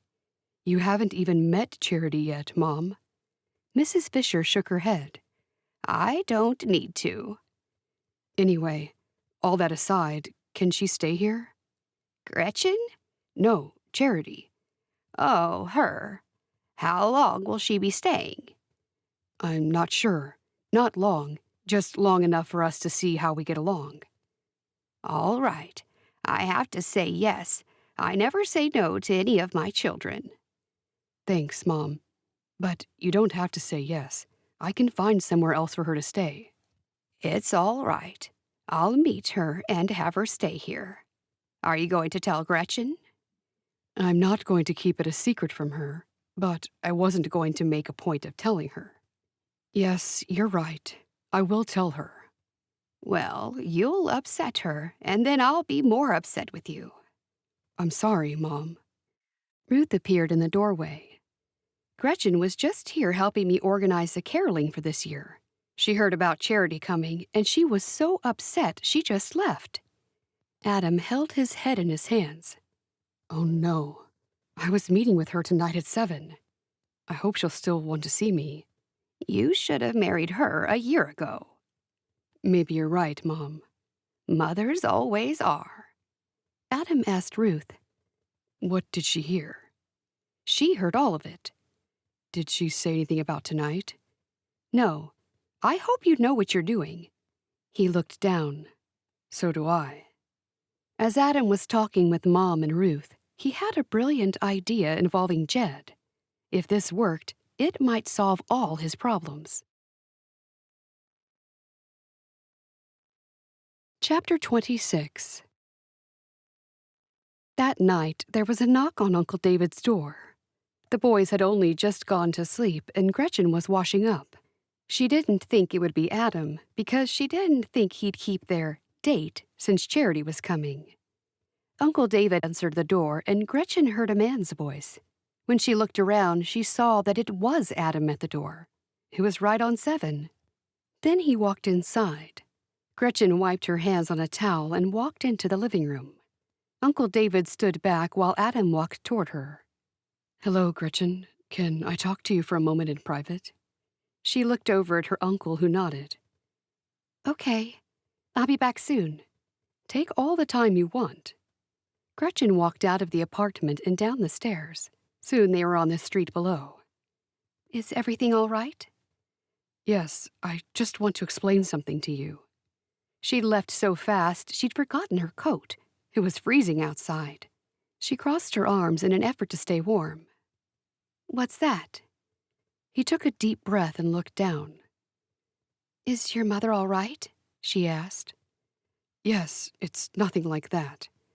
I just wanted to let you know that Charity has written to me and that she's coming here." "I overheard that earlier." She thought their relationship was going somewhere. How could he deceive her like this? "You were upset with me for months for deceiving you. Now you've deceived me. I hope you'll both be very happy." She turned on her heel and headed back up the steps. "Gretchen, you've got it all wrong." She kept walking. "It's not like you think it is." Gretchen didn't need to hear any excuses. When she arrived upstairs, she didn't even look at her uncle. She just headed to the kitchen and finished wiping the dishes. Uncle David came up behind her. "Everything all right?" "Yes, everything is fine." "Why don't you have an early night? I'll finish up in here." "No, it's fine. I can do it." "The offer's there. Don't say I didn't offer." She swung around. "Thank you. I'll be in my room." He stared at her, and she was careful to hold her tears in until she got into her room. And then the tears overflowed her eyes and flooded down her cheeks. How could Adam write back to that woman and invite her back here? It was humiliating. And was he going to marry her? Had he been writing to that other woman all this time? She thought about every possible scenario. And if Charity wrote to him, why had he answered? Nothing about Charity coming here was good. She cried into her pillow as she considered going back to her aunt's. But then Uncle David needed her there, and she did love spending time with her cousins. On the night of the Christmas carols, everyone met at the Fisher's house. This would be the second year that Gretchen had attended the event. She wouldn't have gone if it weren't for the fact she'd helped Ruth organize it. And besides that, William and Samuel were looking forward to it. It was the first time Gretchen saw Charity. Ruth introduced them. She was around 30, Gretchen guessed, and seemed a very quiet and demure kind of woman. She was very slim and quiet, pale with strawberry blonde hair. After they were introduced, Gretchen made sure she stayed far away from her while they followed the youth as they went from house to house. Buggies and wagons traveled alongside, throwing out lollies to the children they passed. Uncle David had borrowed a wagon, and Samuel and William were in the back with many of their friends. Gretchen did her best to put Charity and Adam out of her mind. It wasn't easy. Then the procession stopped at the local old people's home. It was beautifully decorated with red and green decorations. Golden balls hung from thick garlands of green tinsel. After the carols were sung, everyone mixed together. It didn't matter who was Amish or who was English, who was young or old. Everyone was there to celebrate Jesus' birth. Gretchen stood back and watched the faces of the old people brighten up as they talked to the children. Everyone was so bright and happy that it was impossible to feel any sorrow. That was when Gretchen decided to join in the fun and talk. She forgot her problems and looked for someone who needed a kind word. Adam had to go back to his mother's place soon. She was there alone with Mabel. If Mabel woke up, it would be hard for his mother to look after her. He took one last look at Gretchen and then headed out the door and into the night. On the brisk walk home to his mother's, he knew he had to do something. Just over a year had passed, and he couldn't wait another day to tell Gretchen how he felt. Tomorrow was Sunday, and there was a meeting. He'd have to do it then. Chapter 27. When it came time for the meeting, Gretchen was dreading seeing Adam. She was tired after the late night they'd all had. Still, they couldn't be late for the meeting. She, her uncle, and the boys were some of the first people to arrive at the bishop's house where the meeting was to be held. The boys went with their father and sat on a wooden bench at the men's side of the room. Gretchen stayed outside talking to some people, but when she saw Charity arrive with Adam, Jed, and Mrs. Fisher, she headed into the house. It gnawed at her heart that Adam was replacing her. It was ironic that he was replacing her with the real Charity. Gretchen sat at the very back row and kept her head down. She was in no mood to talk with anyone, especially not anyone with the last name of Fisher. It wasn't long before the meeting was underway. As part of the formalities, visitors were always named and welcomed after the prayer and before the sermon was given. Charity Hadley was named as a visitor and a guest of the Fisher family. Gretchen noticed that Adam turned around to look at her, so she looked away. He got what he wanted. He got Charity. Did he want her to say she was pleased about it? Did he want her blessing? He wasn't going to get it. Double standards was one thing that really upset her. She'd suffered so long feeling bad about what she'd done. What he'd done to her was far worse. He'd led her along thinking that their relationship might be heading somewhere. Had he also been exchanging letters with Charity for all that time? Ruth was sitting next to her mother, holding Mabel. Mabel was squirming about and not keeping still. Gretchen was tempted to take her from Ruth and carry her outside. That was what women had to do with children when they were too noisy. It would be a great excuse to be far away from Adam. Then she realized not only had she lost Adam, but she'd also lost the chance to be Mabel's mother. Mabel peeped over Ruth's shoulder and spotted her. Gretchen smiled at her, and then Mabel waved. Gretchen gave a small wave back, and then Mabel squirmed dreadfully trying to get down. Then Mabel started making too much noise. Ruth had no choice but to take her out of the house. Gretchen was tempted to help out, but she stayed where she was. She couldn't be close with Mabel and keep away from Adam at the same time. It was sad because she and Mabel had developed a bond. She often visited Ruth during the day with the boys, and they all played together with Mabel. During the meal after the meeting, Gretchen did everything she could to keep away from the entire Fisher family. She sat down to eat with Uncle David and his friends.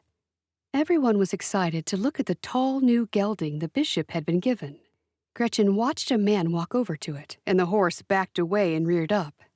Gretchen didn't think the horse was fit to be a buggy horse. He looked far too wild and high-strung. When she got up to get a drink of water, she saw Adam heading over to her. She had nothing to say to him and quickly moved away. It worked. He didn't try again. 2 hours later, everyone was starting to leave. With Samuel and William walking behind them, Gretchen and Uncle David headed to their buggy. From behind her, Gretchen heard Ruth call out, "Wait!" Gretchen turned around to see why Ruth was yelling. Mabel was running after her, and Ruth was trying to catch up with her. Mabel was calling for her. "Etchen, Etchen!" That was how she said her name. Gretchen turned back to Uncle David and said, "I won't be a minute. I'll take her back to Ruth." When Gretchen started walking toward Mabel, from out of nowhere, the bishop's horse galloped through the crowd. The horse was heading down the path, and that was where Mabel was. Ruth was knocked out of the way, and Mabel was set to be next. Gretchen ran at the horse, waving her arms, trying to send him in another direction. But someone from the other side of the horse was doing the same. The horse couldn't continue, so he reared up. His hoof came down on Mabel. Then he galloped away. Everyone rushed to Mabel. Adam pushed everyone out of the way and took hold of her. She opened her eyes and cried out in pain. Gretchen was grateful she was alive, but she could see her leg was twisted. "Her leg," Ruth said. "Call an ambulance," someone yelled out. Mabel looked at Gretchen and reached an arm out toward her. "Etchen, ow, ow, Etchen," she said through her tears and whimpers. Gretchen got down on the ground next to her. "I'm here, Mabel. I'm not going anywhere." Mabel clung to her. Gretchen felt awfully guilty. If she hadn't been avoiding the family, Mabel wouldn't have been running after her, and this never would have happened. The paramedics were quick to arrive. They said it was obvious she had a broken leg and needed to be checked out for anything else, especially internal injuries. The paramedic looked at Gretchen. "Are you the mother?" "A good friend." "I'm the father," Adam said. "Would you like to come in the ambulance?" the paramedic asked. "Yes." Mabel kept calling out, "Etchen, Etchen." "She's asking for Gretchen," Ruth told him. "Yeah, she wants her. Let Gretchen go too," Mrs. Fisher told Adam. "Can my friend come in the ambulance too?" Adam asked. Gretchen moved closer and Mabel grabbed her sleeve with both hands and wouldn't let go. "No, I'm sorry. There's only room for one." Adam turned to Gretchen. Would you go with her? I'll follow. Of course, if you don't mind. That's what she wants. I want her to be calm. Let's go, the paramedic said. I'll be there as soon as I can, Adam said as they got Mabel into the back of the ambulance and showed Gretchen where to sit. Gretchen sat as close to Mabel as she could. She couldn't believe what had just happened. She'll be all right, won't she? Should be. She seems fine apart from the leg. We'll need to make sure she didn't suffer any internal injuries. All Gretchen wanted to do was cry, but she had to be strong for Mabel, who was now sobbing softly. Chapter 28. The hospital was too far away to travel by horse and buggy, so Adam got a taxi there. He rushed into the emergency area, gave his name, and was shown to where his daughter was. She was being examined by a doctor in a white coat, and Gretchen was still beside her. How is she? Adam asked. Dad, Mabel called out. The doctor said, She's had a nasty break. We'll see for the films if a cast will do the job. We don't like to pin the bones of children of this age. You'll have to do your best to restrict her movement. That might be hard. The doctor looked at him. Why's that? She's a 2-year-old. You and your wife will have to try your best. Gretchen opened her mouth to let him know she wasn't Mabel's mother. We will, Adam said. She doesn't appear to have suffered any other trauma. We'll need x-rays, of course. Yes, anything you need. We'll have to take her now for the scans. You'll both have to stay here. Adam said to her, Mabel, you must go with these people now. They'll make your leg better. Mabel started to cry. We have lollipops, the young nurse said. Would you like one of those? Mabel stopped crying and nodded. Adam laughed. She knows what candy is. The nurse said, After we do the test, you can have one, okay? Okay, Mabel said. They wheeled Mabel off, and then Adam and Gretchen were left standing there. Gretchen burst into tears and covered her face with her hands. It's okay. They said she'll be okay. Gretchen sniffed. It's all my fault, Adam. She was coming to me. It was my fault. I was deliberately staying away from all of you now that Charity's here. He put both hands on her shoulders. It's not your fault. She's got a habit of running away, and one of the boys didn't latch the gate properly. I heard his father reprimanding him. How's that your fault? I saw you running at the horse to try and stop it, so I know you did everything you could to protect her. She took a deep breath, thinking about what he said. It doesn't matter what's happened between us. I just want Mabel to be well. She will be. The doctors know what they're doing. Gretchen sniffed back her tears. There's something I've been trying to tell you. Her eyebrows rose. Yes? He looked around. It's not an ideal time or place, but I'm just going to say it now. Over these past weeks, something has happened to me, and while I thought that you were Charity when I first met you, it doesn't change the fact that my heart always told me that your name shouldn't matter. I started to have feelings when I first met you, and they were feelings that I thought I'd never have again. I'm in love with you, Gretchen, and I think I felt that love from the moment I saw you at my door. She gasped and took a step back. He closed the distance between them and took her hand in his. If you tell me that you have none of these same feelings or thoughts, I will understand, and we will never have to speak of this again. I'm gladly risking embarrassment and rejection for the chance to find out if you might feel the same, or that you might think you would feel the same if given more time. She looked down at the floor and then back up into his eyes. I do have those same feelings, Adam, but it hasn't been easy. Gretchen blinked back tears. He smiled and let out a deep breath. It's not too late then. You're not going to marry anyone else, are you? She smiled. I'm not planning on it. But what about Charity? Why is she here? He breathed out heavily. I suddenly got a letter from her. At the time, things weren't going well between you and me. I regretted writing back to her, and I very nearly didn't. I wrote the letter and then had decided not to send it, but one of my over-efficient staff members saw the letter and posted it for me. Gretchen smiled. I didn't hear from her for several weeks, and I thought her interest had fizzled again. Then she wrote back and said she was coming. Oh. Yes. Oh, exactly what I thought. Then I had a great idea. I sent Jed to pick her up from the bus station. I think my plan worked. Jed and Charity are getting along well. They've been practically inseparable since she arrived.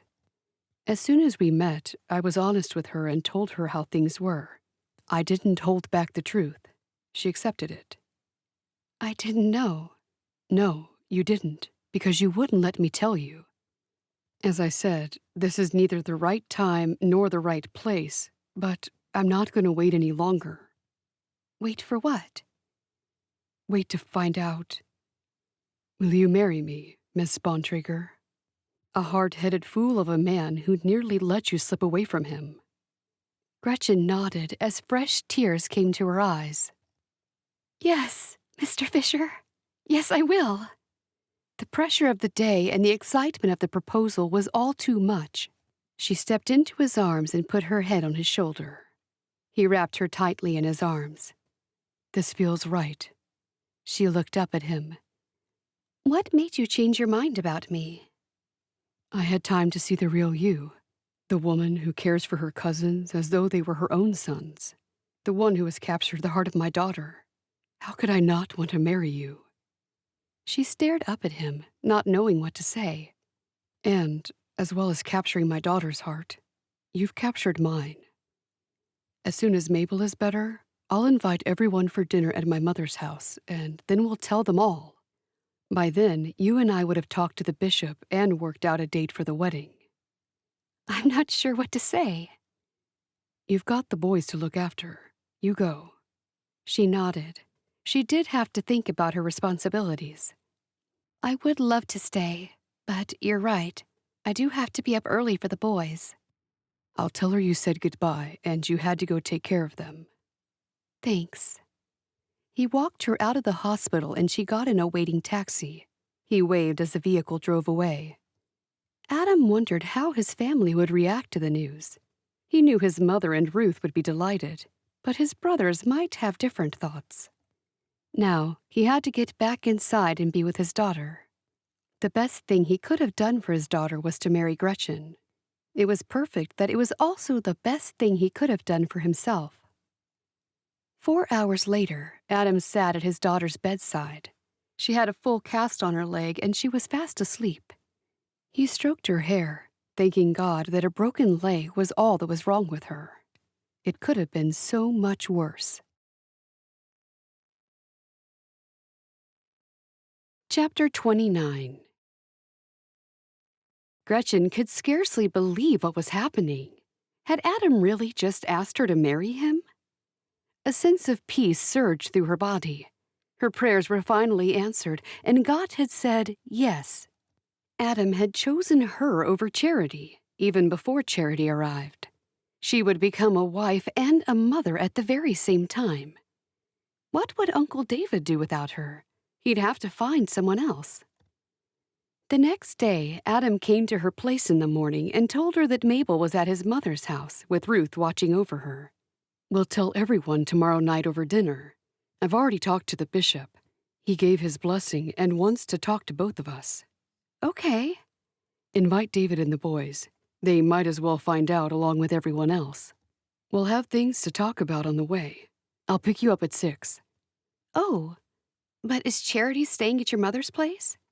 No, she's now staying with the bishop until she goes home after Christmas. He chuckled. Things couldn't be more perfect. Adam left, and Gretchen was delighted that she'd only have to keep their engagement quiet for one more day. As the boys sat building blocks, Gretchen decided to take time off from cleaning and sit down with them. They loved it when she did that. Her thoughts turned to her parents. They would have been delighted to learn that she was going to marry such a good man. How she wished they could meet Adam.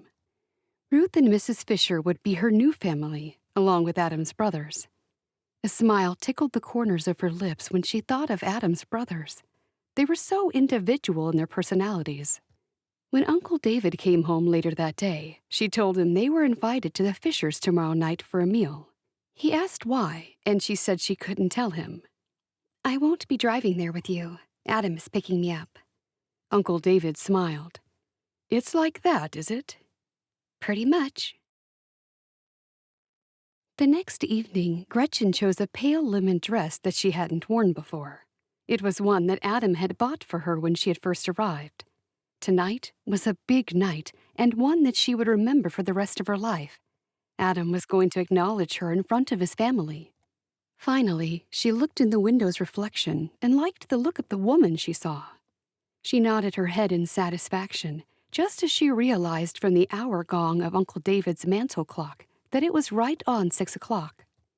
Gretchen made her way to the window and saw Adam's buggy driving toward the building. She grabbed her coat and headed out of the bedroom to say goodbye to Uncle David and the boys, who were getting ready themselves. "Don't be too far behind me," she said. "We're coming now, as soon as I can find Samuel's other shoe." "I'll help. It might be under his bed." Uncle David said, "No, you go ahead. The boys and I will find it." "Okay." William looked up at her after looking under the couch. "You look real pretty, Miss Gretchen." "Thank you, William." Uncle David looked at her and asked for a second time. "What's the occasion?" "You'll find out soon. Find your shoe, Samuel." "I'm trying," he called out from his bedroom. Gretchen closed the door behind her and walked down the steps. She'd miss working for Uncle David and looking after the boys. She pushed against the door leading to the street and was met by Adam's smiling face. He spread his arms, touched her shoulders lightly, and gave her a gentle kiss on her forehead. "Are you ready to go?" he asked. It was the first time his lips had touched her skin. It felt good. "I'm ready. Where's Mabel?" "I left her at Mom's. She should be asleep by now." "How's she been today?" "She's been a little groggy. She understands she can't get up and walk around." "Good." Adam helped her into the buggy, and it was then that Gretchen's nerves began. Would his family accept her? Would his brothers be happy with Adam's choice? "You okay?" Adam sat in the seat beside her. "Oh, yes. Nerves are getting the better of me." He held her hand. "You're not going to change your mind, are you?" Gretchen giggled. "Of course not." "Good." He clicked his horse onward. "We'll both be all right. We'll tell my family tonight, and then we'll get married as fast as we can. Would that suit you?" Gretchen glanced at him. He was just as attractive to her as he'd been that first day when she saw him at his front door, which she'd thought was Uncle David's, after coming from the train station. "That would suit me fine. Do you believe that this is happening? I can't believe that we're going to be married." "Believe it, Gretchen." "Will your family be happy?" She knew the answer before she asked it. "Gretchen, my mother loves you. So does Ruth. And as for my brothers, I don't really care. You're not marrying them, you're marrying me." From Adam's words, Gretchen was certain that she did not meet with the approval of Benjamin. "Jed won't be at Mom's for dinner tonight. He's been invited to the bishop's place, where Charity is staying." "Things seem to be going well for them." He nodded and couldn't keep the smile from his face. As soon as they reached his mother's house, Gretchen felt a little sick to the stomach. Adam ushered her into the house quickly. When they walked through to the living room, all eyes were on them. Adam reached for Gretchen's hand and led her into the middle of the room. Ruth snatched her other hand and pulled her aside. "What's going on? You're glowing, Gretchen." Ruth's sudden movements made her jump. "Oh, Ruth, hello." "What's going on?" "You'll have to wait and find out." Ruth smiled. "Did you arrange for David and the boys to come here?" "No, it was Adam. He's got some news." "About what?" Gretchen shrugged. "You'll have to find out." Ruth smiled. "I don't have to be told. I can guess." She hugged her. "We better get back to the rest of them." Chapter 30. Moments after David and the boys arrived, Mrs. Fisher called out, "Dinner's ready now, everyone." Wait for me, Adam said. I'll run upstairs and check on Mabel. Hopefully she's still asleep. As everyone wandered to the dining room, Benjamin walked alongside Gretchen and whispered, "Well, you got what you wanted. You're back in this house." Gretchen frowned and looked at him. "What do you mean?" "Adam might be charmed by your pretty face, but I know you're a schemer. You're not really in love with him." "I don't know why you don't like me, Benjamin. I've been nice to you." "Time will sort you out, Gretchen. In time, your kind is always revealed." When they reached the table, Benjamin moved to the other side and took a seat. Ruth pointed to a chair. "You sit here, Gretchen, and we'll leave that seat free for Adam." Adam soon came back and took the seat next to Gretchen. Then they waited for Mrs. Fisher to carry the meat and vegetables and all the side dishes to the table. "Mom, why don't you use the trolley Adam gave you?" Ruth suggested. "Nay, it takes too long to load." "At least let someone help," Ruth pleaded. "I'm fine." Once the food was on the table, Mrs. Fisher took her seat next to Ruth. Then everyone bowed their heads and each said a silent prayer of thanks for the food. Bowls of food were busily passed around while Adam stood and carved the meat. Throughout dinner, Gretchen's heart pounded in her ears. She could scarcely eat the little food she'd put onto her plate. Then the moment came. Adam stood up and cleared his throat. He looked so serious and official. "I have an announcement to make." "What is it, Adam?" his mother asked. He looked down at Gretchen. "Gretchen has agreed to marry me." Gretchen smiled at him to the sound of Ruth's squeals. Ruth rushed at them and hugged them both at the same time. Mrs. Fisher pushed herself to her feet. "I'm very happy for you both." She kissed Gretchen on the cheek and then Adam. Then everyone joined in with congratulating them. "When are you getting married, then?" Benjamin asked. Adam sat down. "As soon as we can." "You should have let me know, and I would have prepared an extra special dinner for you," his mother said. "Oh, this meal is beautiful, Mrs. Fisher." Mrs. Fisher leaned over and placed her hand over Gretchen's. "You'll have to get used to calling me Mom." "Okay, Mom." Looking around, it appeared to Gretchen that she was the only one who noticed Benjamin's surly face. "You're getting married, Gretchen?" William asked. She smiled at her young cousin. "I am." "Then you won't be staying with us." "No, I'm sorry, I won't." The two boys looked so sad it nearly made her cry. "I'll still visit you lots. Your Dot might even allow you to stay with me while he works. Won't that be fun?" The boys brightened up and nodded. Benjamin chuckled. "I've got an idea. Why doesn't the real Charity take your place looking after David's boys?" Everyone looked at him. "Well, that's what the fake Charity did." Uncle David frowned. "I'm sorry, I don't understand what you're saying." Gretchen looked down, red-faced with embarrassment. It would be so humiliating if her uncle found out what she'd done. "Don't mind him, David," Mrs. Fisher said. "Benjamin has a sense of humor that only he understands."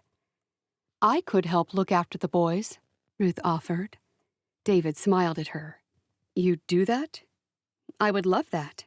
I'll have a lot of time on my hands if I'm not looking after Mabel, and I do like to be kept busy." "Perhaps you and I should talk about that some more. How about you come over for dinner tomorrow night and we can discuss things further?" "Okay, I will." Gretchen couldn't believe how perfectly things were playing out. As soon as David got to know Ruth better, he'd surely figure out that she'd make him the perfect wife. They were immediately interrupted by Jed and Charity, who walked into the room smiling. "I'm sorry for interrupting the meal, but I couldn't keep it quiet any longer." He stopped and smiled at Charity, and she smiled back. Then he said, "Charity and I are getting married." Mrs. Fisher squealed. "2 in one night." Everyone got off their chairs and congratulated the pair. Then Adam told them that he'd just announced his engagement to Gretchen. "Join us for dessert," Ruth ordered. Then she had people move along the table to make room for them. Everyone seemed overjoyed with the news, and even Benjamin was smiling. They'd barely finished dessert when Uncle David insisted that he get the boys back home. Gretchen said she wouldn't be far behind them. "I'd like a word with Gretchen before you rush off, Adam," Mrs. Fisher said. Gretchen walked with Mrs. Fisher to the living room, and they sat on the couch. Mrs. Fisher said, "I'm very happy for you. I knew you were perfect for my son as soon as I saw you. I prayed that my son would see sense, and God answers prayers." A small giggle escaped Gretchen's lips. "Mind you, I didn't even pray that he would marry you in particular, because the Lord knows what we don't know. I prayed that Adam would marry the best woman for him. And look what happened." "Thank you, Mrs. Fisher." "Now all my boys will be married. I said to myself a couple of years ago, before I leave this earth, I'd like to see them all married to nice girls. I prayed about that too, and now Jed is getting married." Ruth rushed into the room and sat on the other side of Gretchen. "Gretchen, this is everything I could have hoped for. You're so right for each other." She took hold of Gretchen's hand. "And now we are to be sisters." Mrs. Fisher sniffled. "Am I interrupting?" Adam walked into the room. He saw his mother's face and put a comforting hand on her shoulder. "Everything will be well, Mom. Don't concern yourself about anything." Mrs. Fisher nodded. "I'm grateful for all my children. I know that God is looking after all of us." Adam's gaze went to Gretchen. "Are you ready?" Gretchen rose to her feet. "Yes, I'm ready." She looked back to Mrs. Fisher. "Thank you for a wonderful dinner." Mrs. Fisher nodded as Adam ushered Gretchen out of the house. When he'd shut his mother's front door behind them, he said, "I'm sorry, Gretchen. I just had to get you out of there. I hope you don't mind. They would have babbled on for a few more hours." "I don't mind at all." She tried to put Adam's brother's words out of her mind, but she couldn't. "My family is happy about us getting married, but not as happy as I am." "Adam, I didn't want to say anything, but Benjamin isn't happy." Adam chuckled. "One thing you'll learn about Benjamin is that he's never happy. I don't know how Madeline puts up with him. Don't you worry about anyone but me." Right there on his mother's porch, he placed his arms around her. "Thank you for coming into my life, Gretchen. I feel like I'm the happiest man alive right now." She'd always hoped to hear those words, but she doubted that she ever would. "I feel the same. Well, the happiest woman alive." They grinned and then stared into each other's eyes for a moment. "Have you given thought to when we might marry? I know you said as soon as possible. I'm just asking so I've got something to tell Uncle David, so he can arrange something for the boys." "One thing I haven't told you is that Bishop John has said we can marry on Christmas Eve. That way we can wake up on Christmas Day as a family." Even as he spoke those words, snowflakes fell from the sky. The first snow of the season. He grabbed her hand and pulled her out from under the cover of the porch. She looked up into the night sky. "This will be my happiest memory. This is a blessed Christmas." He laughed. "Then it'll be my job to make you more of those happy memories." "That suits me just fine." She buried her head in his shoulder. It had been so hard being on her own. Oftentimes she'd had to make all her own decisions about everything.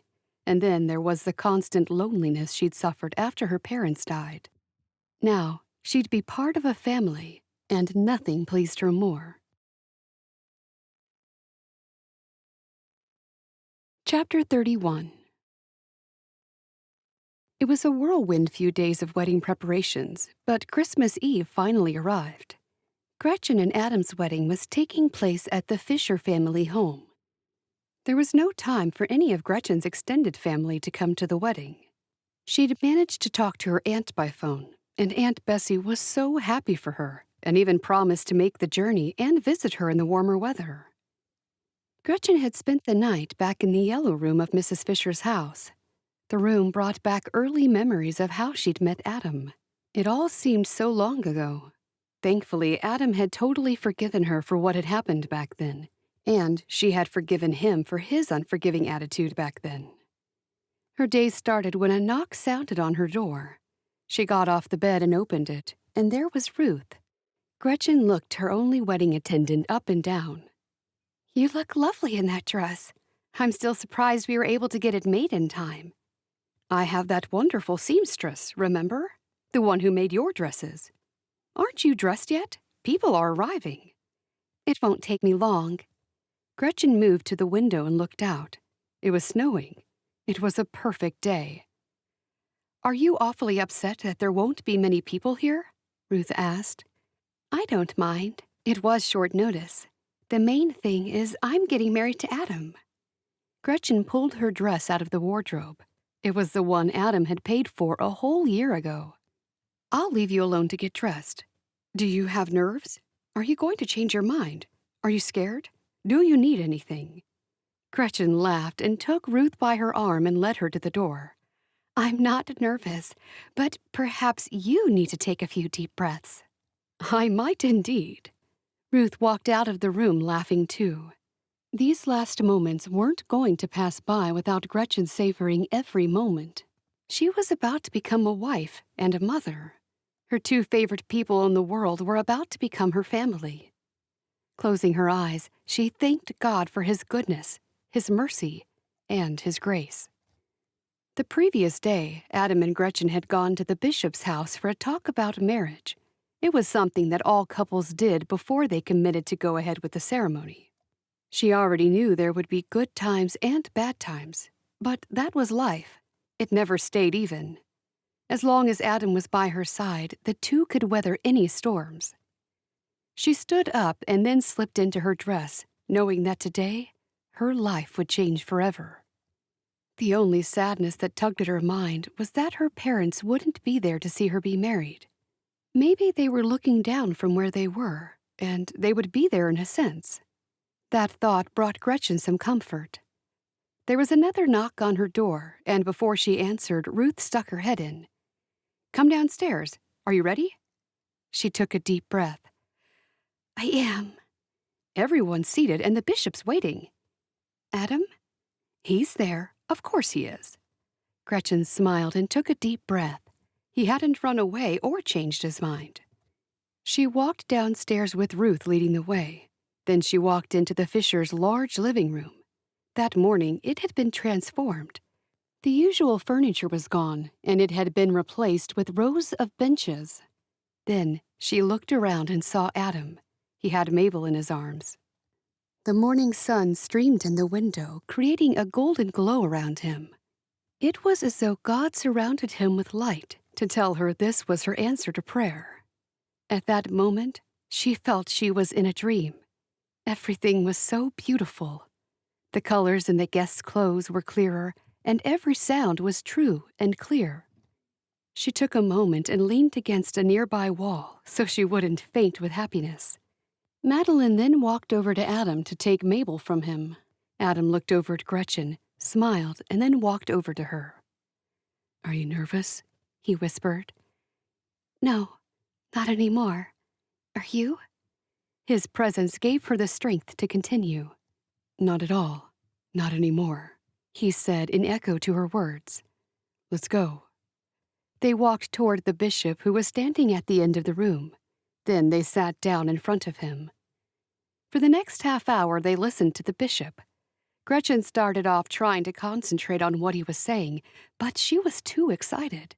Her mind kept flying off in a million different directions. She was thinking of how her life had changed so dramatically from one small decision to do some husband hunting while visiting her uncle. Then she thought of all the good friends she'd made along the way. When the bishop finished, he asked them to stand up. Gretchen looked up at Adam, and his eyes met hers, and they smiled again. Then they exchanged their vows. It was another happy moment for her when the bishop pronounced them married. Everyone was excited for them, and people surrounded them, offering their congratulations and good wishes. When the crowd around the couple thinned, Adam's attention was taken by his daughter, while Benjamin walked up to Gretchen. "Well, you did it. Well played." Gretchen frowned at him. "It's not a game." "Isn't it? You won, didn't you?" Adam had taken Mabel from his sister-in-law, and then he walked up to Gretchen. "Mabel's been asking for you." Gretchen took Mabel out of his arms. "Thank you." Madeline stood next to Adam, and she frowned at her husband. "Could I speak to you for a moment?" "Sure." Gretchen watched them walk to the back of the room while Adam went to talk with Jed. Madeline and Benjamin looked like they were having a few words, and he was looking embarrassed. Ruth came up beside Gretchen. "She's telling him off finally." "Is she?" "I overheard a snippet," Ruth laughed. "I just don't want him to think badly of me." "Don't worry about him today. His thoughts are his problem. This is your day, yours and Adam's." "That's true." "Sit down with Adam and enjoy the meal. And look at all your gifts over there." Gretchen looked at the table piled with packages. "Oh my! We asked people not to bother with gifts." "That's not right. Gifts are a blessing to the giver. You can't take that away from people." "I'd never thought about it that way." Everyone then had to stay on the sides of the room while the benches were rearranged and the tables for the meal brought in. Ruth took Mabel from Gretchen and led her new sister-in-law to the main wedding table. Gretchen sat down at the same time as Adam. "Hello, Mrs. Fisher," he said to her. Gretchen laughed. "That's the first time anyone's called me that. It's your mother's name. It feels odd to be called that." "You better get used to it. It's your name now, too, and you'll be calling her Mom from now on." "I will. You're right on both counts." Once all the tables were in place, women came out from the kitchen and spread white tablecloths over them. Then they started laying out the food. There was fried chicken, bologna, noodles with sauce, mashed potatoes, all manner of vegetables, including creamed celery, which Adam said was a favorite of his, and several kinds of salads. Off to one side, the ladies set up the desserts on a separate table, cakes and pies and cookies. During the meal, Benjamin walked up to her and then crouched down beside her chair. "Gretchen, I'm sorry for all the rude things I've said to you over the time I've known you." Gretchen didn't know what to say. "You are?" "I am. I sensed there was something not right at the start, but when you confessed who you really were, I didn't switch off. I should have. You're a good woman, and my brother is blessed to have you." "You're going to switch off now?" He smiled. "I will." She sensed he was genuine, even if his wife had prodded him to make the apology. "I forgive you. Thank you. I hope we can be friends." "Danke, Gretchen. I hope you do forgive me." "I do. I just said it, and I mean it." He chuckled. "I can see it might take us both some time to be okay with each other." She nodded. "I'll try. I'm pleased to have you for my brother." "So will I, Schwester. And I can see you make my brother and my niece very happy, and I thank you for that." He got up and left. "Everything okay?" Adam asked. "Everything's fine. He just apologized for being skeptical of me." "Good. I hope he means it." "I think he does. He seemed quite repentant." When the meal was over, the tables were cleared, and soon it would be time to open the presents. Ruth hurried over to Gretchen and pulled her aside. "It's happening, Gretchen. He likes me. He said so." Gretchen knew she was talking about David. "I knew it." "If you never came here, I don't think it ever would have happened." When Ruth said that, it all fell into place. God had used her lapse in judgment to help bring Ruth and Uncle David together. If she had never pretended to be Charity, she never would have stayed at Ruth and Mrs. Fisher's house. She never would have gotten to know Ruth so well, and Ruth wouldn't have ended up offering to help David with the boys. God has his ways of doing things. And he has his timing, too. All in his timing. It used to annoy me to hear that things hadn't happened for me because it wasn't the right time. I'm not so upset about it anymore, because it seems like now is the time. Ruth, you'll become my aunt if you marry my uncle, besides being my sister forever, as of today. Ruth squealed. I never even realized that. Oh, I don't want to even think that far ahead. One step at a time. Now, don't breathe a word of this. I'm going to invite him and the boys here for tomorrow's midday meal. I'll have to tell my husband. We can't have secrets. Gretchen smiled at her own words. That was the very first time she'd called Adam my husband. Of course you can tell him. I think I can trust him to keep quiet. Chapter 32. After the gift opening and another meal in the evening, Gretchen went to her new home with her new husband and daughter. She decided never to refer to Mabel as a stepdaughter. Adam had been pleased to hear that. Mabel was so tired from the festivities that she fell asleep in the buggy and didn't even wake when Adam carried her to her bedroom. Then Adam joined Gretchen in the living room, where, by soft candlelight, they could see the softly falling snow. A warm fire crackled and hissed behind them as they talked about their plans for the future. They both wanted many children. Then Gretchen placed new white candles on the windowsill. That was a Christmas tradition of her family. They'd wake early on Christmas morning and light the candles. They'd also make paper decorations as a family and decorate the whole house. That tradition would have to wait until the following Christmas. Adam took hold of her hand. I felt a pull towards you, an unexplainable pull, as soon as I opened my door and saw you. Adam, I felt that too. If you'd never written to someone named Charity, we might not have met, Gretchen said. Or, we might have anyway, since I was coming to visit my uncle. Either way, we have a funny and unusual story to tell our children. It is a unique story. He pulled her toward him and kissed her forehead. Then he stared at her lips. She closed her eyes and tipped her face up as he lowered his lips to hers.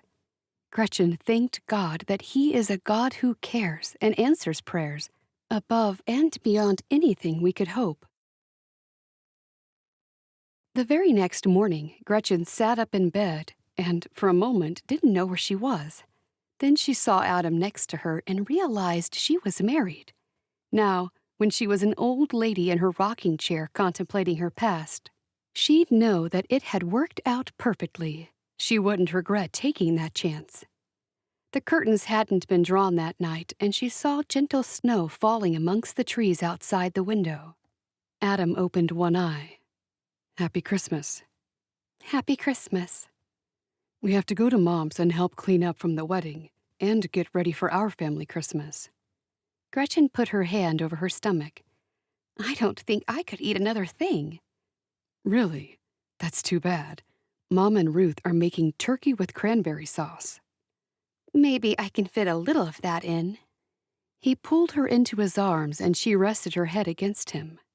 I'm so glad we're married. I think I'm going to be wearing a permanent smile. Me too. It took us a long time to get here, but at least we made it. Mabel called out.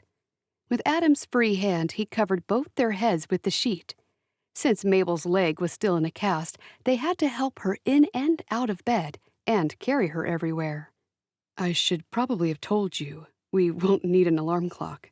Mabel does that job nicely. I'm starting to see that. We better make a start to the day. They shared a brief kiss before they got Mabel out of bed and got ready for their very first Christmas day together. Mabel's leg healed so fast and so well that the doctors were surprised. None of the folks who'd been praying for her were. Jed and Charity were married in January, just 3 weeks after Gretchen and Adam. Ruth didn't have to keep quiet about David for long. She had many months to plan for her wedding because David and she married in November that same year. David had been saving to buy a house, and they moved into their new home a day after they married. 1 year later, they welcomed twin daughters into their family. Gott had decided Ruth was not too old to bear children, much to their delight. The good news didn't stop there. Madeline also had a baby boy a week after Ruth and David's twins were born. Jed and Charity weren't left out either. They also had a baby boy who arrived 10 months after they were married. Mrs. Fisher was now living alone, but the growing family continued coming to her home each Saturday night for the evening meal. She started to let others help with the cooking and the serving. And, of course, one or another of the family members checked on her every day. Being as old as she was more than delighted with each and every grandchild that God allowed her to meet.